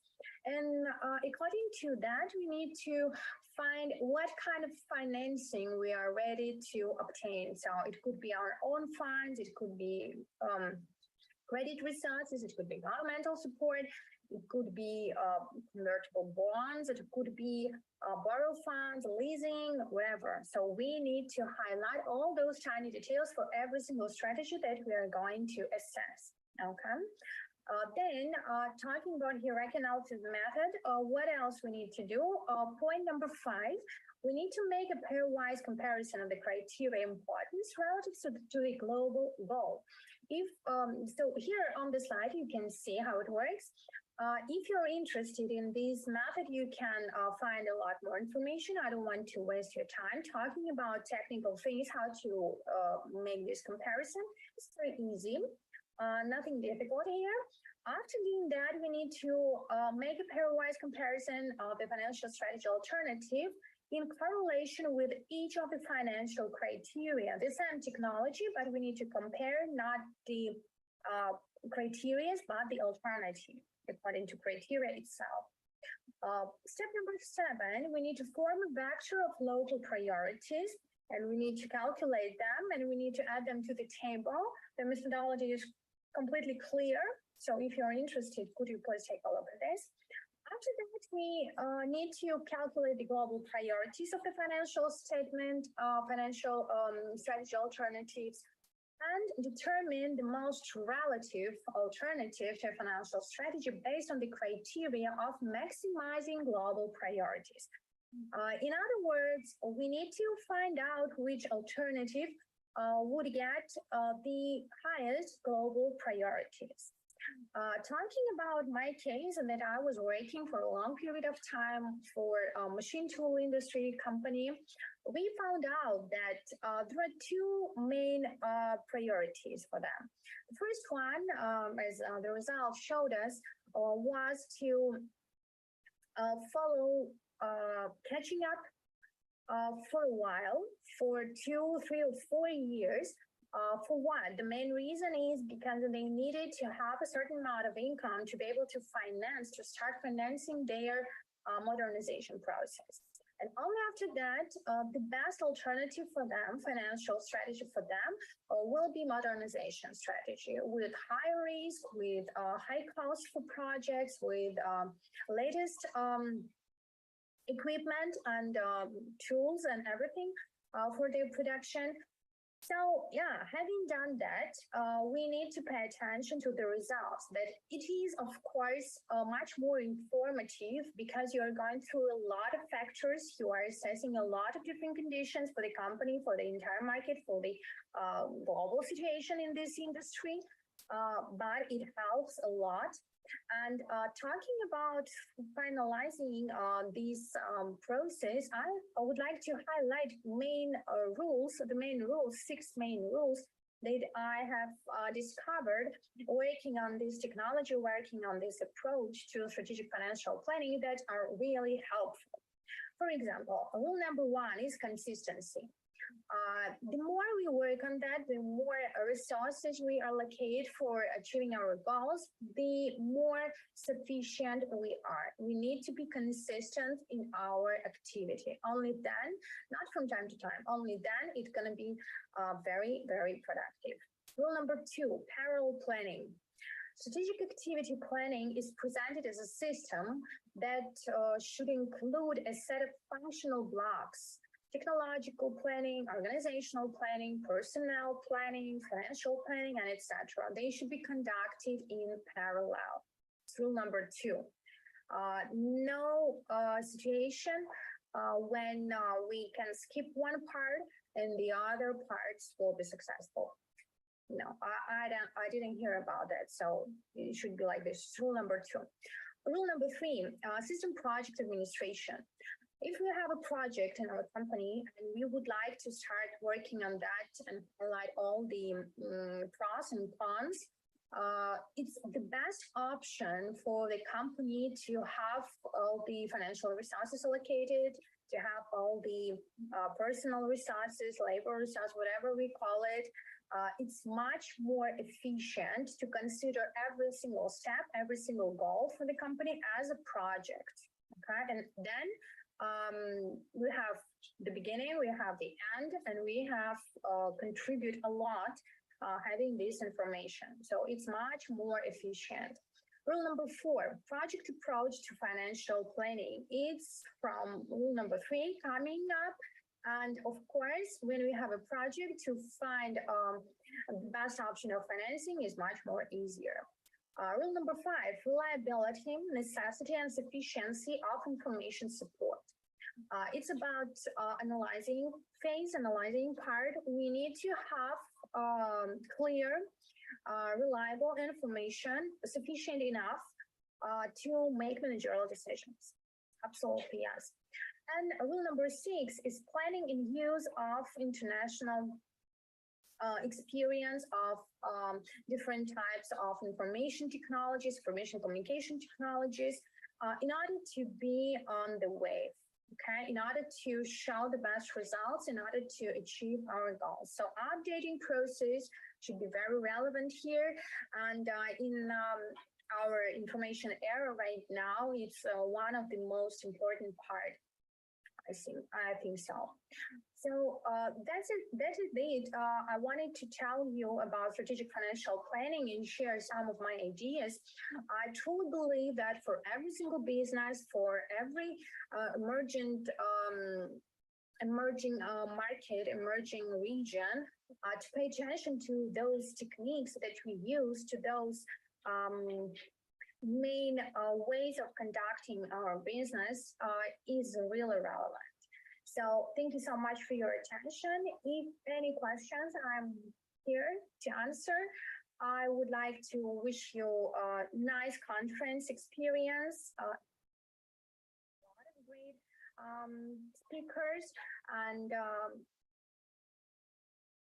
good luck.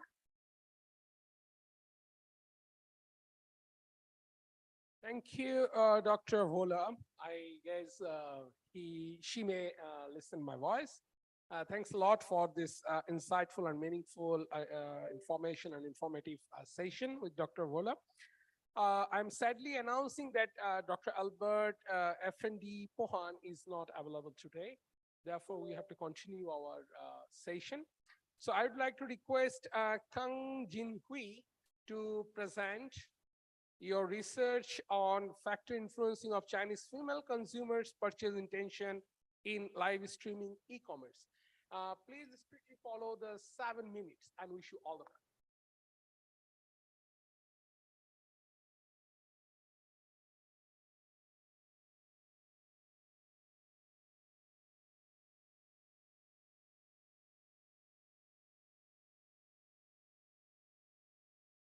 Good afternoon, everyone.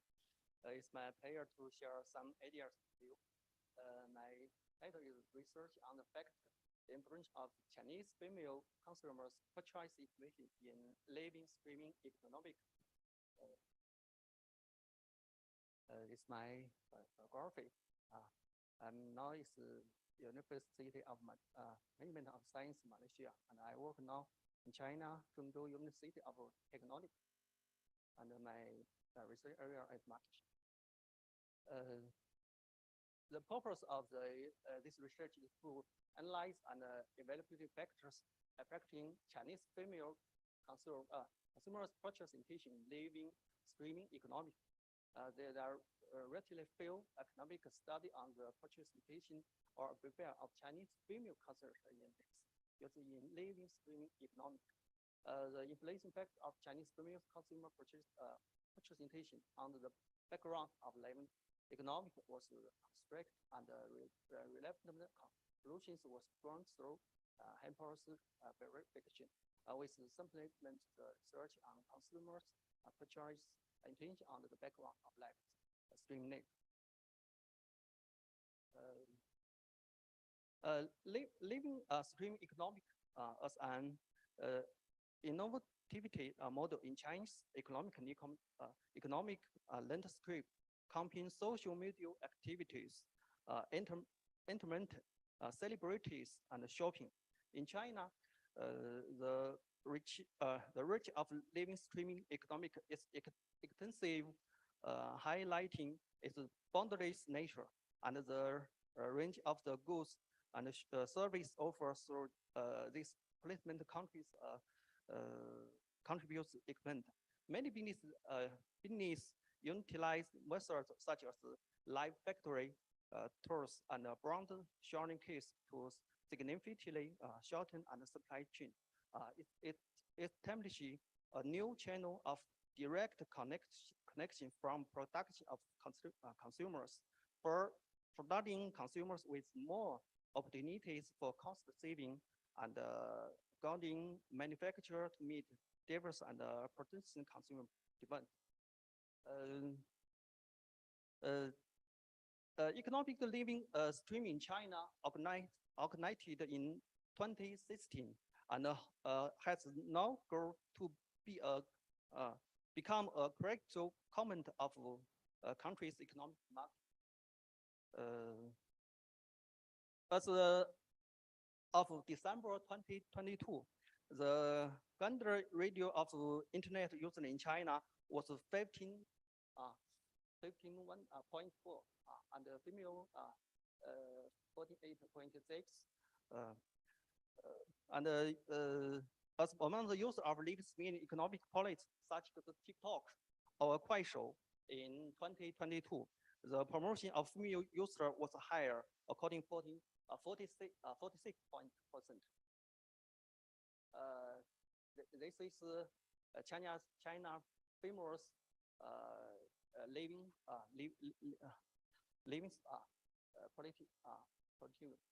is TikTok.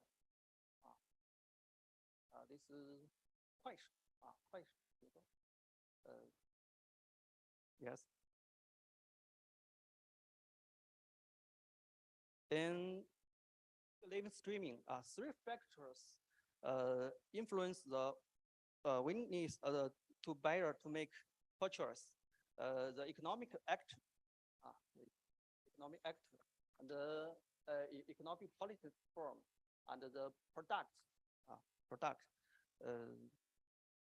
The actor such as the actor influence consumers such as professionalism, populism, and interactive, and their impact on consumer purchase intention. The product refer to the merchandise, exciting research formality contains to how product quality and brand repute of first, thereby positively influencing consumer position in production. And the scene means the economic policy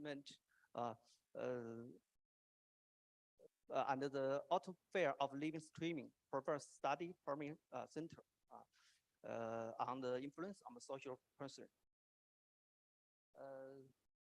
This is the line.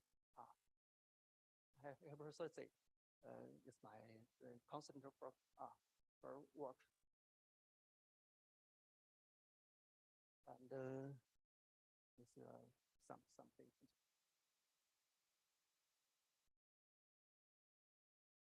This is the conclusion. The research finding reveals that the living platform as atmosphere and product value information has a significant impact on the purchasing patient of Chinese female consumers. However, answer interaction does not have a significant influence on the purchasing intention of Chinese female consumers. Some recommended. First one, focus on creating a welcome atmosphere in the economic living space room. And the second, innovatively showcase the value information of products in the economic living streams. And the third, economic answer should utilize active effective communication techniques to enhance the purchase decision of female consumer. Thank you.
Hello. Thank you. I was just testing. Good afternoon to one and all. My name is Arfan. I am a student, PhD student at MSU in Shah Alam here in Malaysia. This paper has been written by myself and also co-authored by yours truly, Dr. Arun here. And we shall be looking into how social media persuasiveness and influence has been taking a part in our lives from a period of 2010 to 2023. So it is a small comprehensive review from past literatures that we have conducted by using bibliometric analysis. So right now, this is my small bibliography. I am currently a PhD student in MSU. I did my master's in Monash University and my bachelor's degree in ICT, also in MSU. So a simple abstract of this paper states that we are trying to examine the literature, past literature on social media persuasiveness and influence between the years of 2010 and 2023. The reason why I chose these years is because this is where the social media power became very strong. As far as it started back in 2003 with MySpace, the app. In 2010, it boomed really bad, really well. And so we try to understand how well do the persuasive powers of this platform invade anyone's lives. So in order to buy something, in order to get any type of services or such. And so we utilize bibliometric analysis, performance analysis, and thematic clustering. Out of all these analysis, we have used at least 195 documents or articles from Scopus Review, and WOS Viewer is the software that we have used to analyze this. A short description of the paper is that we would like to study the social media persuasion and its influence, which contributes significantly to our understanding of the human behavior. So what would you like to see? If you would like to buy anything, you would like to buy a product or a service through the social media or digital age. This research uses a systematic evaluation of literature, past literature, and citation patterns emerging so that we can understand the emerging themes to get some insights for the policymakers, for the marketers, for anyone in the social media sphere to develop it further, and also for further research pathways. As the social media platforms are also increasing by the year, right now there was a new platform called Threads, so there will be more research papers also gathering. So in that sense, it becomes crucial to understand by conducting a bibliometric study to assess the current knowledge until now, as of 2023, to identify the trends until 2023, and also to recommend some suggestions for the future. In doing so, we will be filling the gaps of knowledge, and this study will guide in utilizing evidence-based tactics for successful conversation between the marketers, between the social media personnel, between policymakers, in order to keep this fast evolving digital space from going further and further. So this is my table of inclusion and exclusion. This search was conducted on 10th May, and we used the Scopus database So at start, we had 468. As we filtered it down, we had 195 to read through the articles in order to understand how well do social media platforms influence everyday behavior of them. So as you can see, this is a chart that does a year-by-year analysis. As of the 41 that you can see is of the year of 2022. That was where a lot of the papers had been published only in this social media sphere to understand how does it influence the behavior of anyone, not only consumers, but any person that is using social media. As you can see, this general thread of the line, it goes higher and higher because more and more people were getting involved with the social media platforms for their own uses, not only for business, for any other marketing or advertising purposes. So as the bibliometric analysis demands, we need to understand which were the most influential authors in this study. So we can see that there was a paper written by Zhang, Zhao, Chong, and Li, which had 376 citations, which you could consider it as to be like the holy book when you're considering to write any form of social media influence or social media consumer behavior type of paper. There are other papers such as written by Sokowa and Kefi, and one more written by Li and Hong, which had garnered at least 346 and 296 citations from one paper. So this is just a brief outline of what I had just mentioned. All these authors, I had put them in a tabular column, so for you to read it easily, to understand it easily. And obviously, these are also papers that are written by influential authors in this social media field. So if you're researching social media, you will definitely come across such type of authors because they have written papers that have been in a very recent 5 to 10 years period of time. We cannot forget which type of universities or institutions have done a lot of research in this social media influence and social media persuasion. So as the most influential universities go, Hong Kong Baptist University, City University of Hong Kong, and University of Science and Technology all have written at least one paper that have reached 376 citations, which means 376 people have found this paper very insightful to be cited into their own research on social media influence. Next, we will be looking into which countries have researched a lot in this social media platform, or social media influence, social media persuasion. Obviously, United States will come out first because they have a lot of social media companies started off from that country. So 1,906 citations were garnered from just 75 papers that they have written from the period of 2010 to 2023. Next came China with 904 citations with 25 25 papers.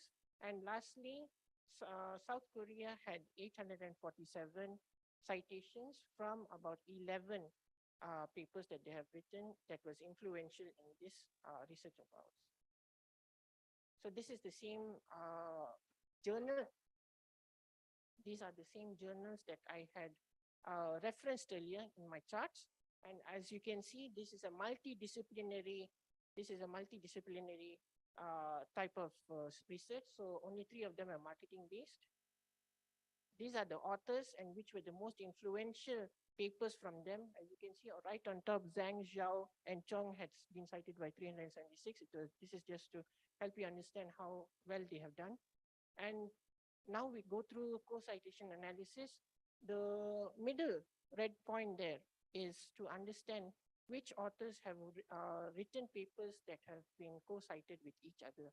So the one with a lot of lines coming out of them means they have been influencing or influenced by other papers to write such. So persuasion knowledge model is a paper written by Friedstein and Wright in 1994, which they find very useful even now in 2023 in order to research or study about social media.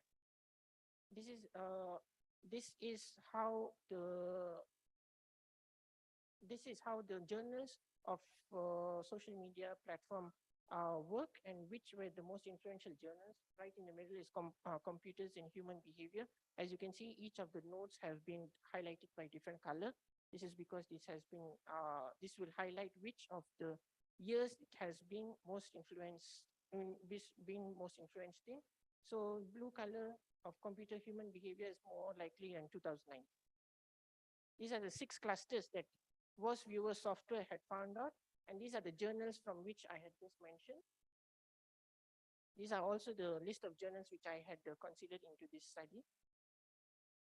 Right now we will be, this is a bibliographic coupling to understand which are the terms used in this social media influence, to see which terms will be used in your research, which has been used by other people in this past 10 years. So this is a small table to make you understand which are the terms that you use if you need to understand about social media behavior, social media influence and such, and how many times have they occurred over the past 10 years, and how many times have they been cited. Recommendations for the future, I will be ending it soon, is to fill the gaps of existing literature in order to understand what is social media's persuasive influence factor, in order to understand how social media platforms, as listed here, influence social behavior, social media user behavior. How do you modify persuasive tactics to the unique dynamics of each social media platform, exploring the messages on social media platforms and how they impact the social media users in their behavior and attitudes. Lastly, to examine the psychological processes and mechanisms in underlying purchase intentions and purposes. So this is the conclusion of my study. That is that this paper will be a comprehensive analysis to provide insight in key themes, influential articles and emerging trends in social media persuasion and influence. Through the citation analysis which I just mentioned earlier, we explore how social media platforms shape persuasive messages and consumer behavior. How is the impact of influential marketing and how is it so evident in the recent years? And lastly, these findings will provide a solid focus for the research in this field, which will help benefit the social media marketers, anyone that is in policy making for social media, in order to understand how to make better use of it in social media communication and persuasion. So thank you. If you have any questions, please.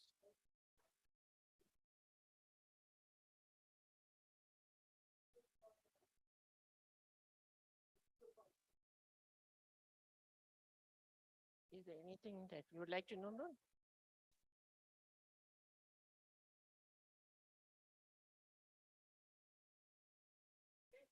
Thanks a lot, Arfan, for your presentation and very impactful presentation. Wish you all the best for your upcoming publication. Okay, now I would like to request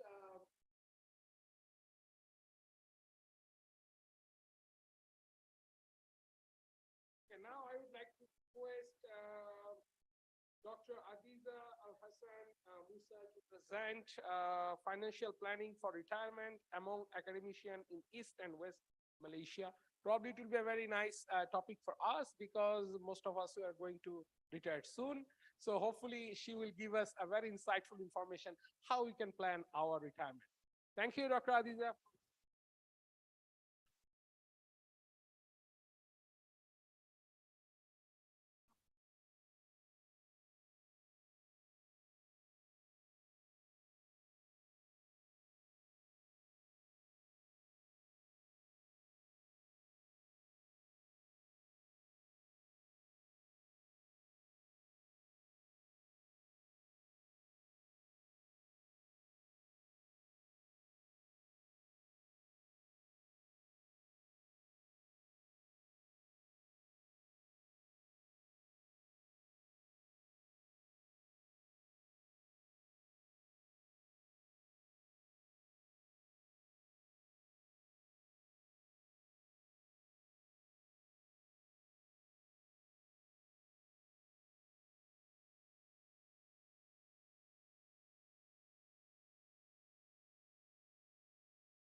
presenting already. I'll not bore you because I hate boring presentations myself. So I'll plan as much to bore you. This particular topic is very relatable. By the way, the Ghanaian, Ghana is a, that's why I look different, that's why I sound different. But I have a problem of talking to Dr. Arun knows me, so they are going to be doing this to stop me. All right, so financial planning for retirement, I believe that you can all relate to it as academicians as well as aspiring academicians. Even if you are not in the academia, there will come a time in your life that you close the curtain. When you do, are you prepared? Have you ever asked yourself, are you ready? Or you are relying on your children? In this day and age, we still rely on our children. Do we rely on our family? As an academician, do you have any excuse? Sociologists say that we may not have a wealth of money, but we do have wealth of knowledge and prestige. And society seems to think that if a term is reflected in your pocket. Is that the case? Recent reports and studies have indicated that retirement among academicians has become a global issue. Because of the aging, we are aging. One of the advantages that we have academicians is that the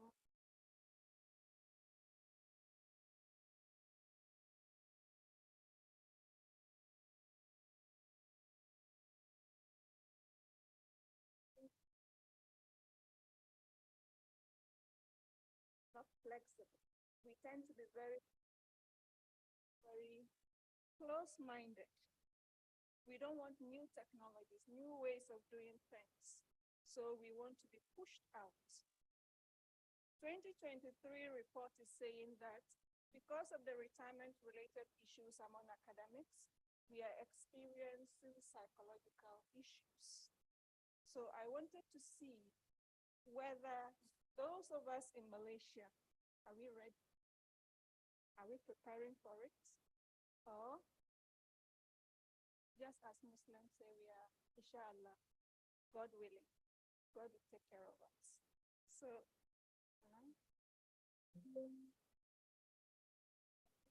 does it work? All right, okay.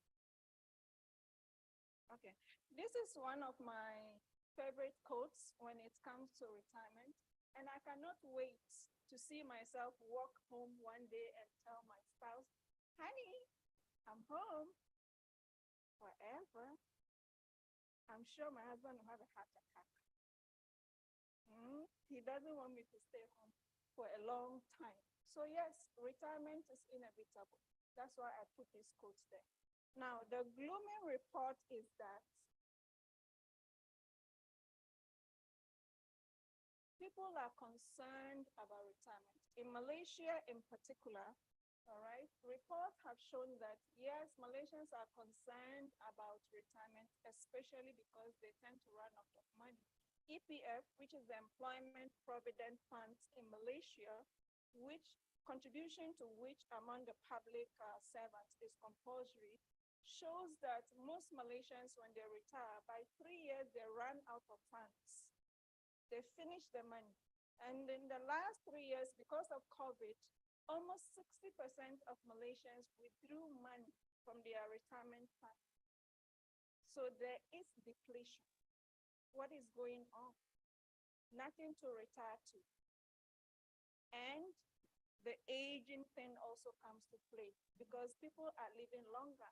Malaysians used to, the lifespan of Malaysians used to be 56 to 60 years. Now it's up to 75. So after retirement at the age of 60, you still have 15 years. And you finish your retirement fund within 3 years. What happens to you then?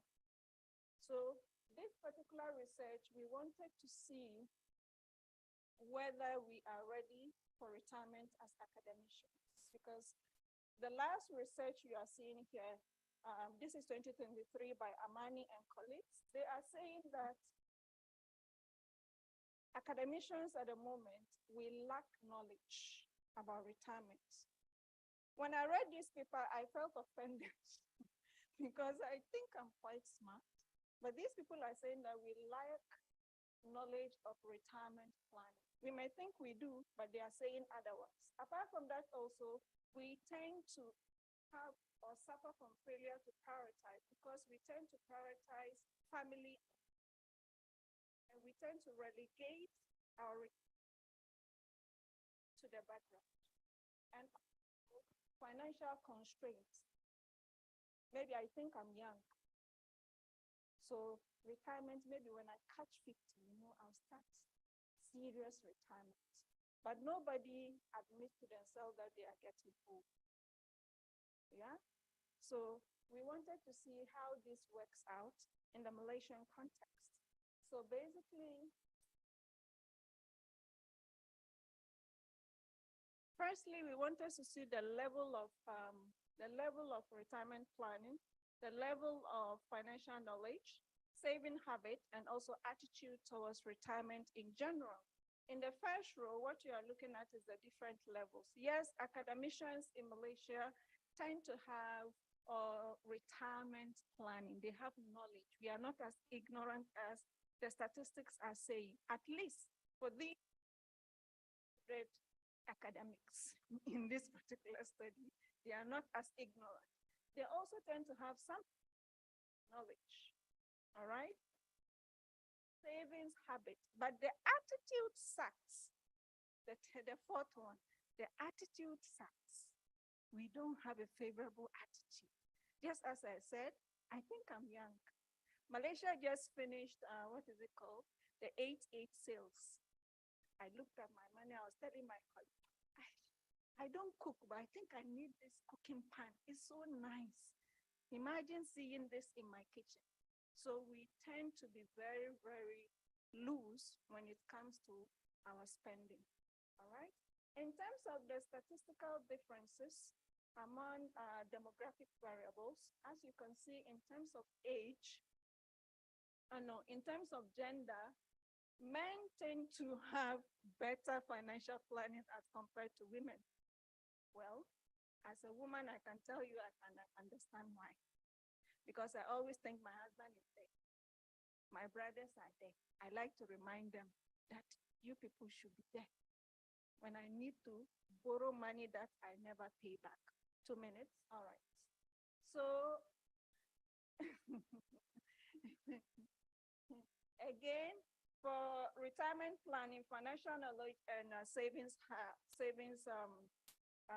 behavior, both genders, they had statistical differences between them, except for attitude.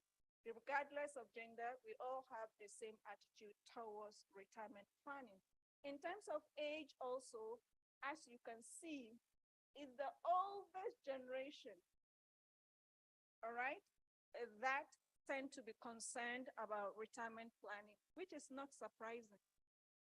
In my culture, we seem to say that when you start graying, it's a sign of flowers at the cemetery. Yes, so age, you know that, okay, I need to plan for my future. So basically, this is a summary of the findings of this particular research. I believe that it tells you something about your own life. Again, as you can see, attitude. Social psychology, attitude has 3 components.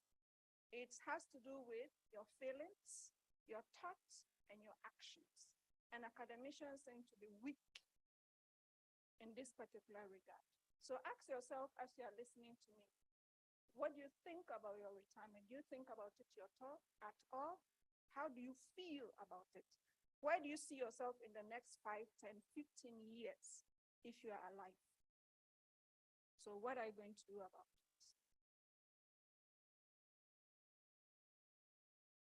So I leave you with this particular quote.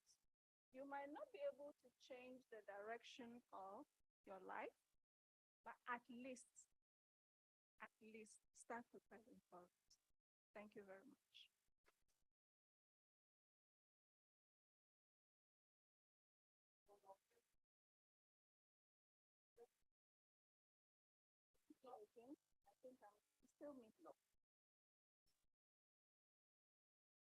Okay, thanks a lot, Dr. Aziza, for your very interactive presentation, yet very valuable for everyone in this classroom. I'm sorry, the seminar room. Okay, I would like to request now the next presenter, Yuan Dong. Please come and present. The title is Exploring the Marketing Strategies of Live Web-Based Shopping based on the TikTok live streaming platform. Wish you all the best. Good afternoon, everyone. Dear professors and ladies and gentlemen, today I'm very honored to present my research about exploring the marketing strategies of live shopping based on TikTok live streaming platform. This is my background. I got my bachelor degree about 10 years ago in China Pharmaceutical University. My major is pharmaceutical English. And then I worked in one Canadian company for almost 9 years. And then I my master's study from Chinese University of Hong Kong in 2021. I'm working towards a PhD degree in business and management. Professor Aaron in MSU now, and my research interest is live marketing. Currently, marketing is quite popular, especially in China, are the most famous live streaming platforms like Alibaba and TikTok, WeChat, and so on. Famous brands and with a big population of audience. And for this kind of platform and with advantages, most people can benefit from the live streaming shopping, including very normal persons with no popularity. Most of us, you can see the rainbow couple, the Cantonese couple, they are just very regular, well, human beings like us. They are not celebrities. They have no power. They are not entrepreneurs. But by this opportunity, they can this opportunity to earn a big money, become billionaire now. And some of them, they are entrepreneurs or famous stars like this, and they can also use their popularity and to increase or expand their business. And now I'm going to introduce advantages which is needed to be supported by appropriate marketing strategies. Here, this is a development status of this kind of platform. You can see the obvious increase, especially from 2020, because of the pandemic. People cannot go out, so we have a lot of time to stay in-house and doing nothing. We can use our cell phones to watch short videos, to live streaming.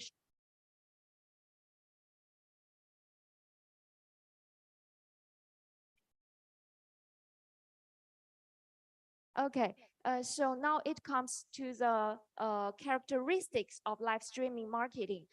Firstly, it comes with the trading properties, and the anchor comes with traffic.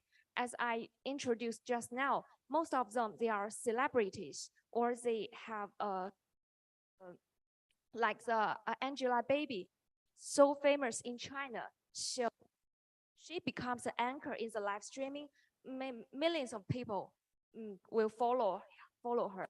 And also for Luo Yonghao, he's a former failed entrepreneur in China. He went bankrupted before the booming of live streaming. Many people, he owed a lot of money to many people, but using this opportunity, because every people know he's bankrupted and everybody wants to see what can happen by his business, by live streaming. That's why many people try to have a look what will happen the live streaming, and then some others. And the second characteristic is multi-dimensional and timely interaction to improve the consumer experience. People can simultaneously, then the anchors or the will answer the questions. And it's just like a face-to-face interaction, quite convenient.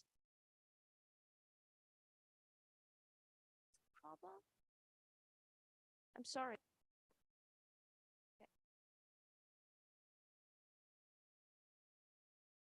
Okay. And the third one is a scenario-based sales, simulating the consumer desire. Like every lady would like to buy lipsticks. We want to try the color. And this gentleman, Li Jiaqi, is the most popular man to sell lipsticks in Chinese internet. He will try more than 100 lipsticks in one live streaming show. And so girls can see the effect on the live streaming anchors. And the fourth one is that this live marketing can reduce technical threshold and save the cost of sale. Farmers just the cell phone and then he can sell his agricultural products by this sales. Next one. Next slide. So we can see that the characteristic of live streaming is strong traffic and content creation. But based on the literature review, we can also see a lot of problems of online marketing. First one is the law issue, and because it is totally online, I cannot, if I suffer from some product quality problem, I cannot go inside the shops to ask my money back. And how can we solve the problem? And also some people may cheat money by this online shopping platform, and we cannot, they use virtual address but how can you solve the problem? Is the quality of communication contents. I don't mean it's quite low, but it's not stable. Some people are very hot, very high quality, but some people just make fun, try to produce low quality, low profile contents. And the problem of goods is difficult to solve. And also the drawbacks of big data function, like the information cocoon, because the big data will always give you the things you like. And maybe you can only see the things you like, not the whole word. So I try to share some marketing strategies, like providing high quality content, like the fan interaction, more creative, because you share the very practical knowledge and then give the product introduction. People can benefit from your introduce.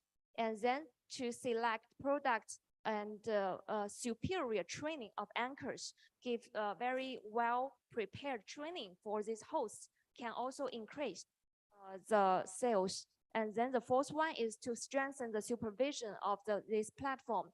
Actually, this is a early stage of my research. I big opportunities for unaccompanied individuals because I think it's a good opportunity to earn a big money. And also more academic research is needed. It is quite hard this year from 2023 by Google Scholar. And if we search live streaming marketing, we can find 17,300. It is quite hot topic actually.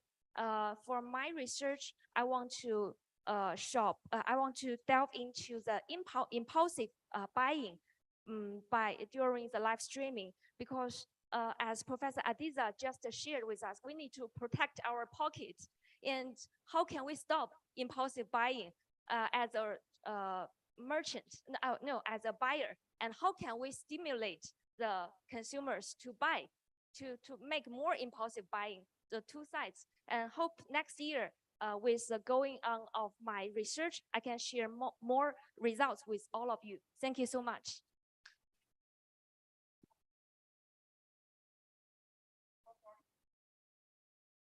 I think our audience become a little bit lazy. Okay, sure.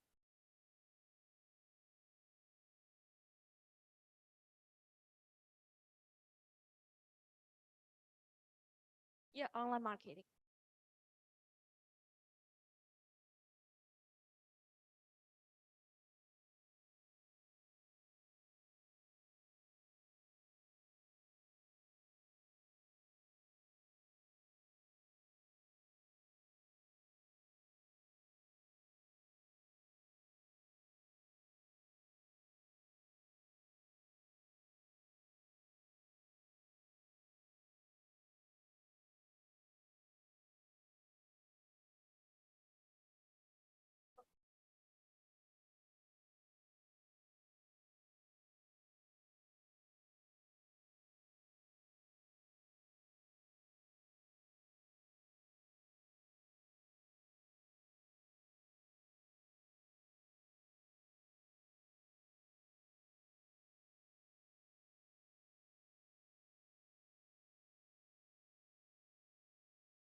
Thank you for, yeah, thank you for your question. And Target platform is based in China, and currently, the main famous platform Alibaba and also TikTok. The whole system, the platform, have a very strict rule to control the shops. And if they do some illegal things, they may stop this kind of shops or live streaming anchors immediately. And also, I heard that from if you want to be the live streaming anchors to sell a big amount of goods, and you have to pay the deposit to the platform to make sure if some illegal behavior happen, and the platform will take away your deposit and then give the money to consumers.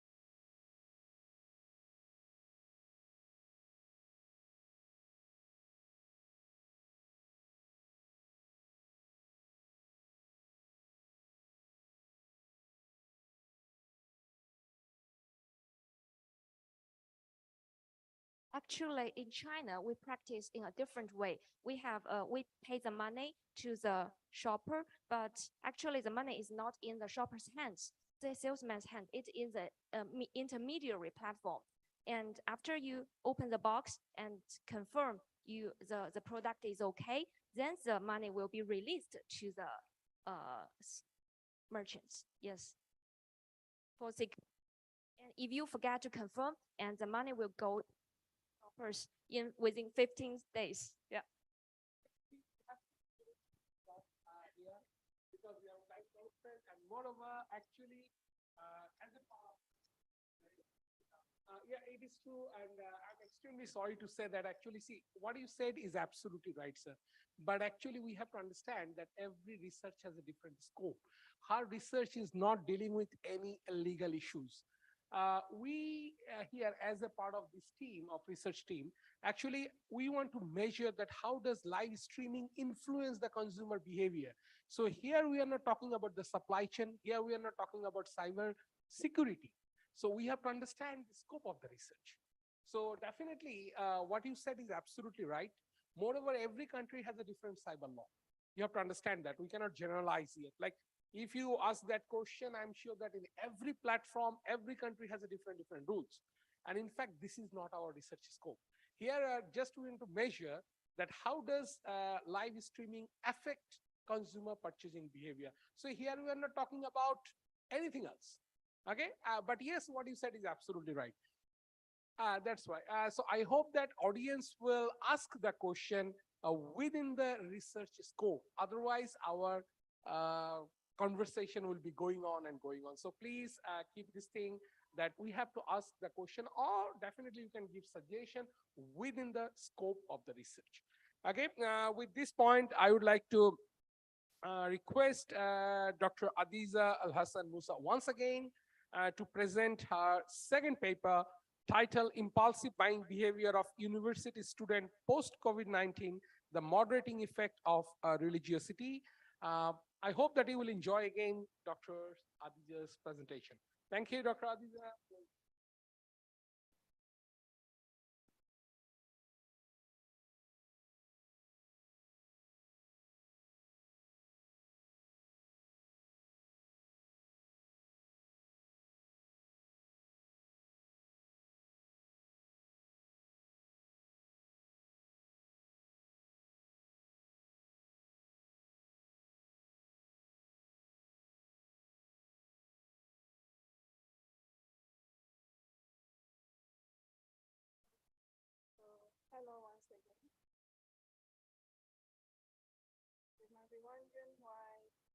topics are provocative this afternoon.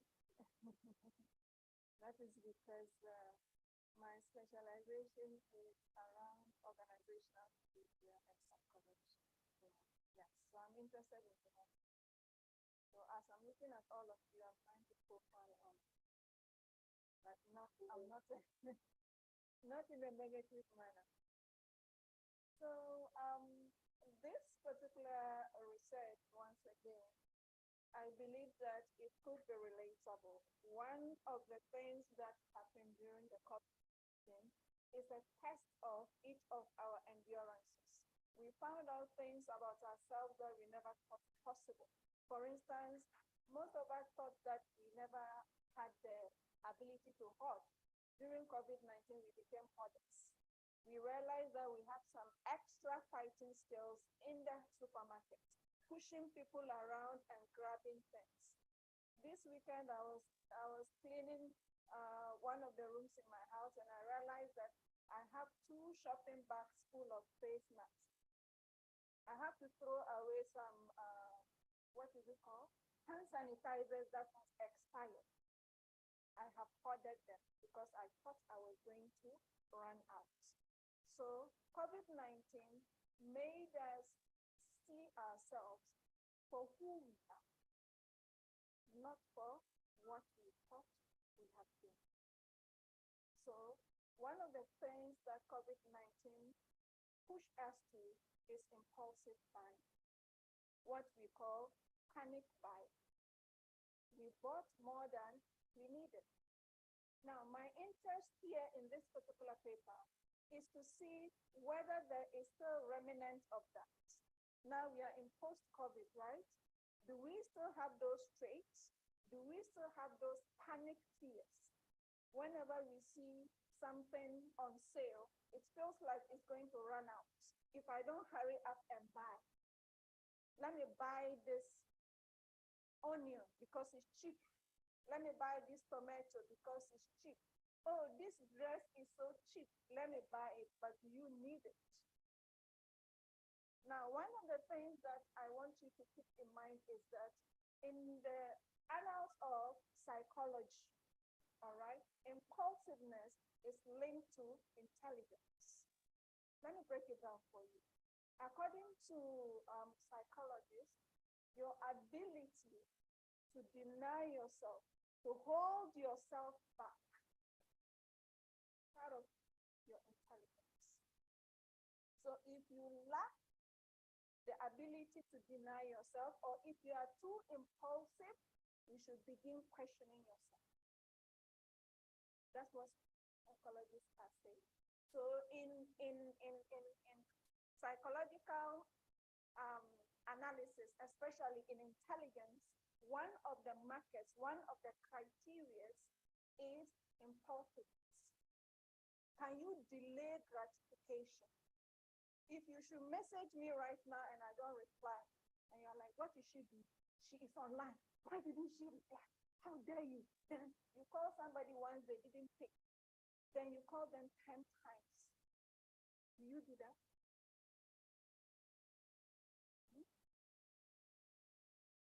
If things don't go your way, do you have the need to just scream? Everybody should listen to you. Why is nobody thinking it's a serious problem? To you, it's a serious problem. Are you like that? We do, but does it get out of control? Maybe 7 to 8 out of 10, you lose control. You cannot help yourself.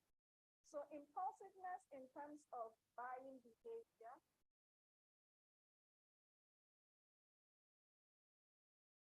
what happened? Okay. Impulsiveness in terms of buying behavior is tied to spontaneous and planned purchase. As soon as you see, wow, so cheap, you buy it. You didn't plan it. You didn't even analyze whether you need it or not. You just buy for the sake of buy because this is cheap. Yes, we all have the tendency to do that, but here I am talking about the fact that do you do it more often than not? I'm not here to teach you. I'm a culprit. I have more shoes than I need. When people come to my house, they question me, do you wear all of this actually? No. But when I see shoes, I have to buy them. I should know better. My field is psychology, but I cannot help it. We have the tendency. For some people, it is a disease that eats them. So in this particular paper, what we are trying to see, as I have said, is that have we inherited that kind of fear that was awakened in us during the COVID-19? All right. So this particular research looked at university students. The original idea of this study is a cross-cultural study between Malaysia and my country of Ghana. This is the Malaysian results.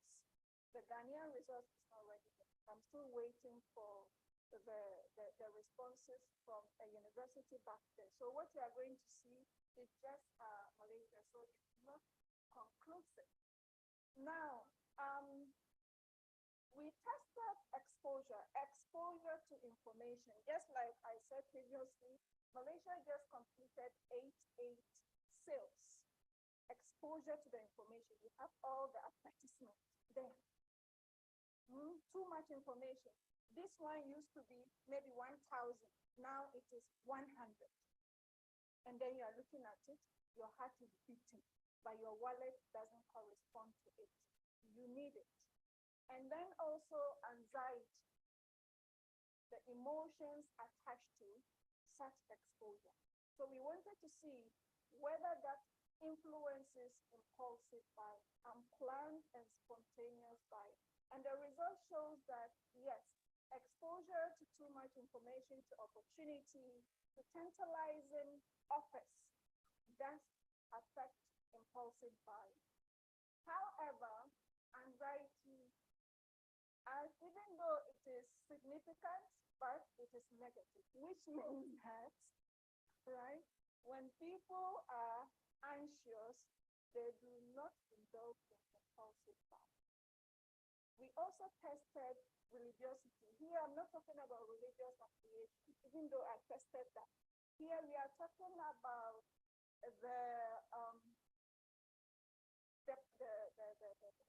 not the affiliation, but the manifestation, the practicality of your religion. Most of us we are created to a religion, but we don't practice. Do you practice? We wanted to see whether that influences impulsive buying, and also, yes, negative. It means that the more religious you are, the less likely you are to be impulsively buying. One of the things also we found out in this particular research is that because we tested religiosity, the Malaysian sample has more Muslim population, and the Muslims especially, their religion influence their impulsive buying, which means that when somebody is more religious, they are likely to be not indulged in impulsive buying. I could have quoted some Quranic verses for you, but I desisted from that because not all of you in the audience are Muslims. All right? This is because for Muslims, buying things that you do not need is equated to extravagance.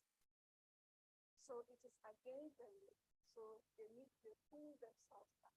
I'm waiting for the result from my country because we have much more Christians in my country than Muslims, so that we could have a comparative look at it. Even though both are Abrahamic religions, we have the same foundation, but perhaps we can find something.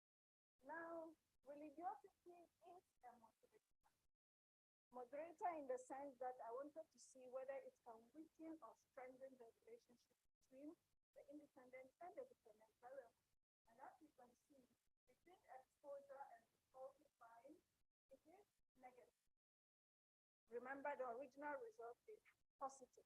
The more exposure there is to information and opportunity, you indulge in impulsive buying. But when religiosity is introduced in the relationship, it becomes negative, which means that it dampens the relationship. It weakens the relationship.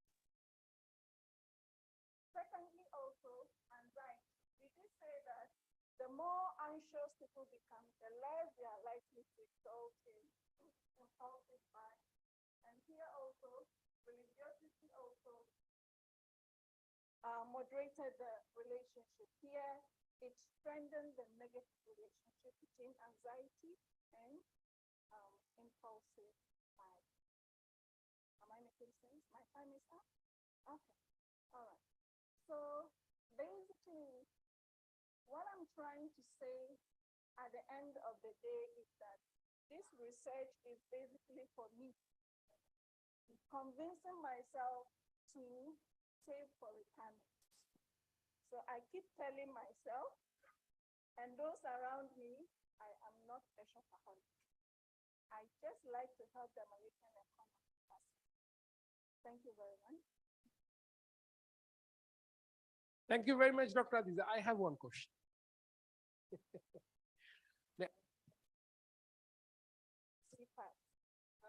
You see, in relation analysis, it is clearly showed that anxiety has negative relationship with buying behavior. So I think the solution beneath these findings. So since you mentioned that this is not for the other,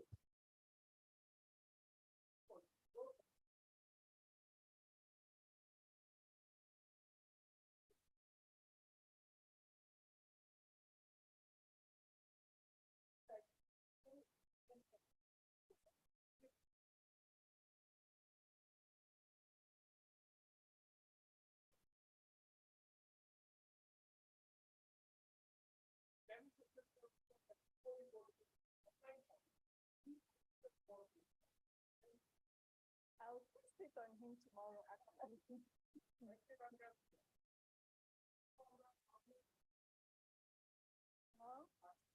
thank presentation related to the impulsive buying behavior. In fact, I am the researcher who is dealing with this impulsive buying behavior. Indeed, it is very, very hot topic, I could say. It is not only buying, because I observe my wife is too impulse, especially when she saw any promotion on Grab and Foodpanda. Okay, she may not buy millions of shoes, but she unnecessarily buy the food and waste it. Okay, so people has impulsion in many things, and we have to know how to solve this problem. Anyway, our next presenter is Dr. Stipnarong. Stipnarong, okay, thanks for your presence. He is going to present on employee engagement and retention in the AI era, opportunities and challenges for HRD. We will give you 7 minutes time to finish your presentation and wish you all the best. The floor is yours. Thank you. Can I use this one? Or you will? Okay, you slide for me. First of all, I would like to thank you for inviting me here. Actually, the last one? Oh, okay. Okay. Actually, my schedule is tomorrow. And I just arrived in Malaysia this afternoon. And the organizer called me, hey, sir, you present today. Please forgive me, and I have no time to adjust my presentation to be your format. Okay. Our study, we will study about the AI driven will be impact to the employee engagement and the employee retention, because this is a very hot issue in Thailand. We have a problem about the employee engagement because of the AI impact to the HR development. And then why we need to this study? The hot topic is on the number 4. We're looking for the balancing of the technology with the human aspect. Okay, please, next slide, please. I will try to make it concise because it's quite late now. Okay, back to the abstract. Yes. Our research, we use the SEM structural equation model, and our model is fit, is that answer our hypothesis is confirmed that a relation. Next slide, please. Okay, as I told you, we have a problem about the AI was impact to the employee. And we have a lot of the problem and we cannot define them. We cannot define the problem, why the employment is reduced. And we have a problem, we have a conflict about the HR and we have a conflict with the HR between the employee. Please, next slide, please.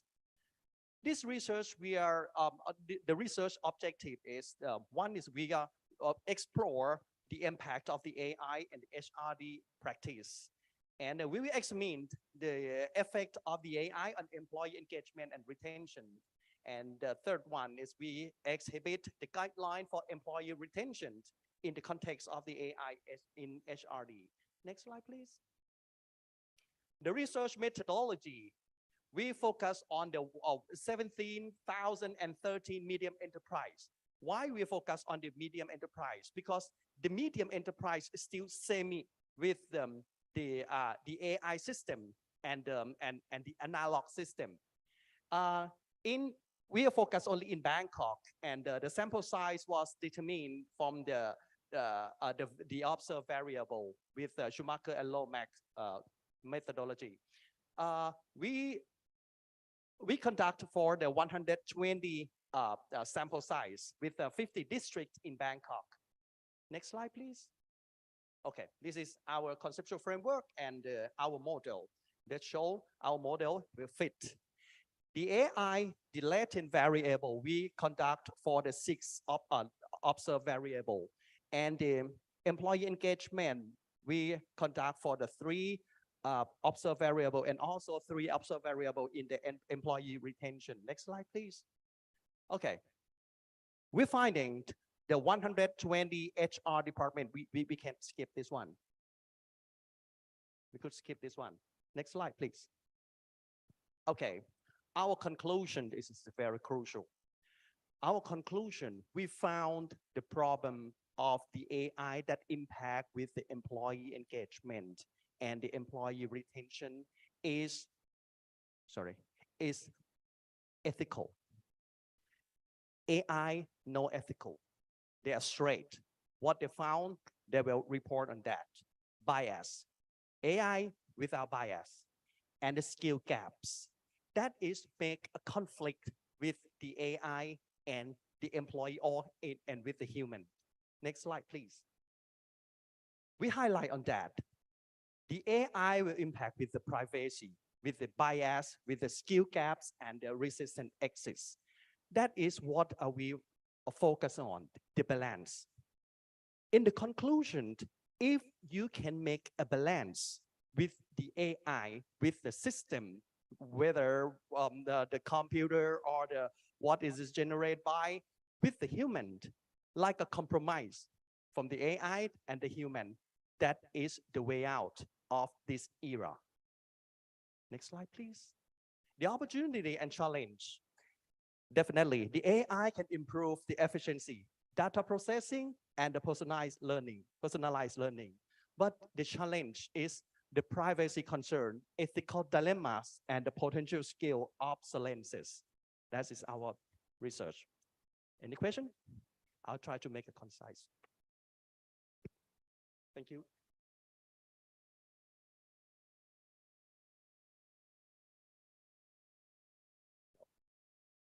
Because it's too late now. Please, thank you.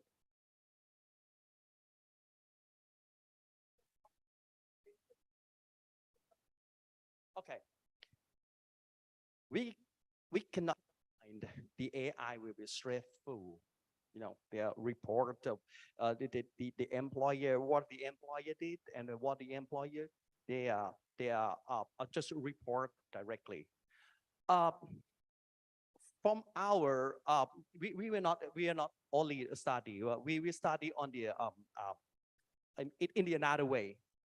Our answer is, in this era, we should be a compromise.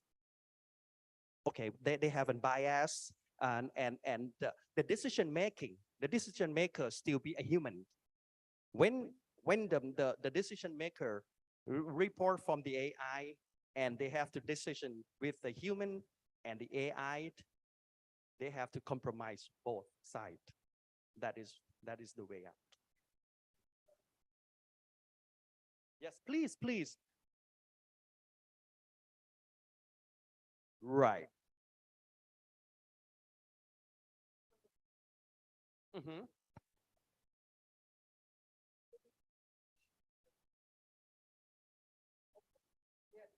Accurate to the human or accurate to the problem?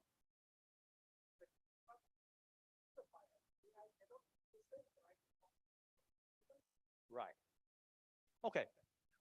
In my opinion, because our study, the report just report what we found, but from in my opinion, if the AI report for the like a conflict or the opposite with the human, in my opinion, just only the decision maker needs to decide or make the consider with a human being. Please.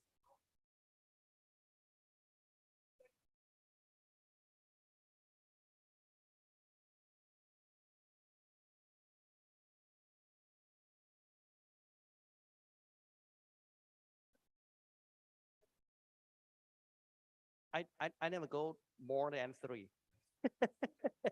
Yeah.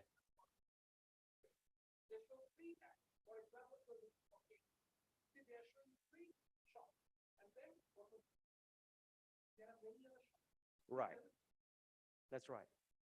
That's right. Mhm.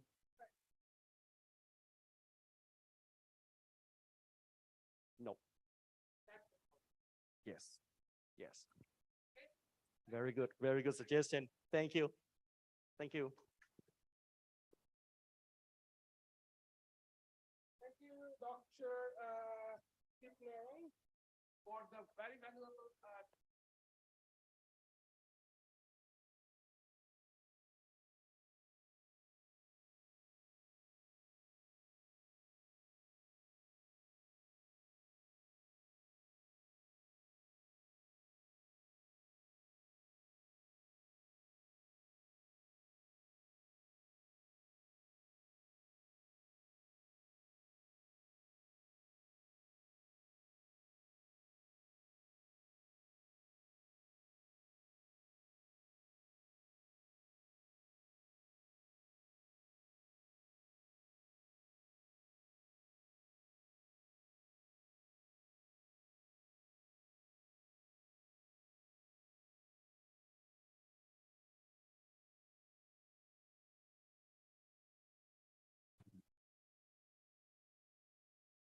Hello, everyone.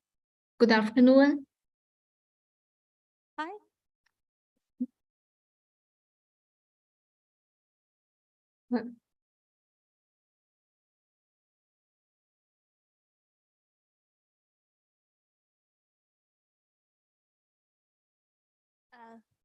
Dear expert and scholars, good afternoon.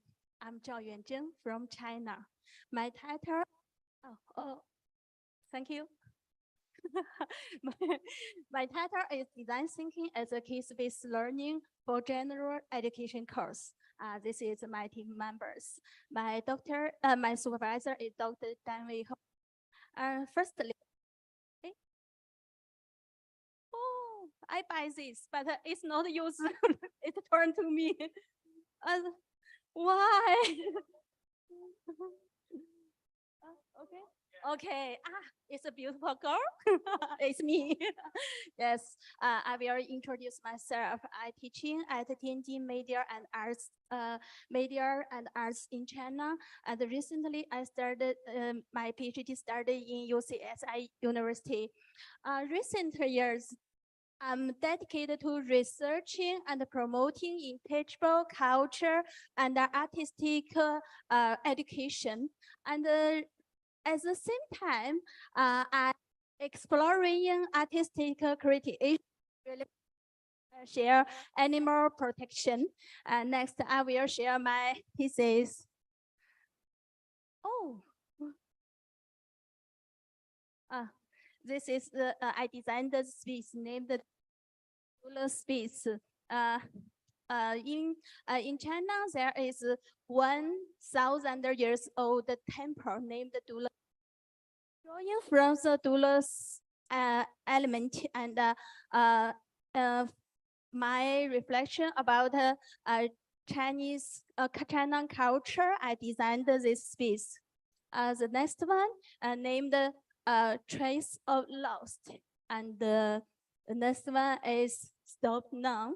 I think through this piece, found that animals has faced a lot of threats.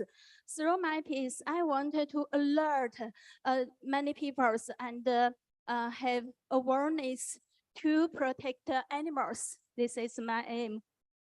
The next one, just now some doctor mentioned the AI. Follow the AI come in. My as artistic, I think creation changed a lot. For picture, I use AI technology painting it. The next one, I designed the poster for future of education. Yes, I think recently years through my creation and I find that thinking design all over my life. Hence, have this today's my research. This is my abstract. In my paper, there are 6 parts. Let's introduce it. The first one, introduction, background development in education. Under in 2015, the UNESCO passed the 2030 framework for action and the SDG 4. The SDG 4 aim to ensure inclusive and equitable quality education and promote lifelong learning opportunity for all. The next, importance of design thinking education for sustainable development. In May 2015, the State Council of China issued a strategic document, Made in China 2025. The document emphasized transformation from made in China to created in China, transformation from the Chinese speed to Chinese quality. The aim is to develop a powerful industrial nation. Next, strategic requirement for innovation design in China. Just we mentioned, Made in China 2025 policy document. It contains 5 basic principles: innovation driven, quality first, green development, structure optimization, talent based. Enhance national competitiveness through design thinking. What's design thinking? I think design thinking is a problem-solving approach that emphasizes on human need and experience to create innovative solutions. It's a methodology that can be applied to a wide range of industrial and disciplines. For example, this is Singapore use design thinking developed a app named 365, result in over 1 million download and design accolades. As part 3, State of Design Thinking curriculum development in China. This year's design thinking in China have a great development. For example, learning products establish collaboration mechanism. This is Communication University of China established the design thinking innovation center in collaboration with the University of Princeton, offering a specialized course for postgraduate. The next example is China Academy of Art, collaboration with Hong Kong University of Science and Technology. As the next one, design thinking is a general course is gradually introduced in university classroom. For example, since 2011 to 2012, Tsinghua University opened the design thinking course. This is training content of Chinese visual communication, design thinking, and method in Tsinghua University. Except Tsinghua University, there are many other universities open the design thinking course. For example, Beijing Normal University, Shanghai University of Science and Technology. The next one, the development of MOOCs has promoted the promotion of design thinking online course. With the rise of MOOCs, some design education in China has started to embrace online platform. For example, Tsinghua University. Wow, 2 minutes. Okay. Too many university open the design course. The next one, part for international basic principle in design thinking course. For example, Stanford University, Miami, Royal College of Art, Vanderbilt University, Hamad University. Because the time is limited, so I next lessons and implications. The application of design thinking played different roles in different countries. For example, in Japan, use design thinking system to diagnose school education problem and solve them accordingly. Lessons and implications. For example, people-oriented social issues foster design thinking. The second is interdisciplinary collaboration and collaboration emphasize. The last one is practical problem solving, skill and creative. I believe that both in collaboration with design thinking course into college general education course for the most potential for driving sustainable education and bolstering the competitiveness of national industrial. At the same time, offering a transformation education approach to equip students with necessary skills to thrive every world. Thank you. It's my sharing. Thank you.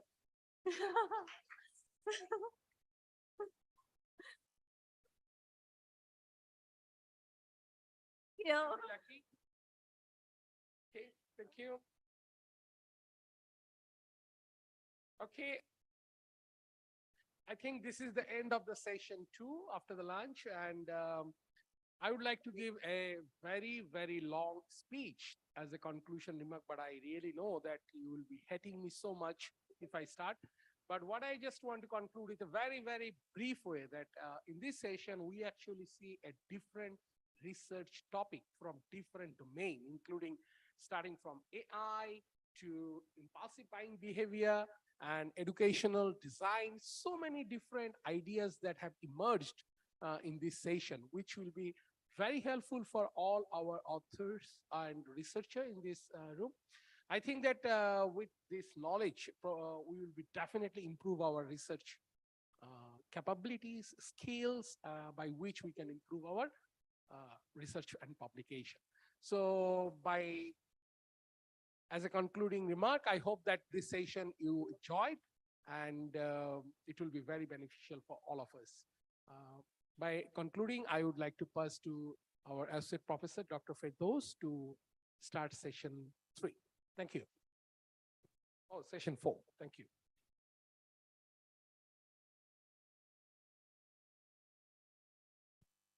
Thank you very much, Associate Professor Dr. Arun Kumar Tarokdar. I know that we are crawling now, right?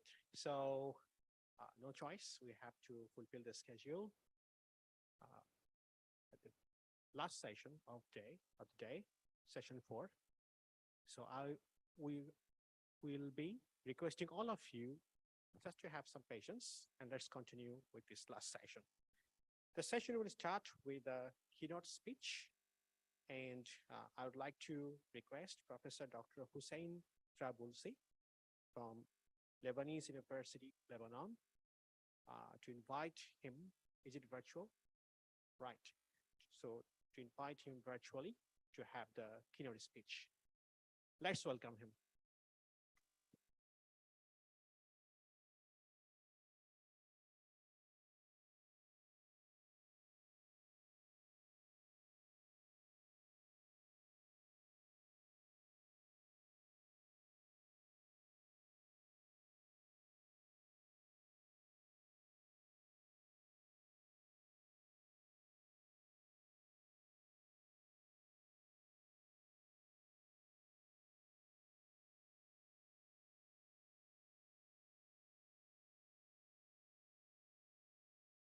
Prof. Hussain, can you hear us?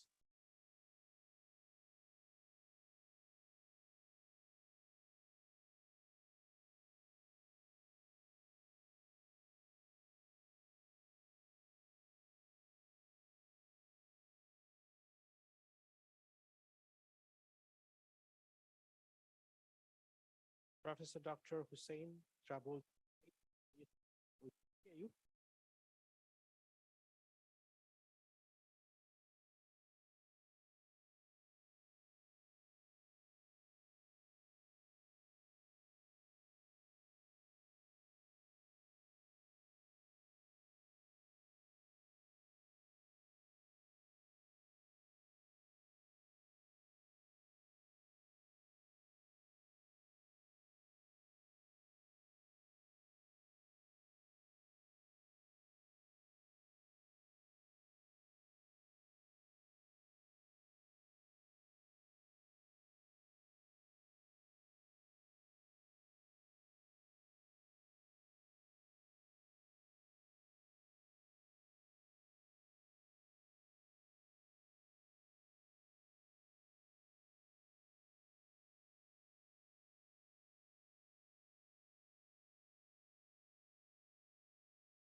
Good morning, dears.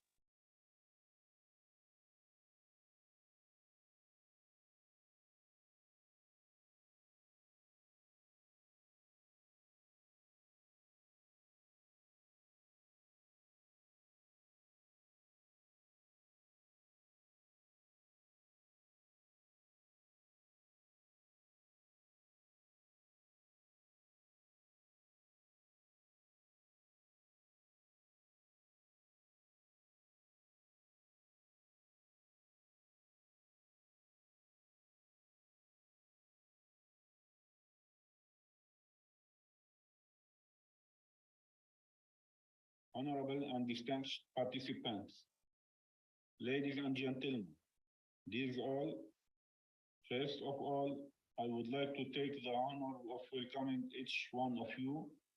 It gives me a great pleasure to be with you, our colleagues, participants, organizers, and guests of the 5th International Conference on Management, Education, and Emerging Technology in Kuala Lumpur, Malaysia. The conference will bring together academics and researchers from around the world to discuss the interdependence between theory and practice, with papers which focus on the analysis. It also welcomes participants to share practical ideas and professional, educational research. This conference will provide an I am here. Can I read my speech keynote, please? I'm with you. I'm sorry.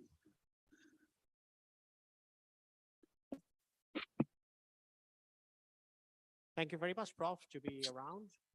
Thank you very much. I'm waiting, but the problem in Lebanon of electricity.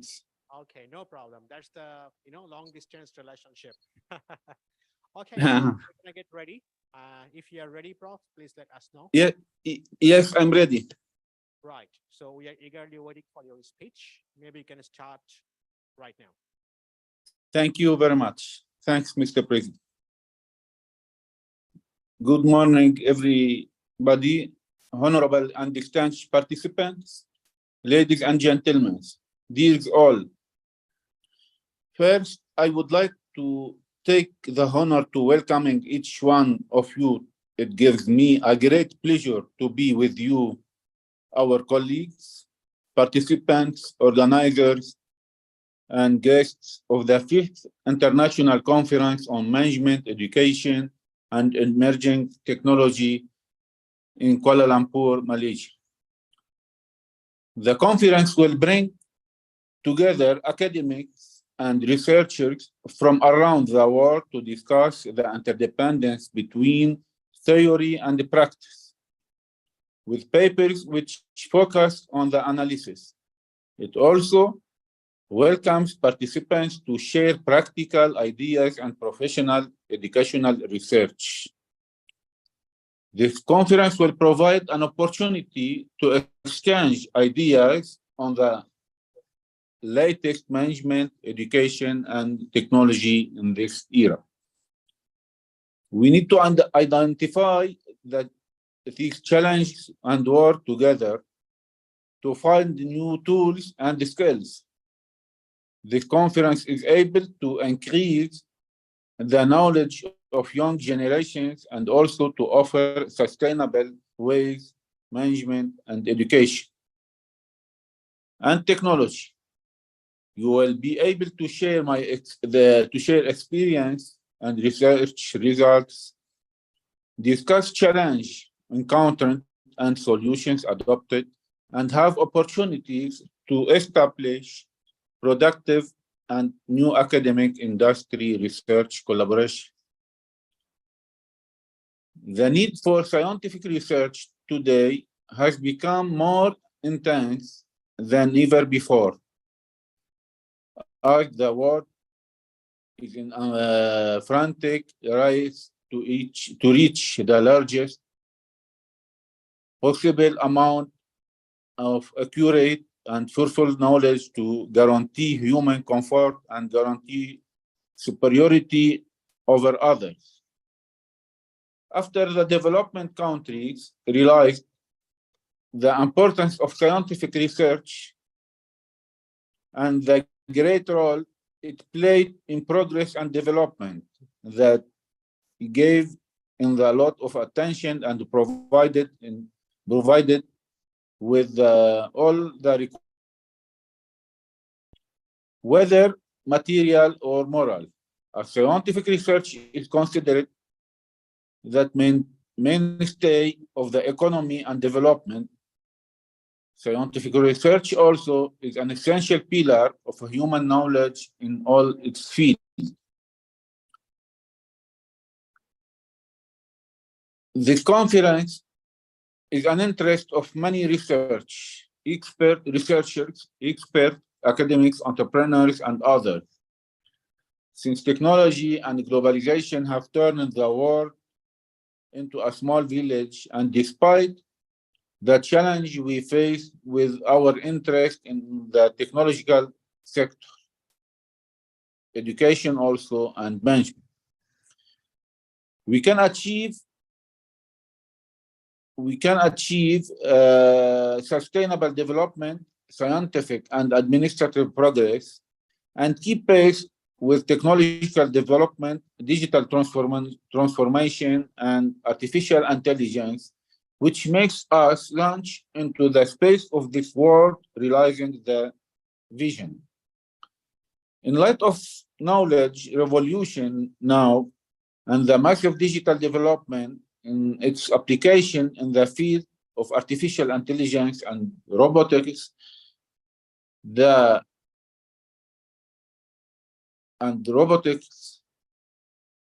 Internet of Things, digital education, platform digital, database, and others, there is an urgent need. I repeat, there is an urgent need to create a smart learning environment to stimulate individuals and develop their skills for an era in which means and tools change and develop. It's very, really, it's very important. I am president of human resources in Lebanon and France, and CEO for business leadership. Believe me, it's very important and it's a need to create a smart learning environment to stimulate individuals and develop their skills. And the base for this creation is us, me and you, the researcher, are the responsible about this creation. Concept and knowledge that take into account the needs of teachers and learning and the requirements of this change in light of the requirements and of management to achieve total quality and the pursuit of sustainable development standards. Here, it's necessary to emphasize awareness of the most important modern concept and terminology in the field of digital terminology, smart learning, artificial intelligence, and the mechanism of their employment in education, and presenting proposal, ideas, and models for an integrated digital education package through which the education environment at all levels is prepared, rehabilitated, and developed, and the striving to develop workers in educational and academic institutions professionally, educationally, and technically. In addition to developing supportive tools for the preparation with the aims of providing an environment of innovation, leadership, and a vision towards the future that takes into account quality requirements and contribute to achieve sustainable development with direct and indirect impact in the growth and development capabilities and tools. This conference comes to confirm the importance and necessity of taking into account these urgent needs and these requirements of qualitative and distinctive cognitive and digital change, as it is the right way to achieve development and creativity in the age of technology, to face and to minimize risks. The conference aims to provide an opportunity also for researchers, for you, and experts to meet in various fields of advanced science and its various application and used in technological, administrative, scientific, and other innovations and inventions. Also, this conference will provide academics, researchers, and students with distinct opportunities to listening and engaging with the research leaders, industry experts, and thinkers who participate in this work of this qualitative conference. During its scientific session, it will address a number of them and lecture on management sciences, education, and technology, and how to benefit from these materials in solving a number of problems related to research priorities at the local and international levels, and opening new horizons of cooperation and research. It's very, very important. My colleague, my friends, my professor, really, it's very important to take attention about this point. Problems related to research priorities at the local and international levels and opening new horizons of cooperation and research with industrial and technological applications.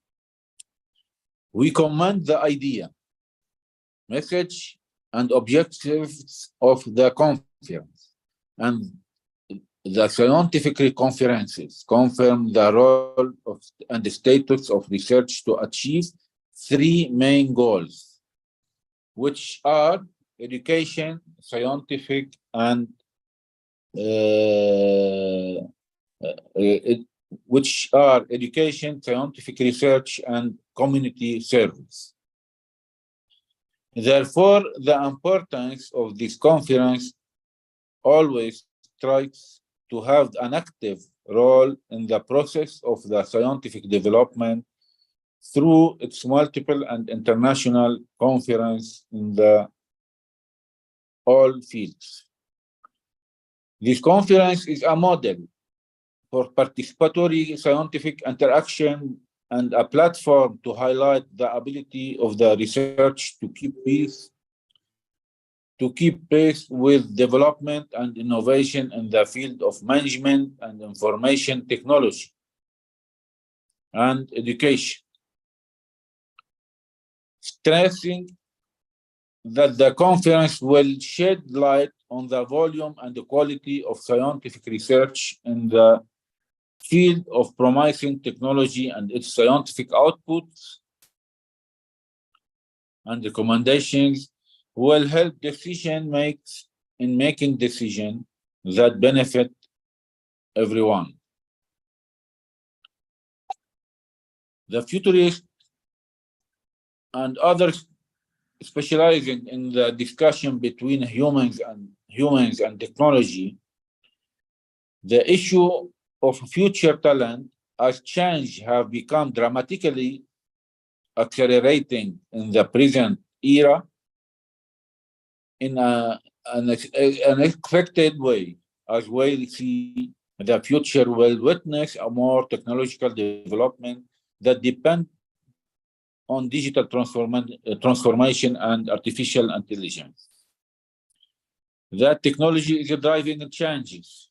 That technology in this era is driving changes in the world in most fields in the future. And the future will depend of the talent mentality based on science and research. And that the biggest challenge will be dealing between human capital and technology and integrating them. The biggest challenge will be dealing between human capital and technology and integrated them. We say today that keeping pace with the world in the process of knowledge production, circulation of new information, the massive scientific technical revolution, and the knowledge explosion, benefiting from the latest scientific product and technology data, and employing them to serve society through convening this international conference in the field of modern technology, science, and management is our goal of the stage during which the world is witnessing change great in the scientific, economic, security, and other fields. Therefore, we hope that the conference and the scientific and its scientific recommendations will contribute to serving the community and touching reality through the development of scientific recommendations, will contribute to serving the community and touching reality through the development of science and knowledge, and keeping pace with the world in these areas to draw strategic policies for development and keeping abreast of modern technology, evaluating experience and developing solutions that will benefit from modern technology and linking into society.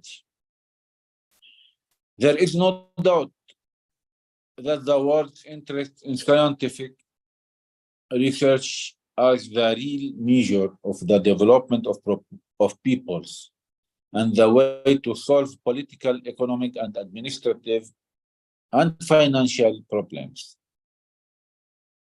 The importance of developing creative thinking skills in education, and that the creativity can be boiled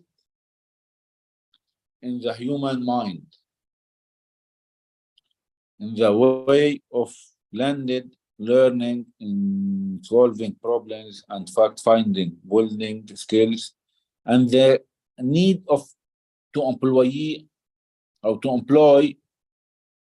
artificial intelligence in educational institutions, indicating that it's necessary for higher education. That it is necessary for higher education institutions in developed countries to search for expanding to use artificial intelligence. As I recommend myself and fellow researchers to intensify their research in the field of management, economy, and technology and education to keep abreast of development and achieve economic, social, educational, and scientific development. I ask in my name and yours to pay attention to scientific research and researchers to activate conferences to ensure the future of future generations, to achieve sustainable development in the scientific and the practical field, and to keep pace with development in technology and innovations, especially as we live in the era of digital transformation and at all levels.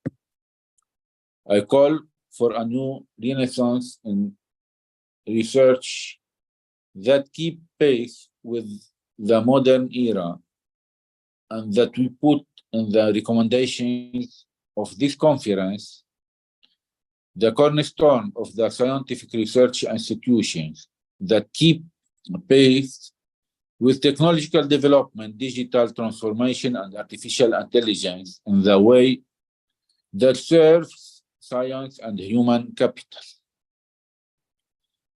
We stress the spirit of constructive cooperation between educational institutions to serve scientific research and develop the foundations and applications of modern science. Therefore, our interest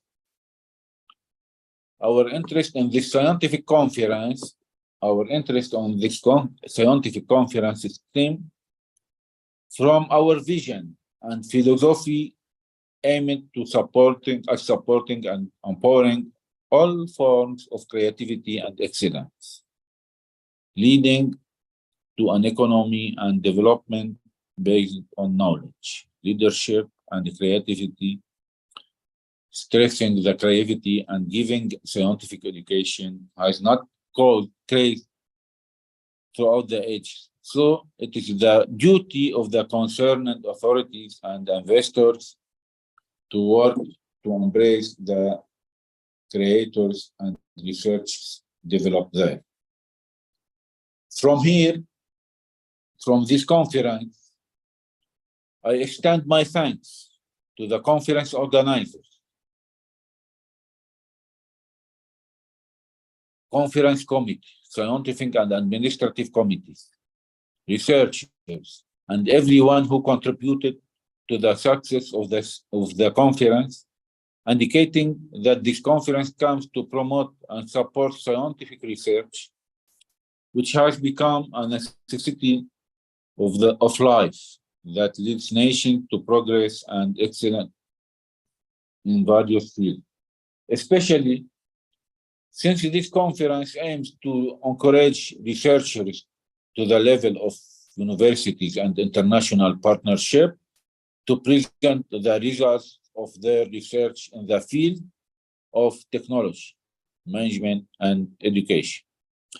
And what distinguishes this conference from others is that all the scientific papers presented are original and rich scientific research, and this gives the research presented a qualitative scientific strand. I take this opportunity to express my sincere appreciation, to sincerely thanks the organizers of this international conference and honor welcome. I'm pretty sure this conference will be stimulating and productive. I look forward for this conference to hearing from you. I wish everyone a very productive conference. Thank you very much, Professor Dr. Hossein Trabelsi, President of Human Resources in Lebanon and France, Head of Department of Economics at Lebanese University. Thank you very much. Nice day.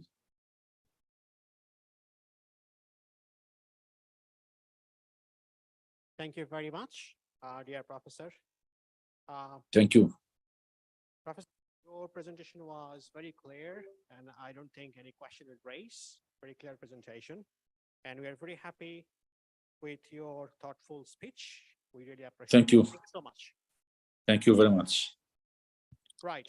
So we'd like to move forward to the next presentation. Bao Yu Chang, if you're online, you can start. Hello. Right now. Oh, I'm here. Right. You can start.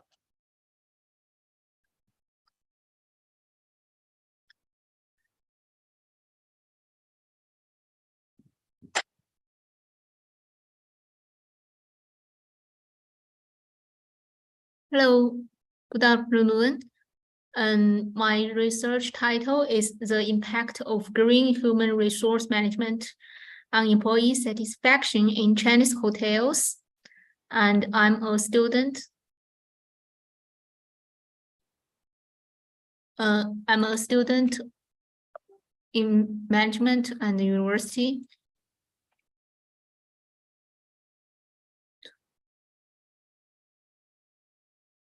Sorry, the internet. This is my abstract.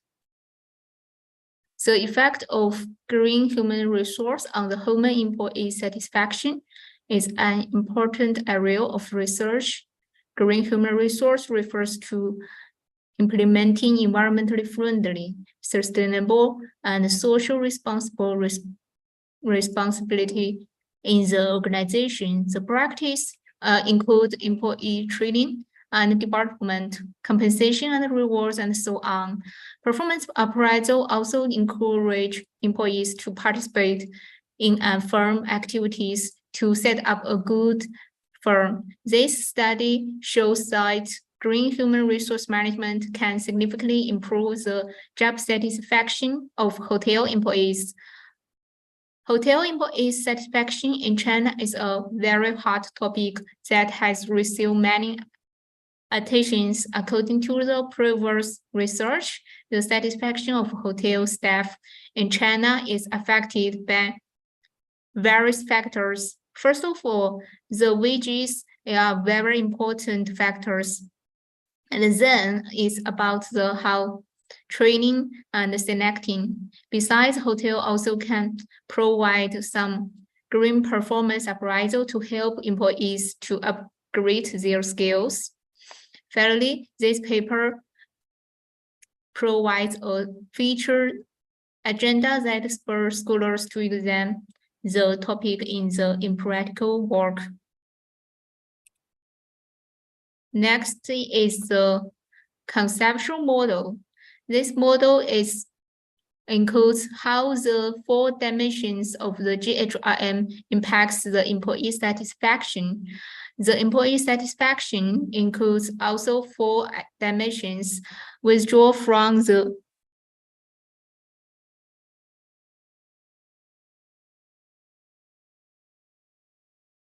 with the 4 items also withdraw from the Grachit argument EDO in 2014. The next part is about the theoretical literature review. The theoretical literature review includes we used 4 series. First is the ability, motivation, opportunities, and PEF, personal environment fit, SET, social exchange theory, as well as the SIP, social information processing series to support and analyze these relationships. Next is about the empirical net retro revenue. They are from the different previous net retro revenues.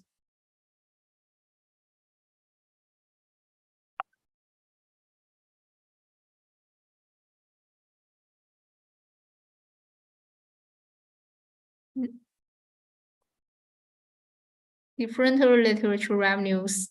And Pnivedo in 2020 also argued that GHRM indirectly produced job satisfaction with the mediators, also improves from the epidemiological ETO in this year also found argued the ES in the 4-star and 5-star hotel industry of Egypt improves. Next is the methodology. This conceptual paper used the net ratio revenue approach to understand previous research on hospitality, human resource management, and employee satisfaction from journal articles, conference proceedings, papers, and books, presents a conceptual framework.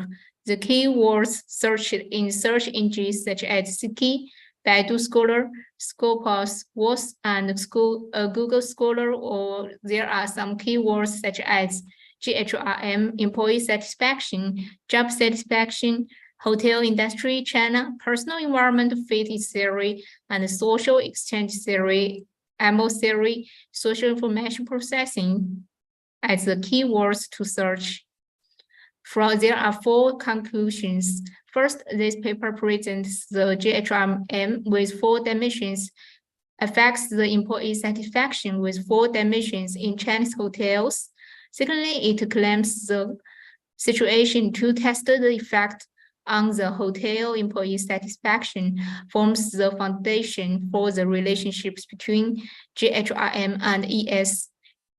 Thirdly, links the GHRM with ES in the hotel industry in China.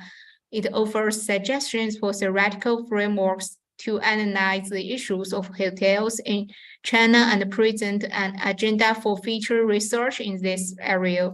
Firstly, highlights the impact and importance of green human resource on human employee satisfaction, aiming to understand the effect of the GHRM on hotel employees in China by using the green training, development, compensation, and so on at 4 dimensions to test the satisfaction with 4 dimensions.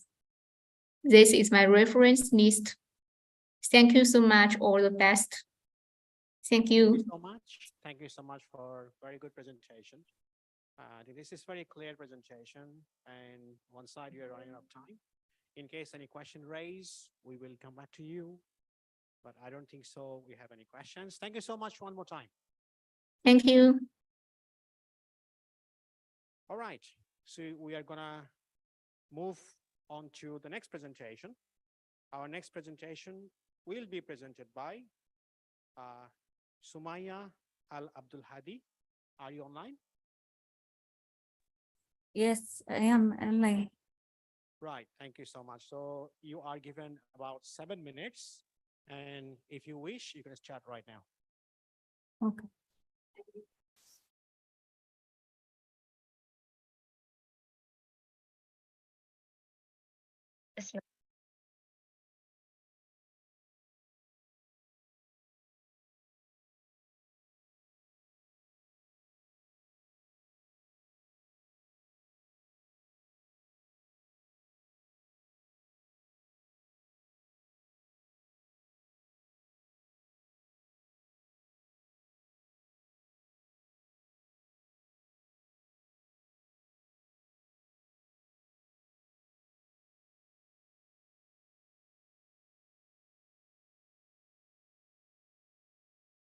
Can you hear me, Sumaya?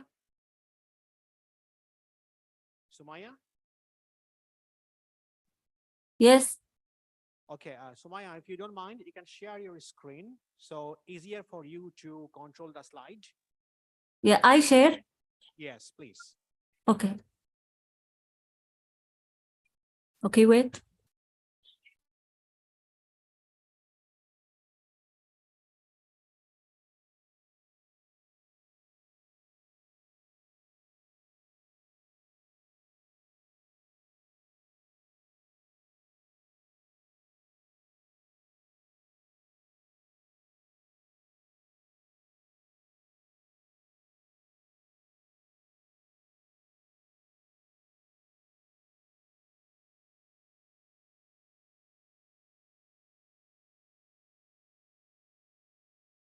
Sumaya, our committee has already started counting the time.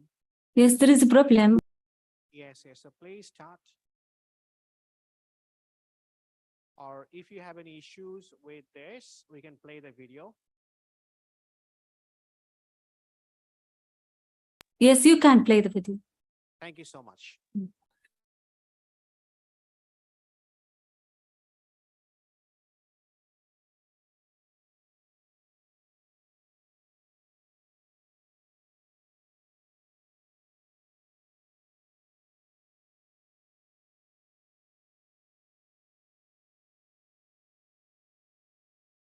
I'm Sumaya العبد. بسم الله الرحمن الرحيم والصلاة والسلام على نبينا محمد وعلى آله وصحبه أجمعين. I am Sumaya العبد الهادي. I am a PhD student at UKM University in Malaysia. I am going to talk about my research article with the title of Numerical Computation of MHD Mixed Convection Flow and Heat Transfer due to an inclined stretching sheet. First of all, we have 4 objectives: to formulate mathematical model, to solve the mathematical model using PVB4C in MATLAB, to analyze the numerical results obtained and comparing them with the previously published results, to study the effect of the involved parameter on the flow and heat transfer characteristics. The study of MHD flow is extremely important in the industry and has application in a variety of fields, including in metallurgical operations and petroleum products. In recent time, the fluid flow based on inclined surface has attracted much interest as a result of important application in industry and engineering, including gas turbine, polymer industry, and MHD power generator. Considerable research is being done about the boundary layer flow with the flat plate in 2 specific positions, horizontal and vertical. However, very few researchers have tried to decipher the boundary layer flow problem on the inclined flat plate. However, no research has so far been conducted about the analysis of the MHD mixed convection flow actuated by an inclined stretching sheet. Therefore, we have demonstrated our interest in this work to make an effort to discuss this new case. The current study aims to expand the paper conducted by Ishaq by considering the inclination angle by using appropriate similarity transformations. The governing differential equations are converted into ordinary differential equations. The problem is solved numerically by utilizing the PVB4C function available in MATLAB. The effect of the selected parameters towards the velocity and temperature profile, skin friction coefficient, and heat transfer is discussed and described graphically.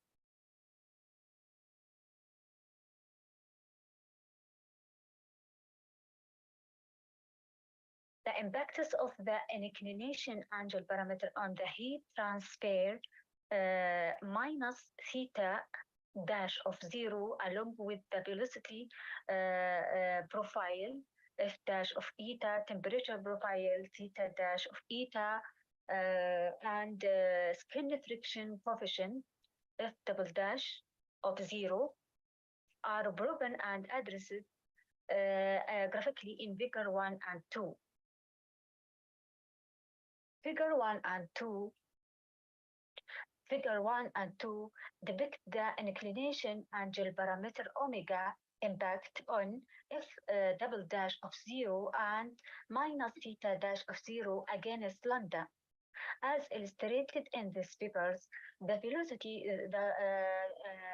the skin friction coefficient f double dash of 0 for a specific value of omega is negative when there is a small buoyancy force. However, it is possible to become positive if it is large enough. For lambda less than 0, the solution doesn't exist, while all solutions meet at lambda equal to 0. Furthermore, a decrease in f double dash of 0 and minus theta dash of 0 is observed in figures 1 and 2 when omega increased. This is because the buoyancy effect will diminish with raising omega due to thermal changes in the assisting flow region. Figures 3 and 4 equated the impact of the omega on the velocity and temperature profiles. These figures revealed that increasing omega reduced the velocity profile, while the temperature profile display the adverse behavior. The maximum gravitational force will affect the flow when the sheet is oriented vertically. Moreover, the buoyancy force decreases when the plate is turned from vertical to horizontal as omega raises in the assisting flow region, which result in a drop in velocity profile and increase in the temperature profile.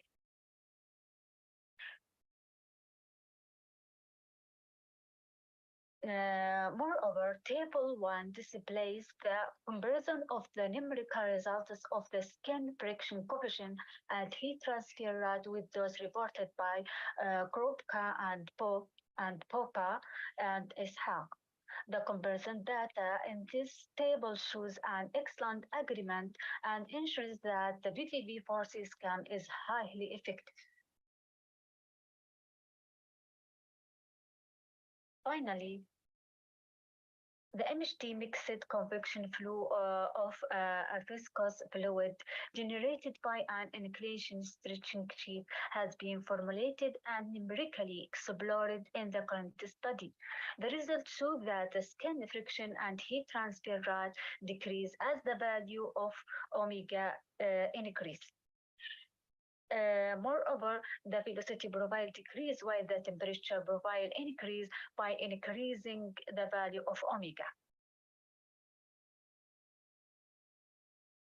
Thank you. Thank you very much, Sumaya. It was a very good presentation.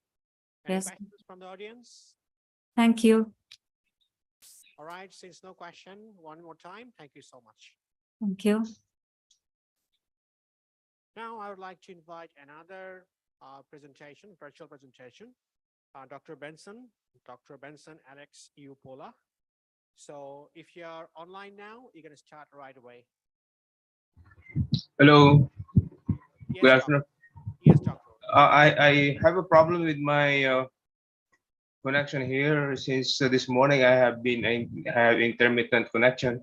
That's why I prefer that my recorded presentation shall be open Doctor, while I'll be entertaining questions after. Thanks. Right. Thank you so much, doctor. But issue is we are given only 7 minutes. So if I'm not mistaken, your video is about 15 minutes. So in case we need to forward faster, which part you'd like to skip? Just skip the some part of the introduction and some part of the findings, doctor. Okay, thanks for the permission. So we're going to start right now. Thank you very much.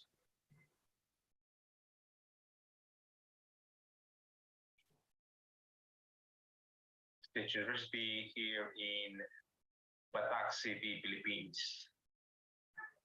I am going to present my research on Environment Code of Ilocos, Philippines, policy analysis towards climate change mitigation.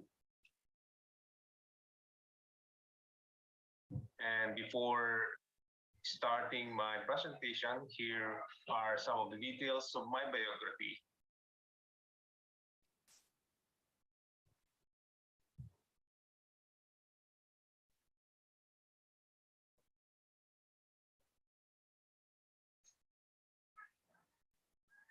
Established the United Nations Framework Conventions for Climate Change, UNFCCC, that obliges all member countries, 197 parties, including the Philippines, to come up with intended nationally determined contribution.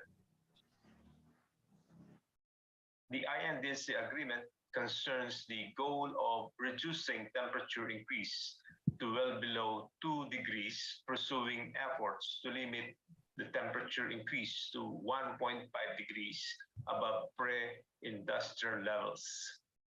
The objective is to stabilize greenhouse gases concentrations in the atmosphere. It is the same context where Climate Change Commission of the Philippines was created under Republic Act 9729.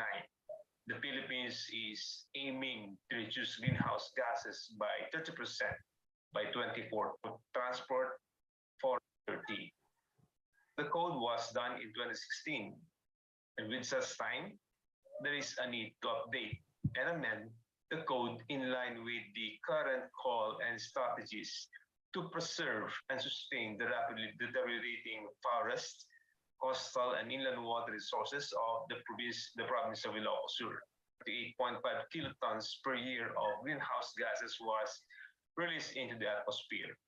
In total, 808 kilotons of carbon was emitted.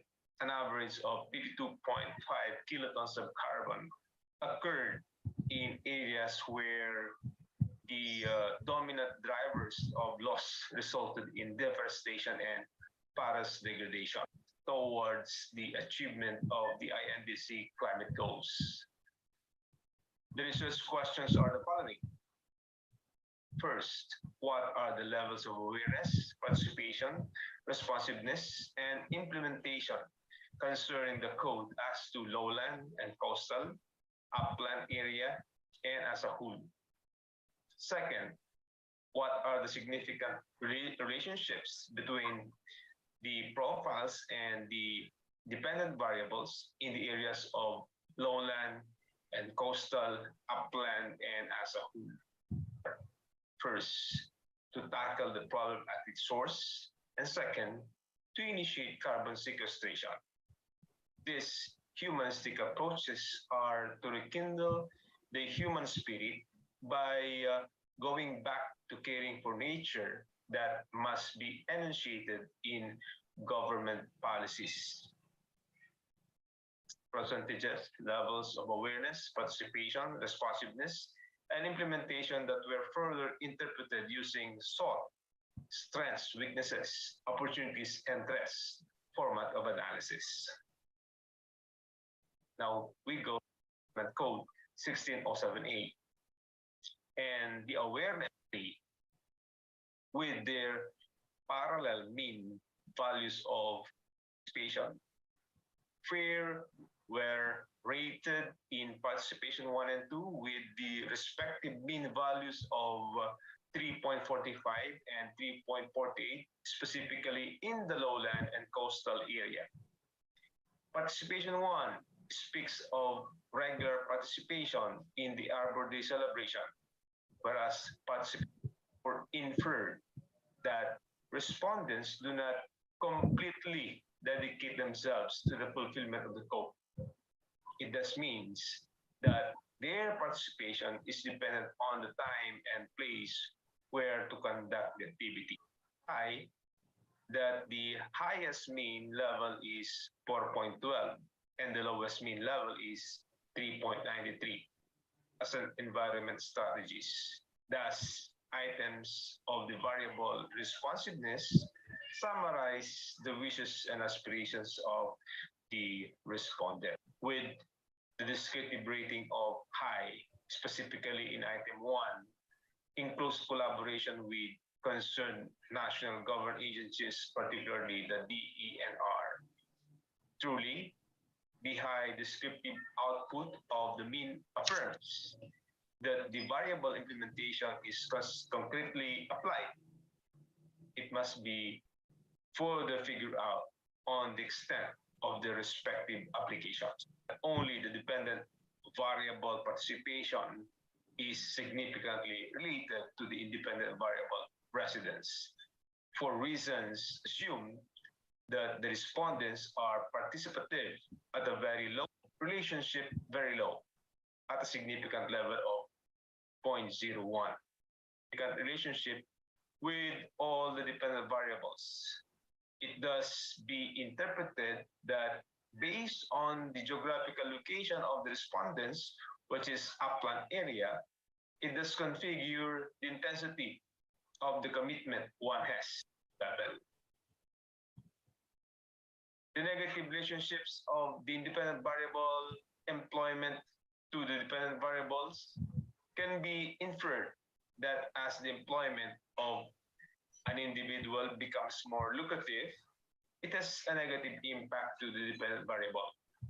It seems not to heed the call of the provisions of the code.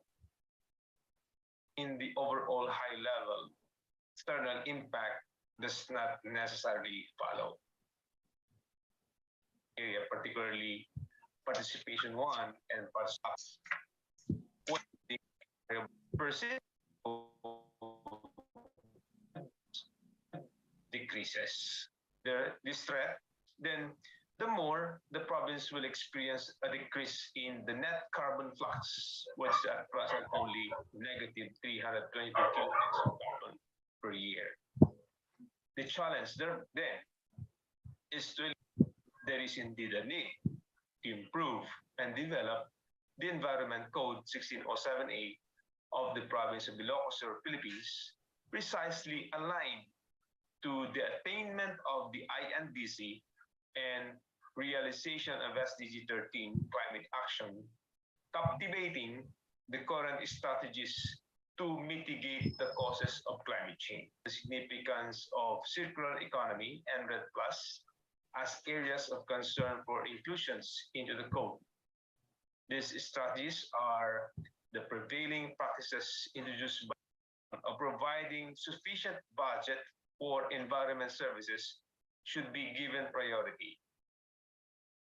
Thank you very much and good day to each and every one. Thank you very much, Dr. Benson. Very good presentation. Thank you very much too, Doctor.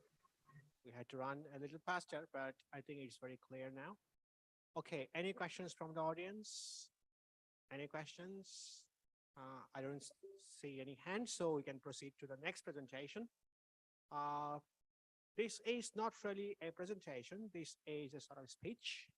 And I'd like to invite Dr. Albert Effendi Pohan from University of Riau Kepulauan Batam, Indonesia. So, Dr. Albert, are you online? Right. So, Dr. Albert, please welcome.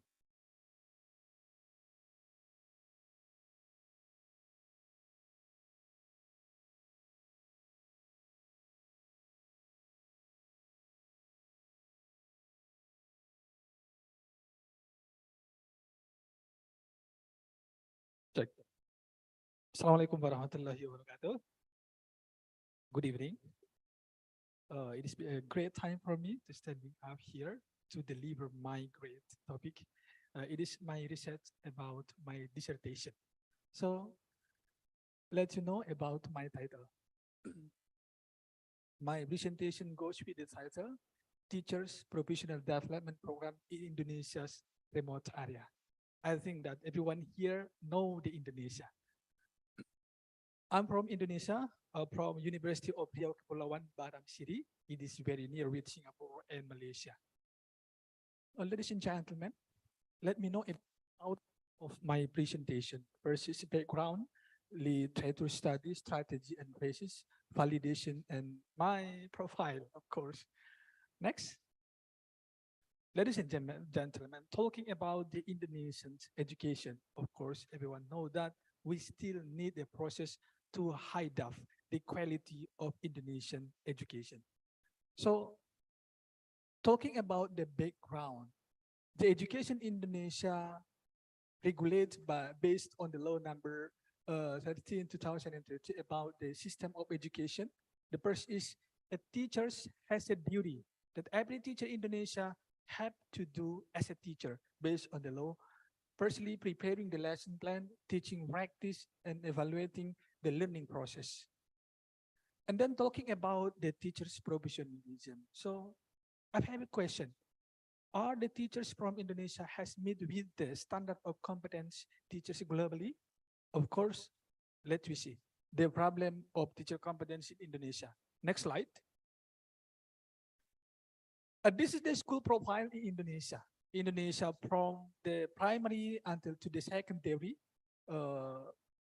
Firstly, 40% in Indonesia has no a good internet access because many of our schools are located in Indonesia's remote area, and this is a very poor condition. And then 25% of village Indonesia have no preschool education until 2021. And then the data shows also around 2 million of number of classroom consists of 40% having damage in Indonesia, especially in Indonesia's remote area. And then 9% educational institution has no accredited. And then only 22% educational institution has good quality, but it is the minimum or standard quality in Indonesia. So this is a really problem in Indonesia, especially for the teacher's competence. Next slide. So talking about the teacher's competence, how about the teacher's profile in Indonesia? Totally the teachers in Indonesia right now, 3 millions, but we need 1 million. So we can complete the teachers needed until to the Indonesian remote area. For example, a teacher sometimes teach 4 and 3 subjects. Sometimes she is Islam religion teacher. Sometimes he organized the Christian teacher because why? There is no the teachers. It is the problem. And then some teachers don't have a good folk culture to do the remainder because why? The subject that deliver in the school, it is different with the background when they are student at university. And then teacher in Indonesia have low competence based on the national test, only 57 in 2002. And then the teacher acts transfer knowledge, not a facilitator, not focused on character development. More than 50% teachers in Indonesia have not been certified. So this is the problem in Indonesia. By looking this problem, so my research, my dissertation, what should I do? Next slide. All right, curriculum profile in Indonesia. Now we have curriculum name, Curriculum Merdeka, Independent National Curriculum. But before this curriculum, we have the name Curriculum 2013 curriculum, national curriculum. But until now, after we assess the national assessment, so we have not received the standard that we need to work.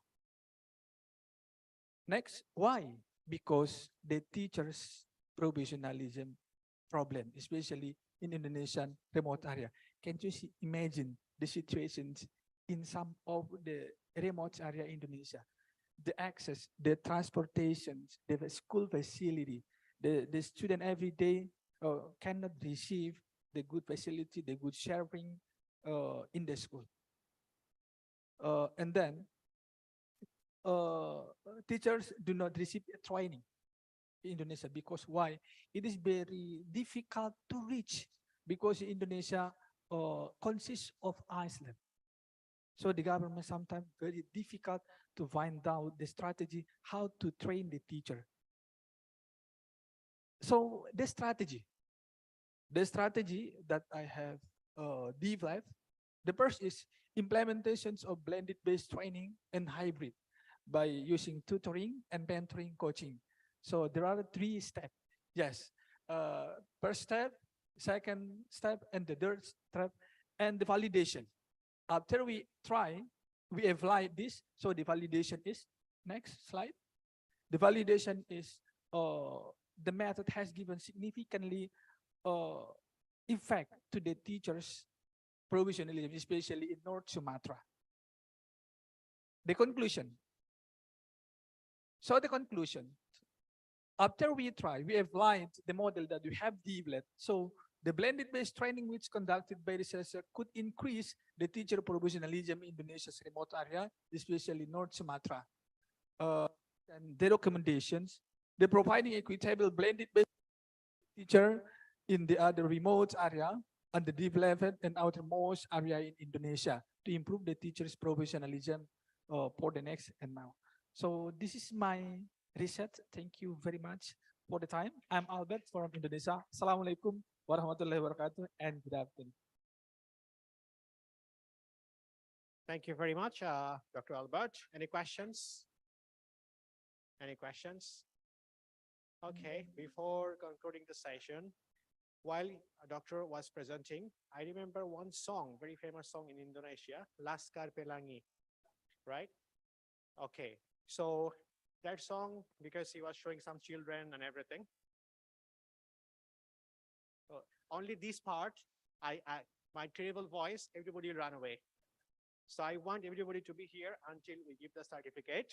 So because of that, I'm not gonna sing, but I'd like to say thank you very much for being with us. Thank you for your patience and thank you for your enthusiasm.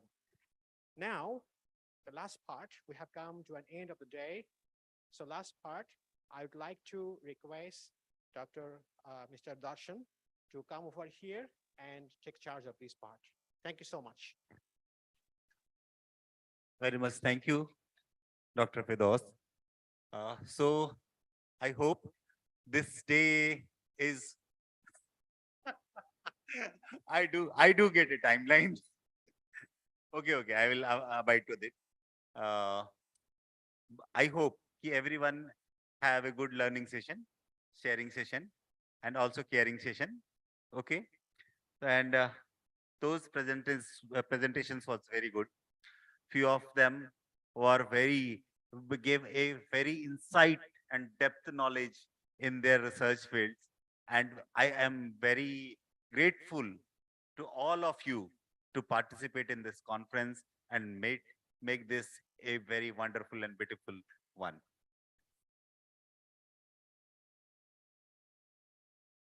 So coming down to the last part of this day, I hope we have one more presenter with us right now.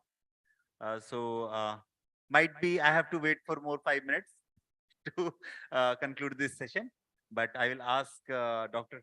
Firoza.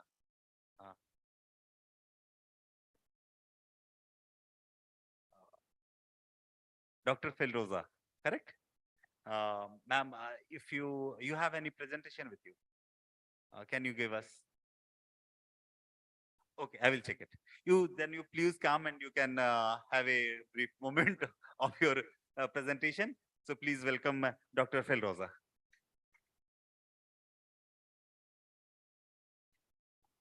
Good evening to all. Is it a bit evening, early in the evening? By the way, I am very honored and very privileged to be accommodated in this 5th International Conference of this MIT here in Kuala Lumpur. And please allow me just to present my study. This is just the introductory part of my dissertation. And big thanks to Ma'am Priyanka for accommodating Actually, I was running out of time. I was just like flying from the airport because I was thinking it will be tomorrow. So then, but then she said, okay, you can make it. So thank you very much for the group for accommodating my presentation. By the way, this is just the introductory part of my innovation as of a foam block as soil erosion control. And that before anything else, I am Felros Maravillas, currently pursuing my Doctor of Engineering in Civil Engineering at MSU IIT, Iligan City, Philippines, and currently working at Capital University as the Associate Professor and Chair of the Civil Engineering Department in Cagayan de Oro City, Philippines. So basically, this study of mine is just an innovation of making a bio-based hollow block to mitigate soil erosion. And next slide, please. So, yeah, and next. This study aimed to investigate the properties of ristro-based polyurethane foam block, particularly in the density, compressive strength, and its relationship to its absorption performance. So, this study was conducted, and the bio-based is actually, the foam is ristro-based, and it has a 15% replacement because there will be the polyol mixture. Then the polyol has been replaced with 15% that was extracted from the ristro using liquefaction. All right. So basically, to wrap up, the results show that the PU foam block sample have densities ranging from 42.87 to 44.387 kilogram per cubic meter, and its compressive strength for this basic block range from 180.17 to 186.85 kPa. So then its absorption ranges from 48% to 91% for the first 24 hours. Basically, those are just the one that I just present for you, the introductory part. Now, what is the importance of this study? I looked into the replacement of polyol because nowadays we are more on focusing on the development of a foam that is bio-based replacement of the polyol, which is a petrochemical. So, and then this would provide support from washing away those soils along the roadside, and that it can protect against soil loss. So basically, in our country, we can see along the countryside this situation where we have the side slope is eroding because of the lack of protection. And so we have soil disturbances, and along the construction of our roadway. So the concept emanates from that we can protect our side slope by providing vegetative, and that the vegetation should be also protected, so that I intentionally, this foam could support a shrub. A shrub is a higher root depth than grasses. And also it is not dangerous because trees has the highest. Trees pose danger if it is being planted along the roadside. So basically shrub. So this is why I made the study. So the characterization is very important so that we can what optimum uses for this. And for this study, I will be presenting only density, compressive strength, and its absorption. So for the density, ASTM 1622, perhaps for those engineering. And then you have for the compression, ASTM 1621. And for the absorption, ASTM C272. Now, to conclude, we have some graphs here that will show the result compared to commercial one. So it shows a higher percentage now, because comparing to those EPS foam being used nowadays. I know if you are in the engineering part, you can understand. To conclude, So we have this conclusion. It has a comparable density and compressive strength with the commercial geofoam. And then hydroxyl groups are polar and can form hydrogen bonds with water molecules, which leads to the higher absorption of water by the foam. So that's basically showed in as shown in the graph in the previous slides. The blocks designs allows for effective soil confinement, while its remarkable absorption capacity enables it to retain water, preventing runoff and the displacement of soil particles. That is my study, and good evening. Thank you so much.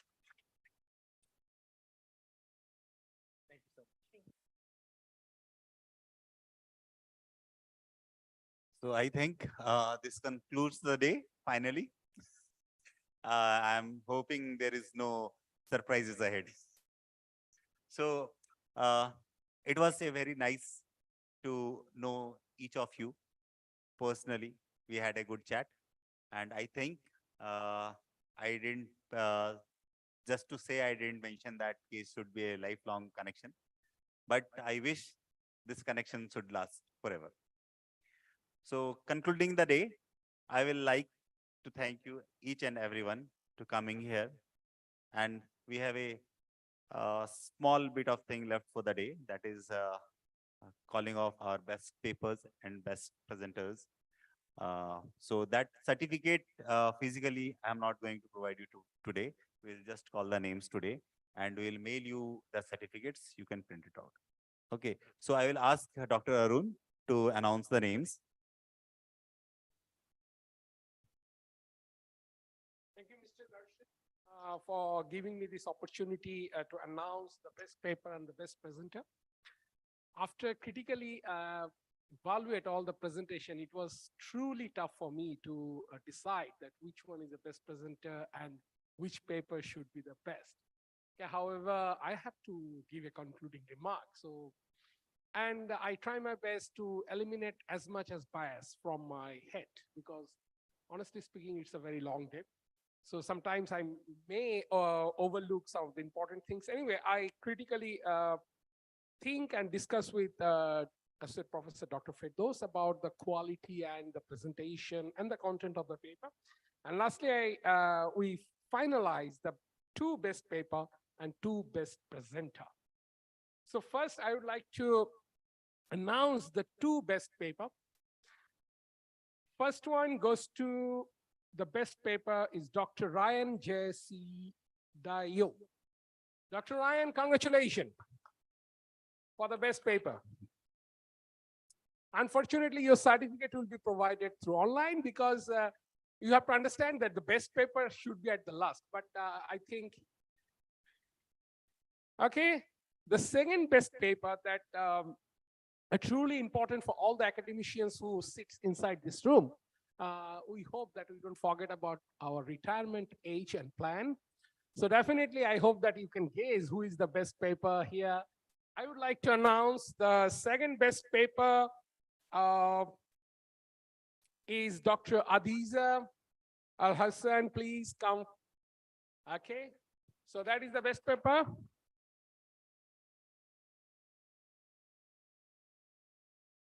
I haven't finished yet. Okay, there is another 2 names for the best presenter, that who present. So in this section, there are 2 best presenter. The first that I would like to announce, the name is Dr. Karim Maria for the best presentation. Dr. Karim. Congratulations, Dr. Karim. Okay, the last but not least, the second best presenter that I'm really proud to announce his name, because he's my student, is Mr. Arfan Rahman Sharif.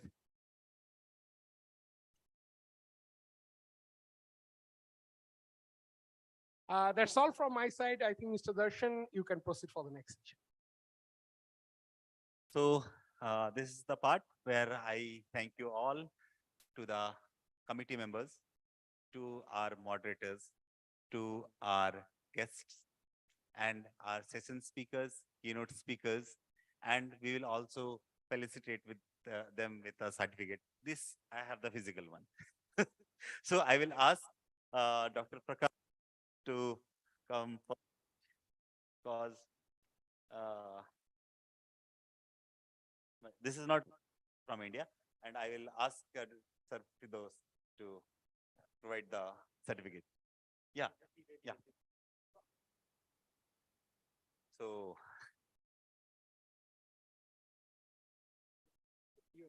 yeah, okay, okay. So Dr. Prakash, please accept your certificate and contribution towards Meet conferences. And it was really a great keynote talk.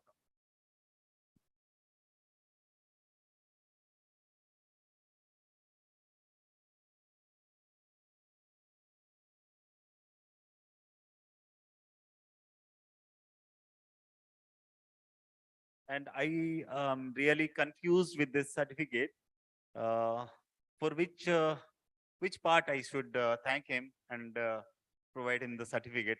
I have many of them. Actually, half of the certificates belong to one person over here, Dr. Arun Kumar Sarabdar, because he is our committee. He is our committee, he is our session. He has been there since initiation of this program. And I'm very much heartfully thankful to you for your great initiative towards this program. Thank you, sir.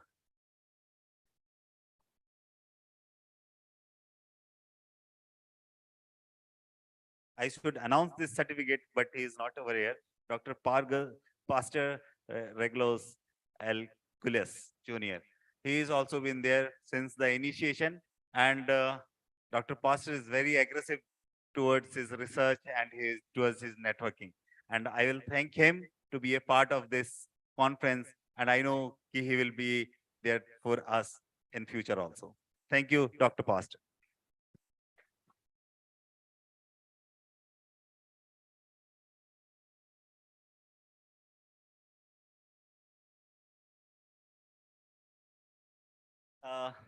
Dr. Albert Effendi Puhan, you did miss few things since morning, but I am very grateful that you came here and you provided your session speech. Thank you, sir, for being our session chair and contributing towards Meet conferences. Please, sir, come down and collect your certificate.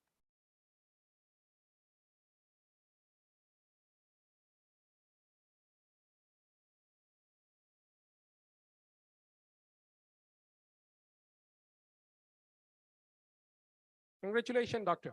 Thank you for your fruitful contribution.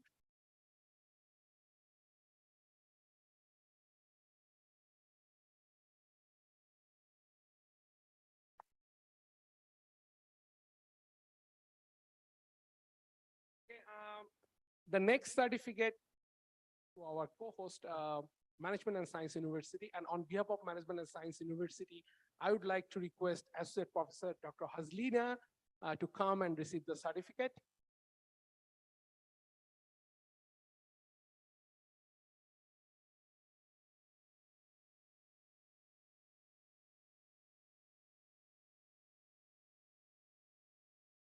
Thank you, Dr. Hazlina, for your great contribution and patience throughout the day.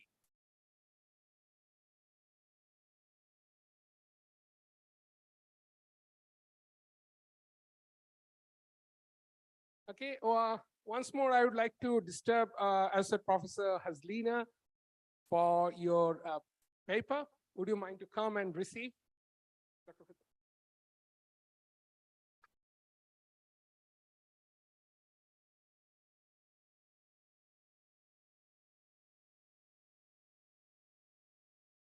Congratulations, Prof, for your fruitful contribution here.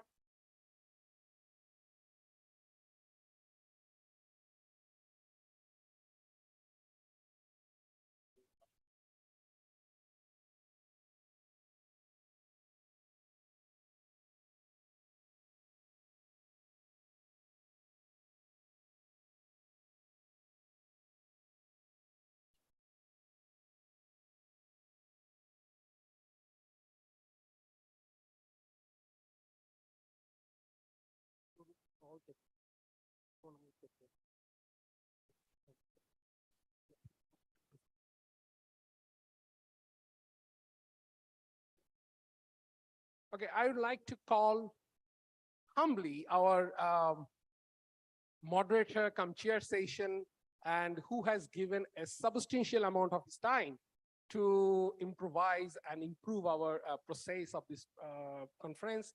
And humbly, I would like to request, as said, Professor Dr. Firdaus to come and take your certificate. Just a piece of appreciation.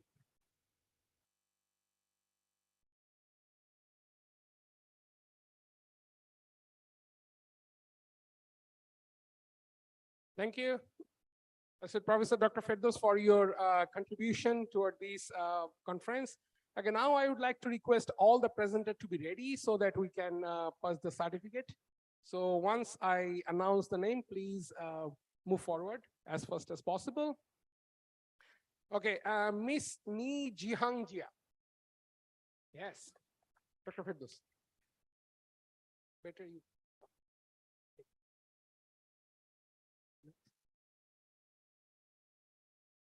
This one is mine, Raisal is mine. So you put there.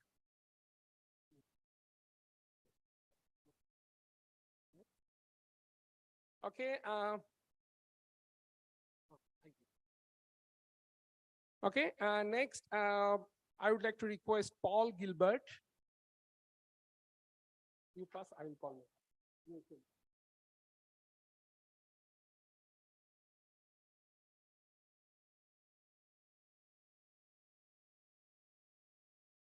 Okay, next recipient is Renato. Renato.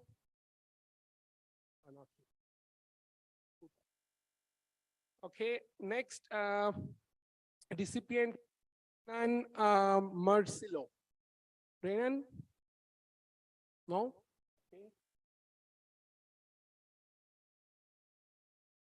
Okay. This one, Manit. This one is mine.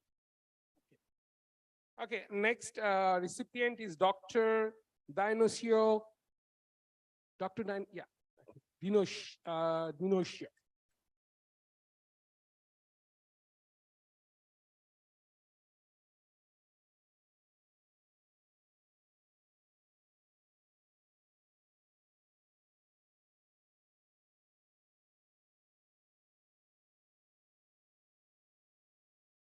The next recipient, Truong. Truong.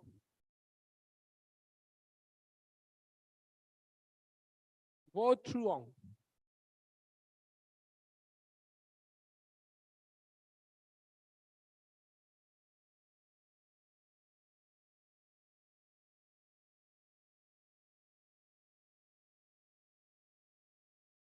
The next recipient is Dr. Ryan.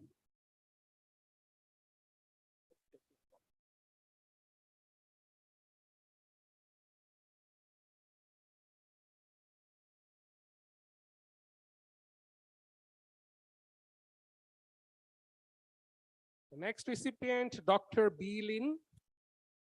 Dr. Bilin is here.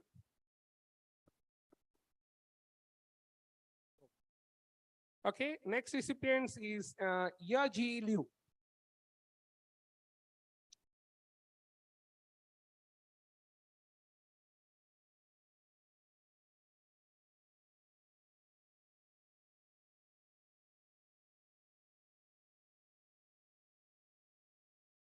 Okay, next recipient, Abraham Cruz.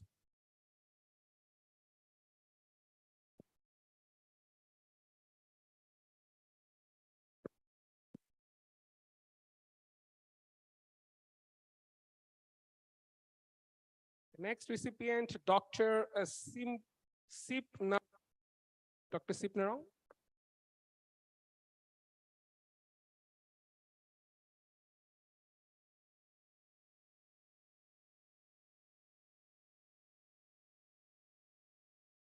Okay, next recipient is Yo Niwan Dong.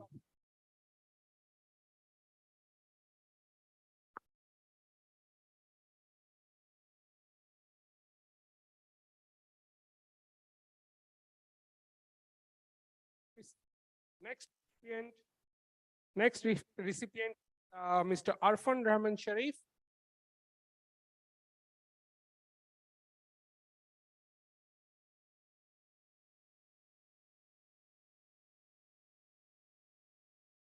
The next recipient, Dr. Kang Jin Hui.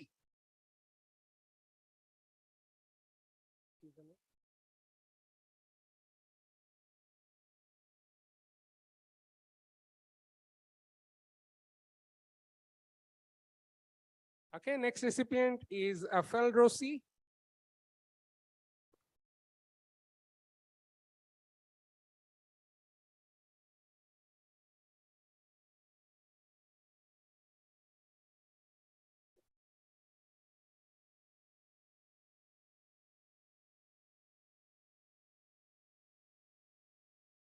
Next recipient is Associate Professor Yang Zheng Zhao. If I pronounce wrong.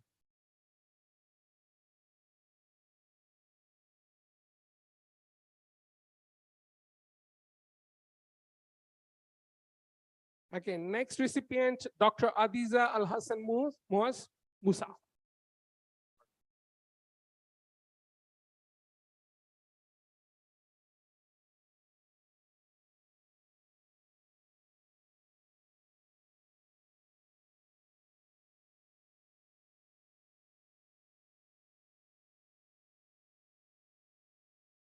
Next recipient, Dr. Bilin. Yeah.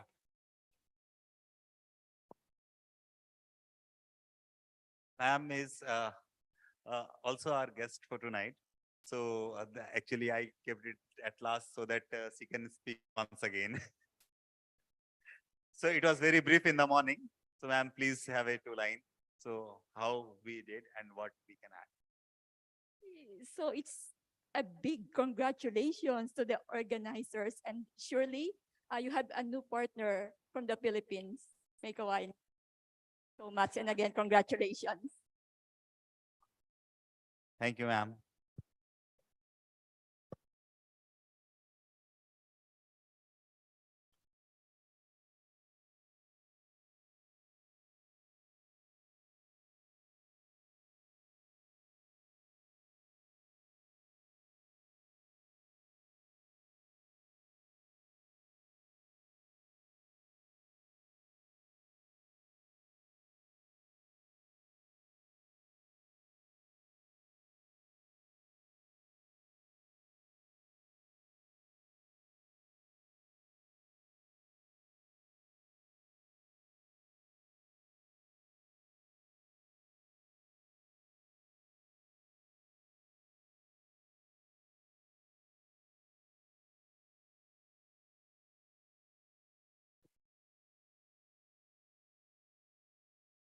Okay, next recipient is Dr. Karen Maria.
Actually, I forgot something to mention.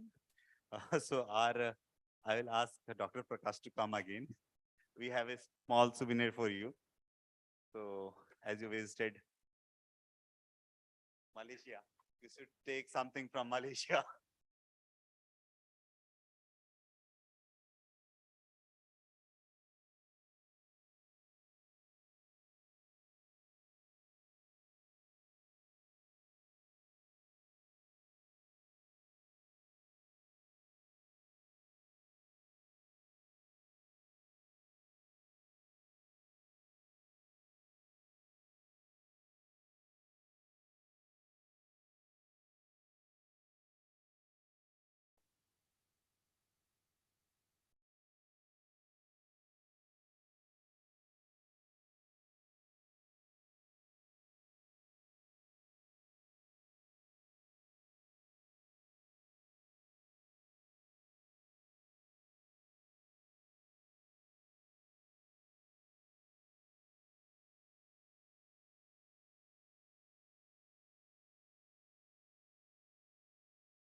Dr. Albert, for being our session speaker.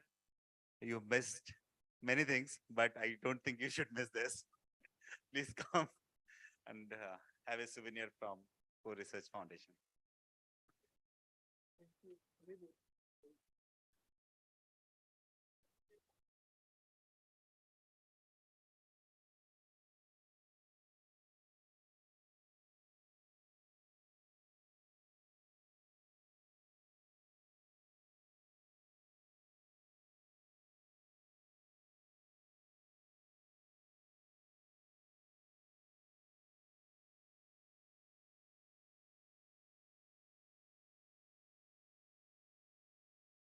So I don't know, uh, should I give this to Malaysian citizen or not? Because they should give me this, but we don't know. We have planned in such. So I will ask Dr. Arun to take a twin tower to his home, a small one. You have a bigger one. I can give you this only. Thanks a lot. Thanks a lot. Really, I really appreciate it. Thank you, sir. Okay.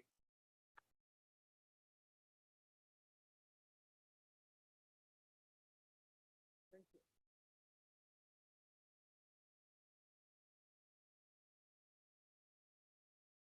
Dr. Fidos, again. So I don't know. What you say? Come. What you have done for us. Boost up my motivation sky high.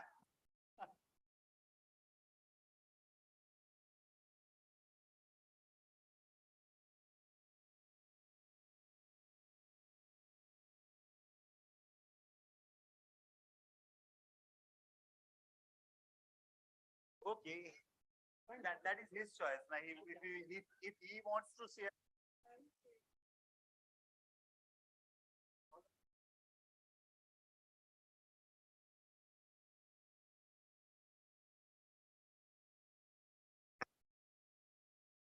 So here I think we can conclude this day.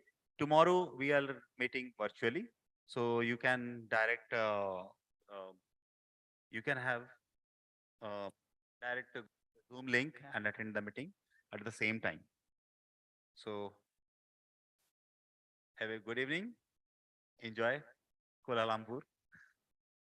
I cannot suggest, but few people up here can suggest you where to go and what to do. I am going to take their help. Thank you all.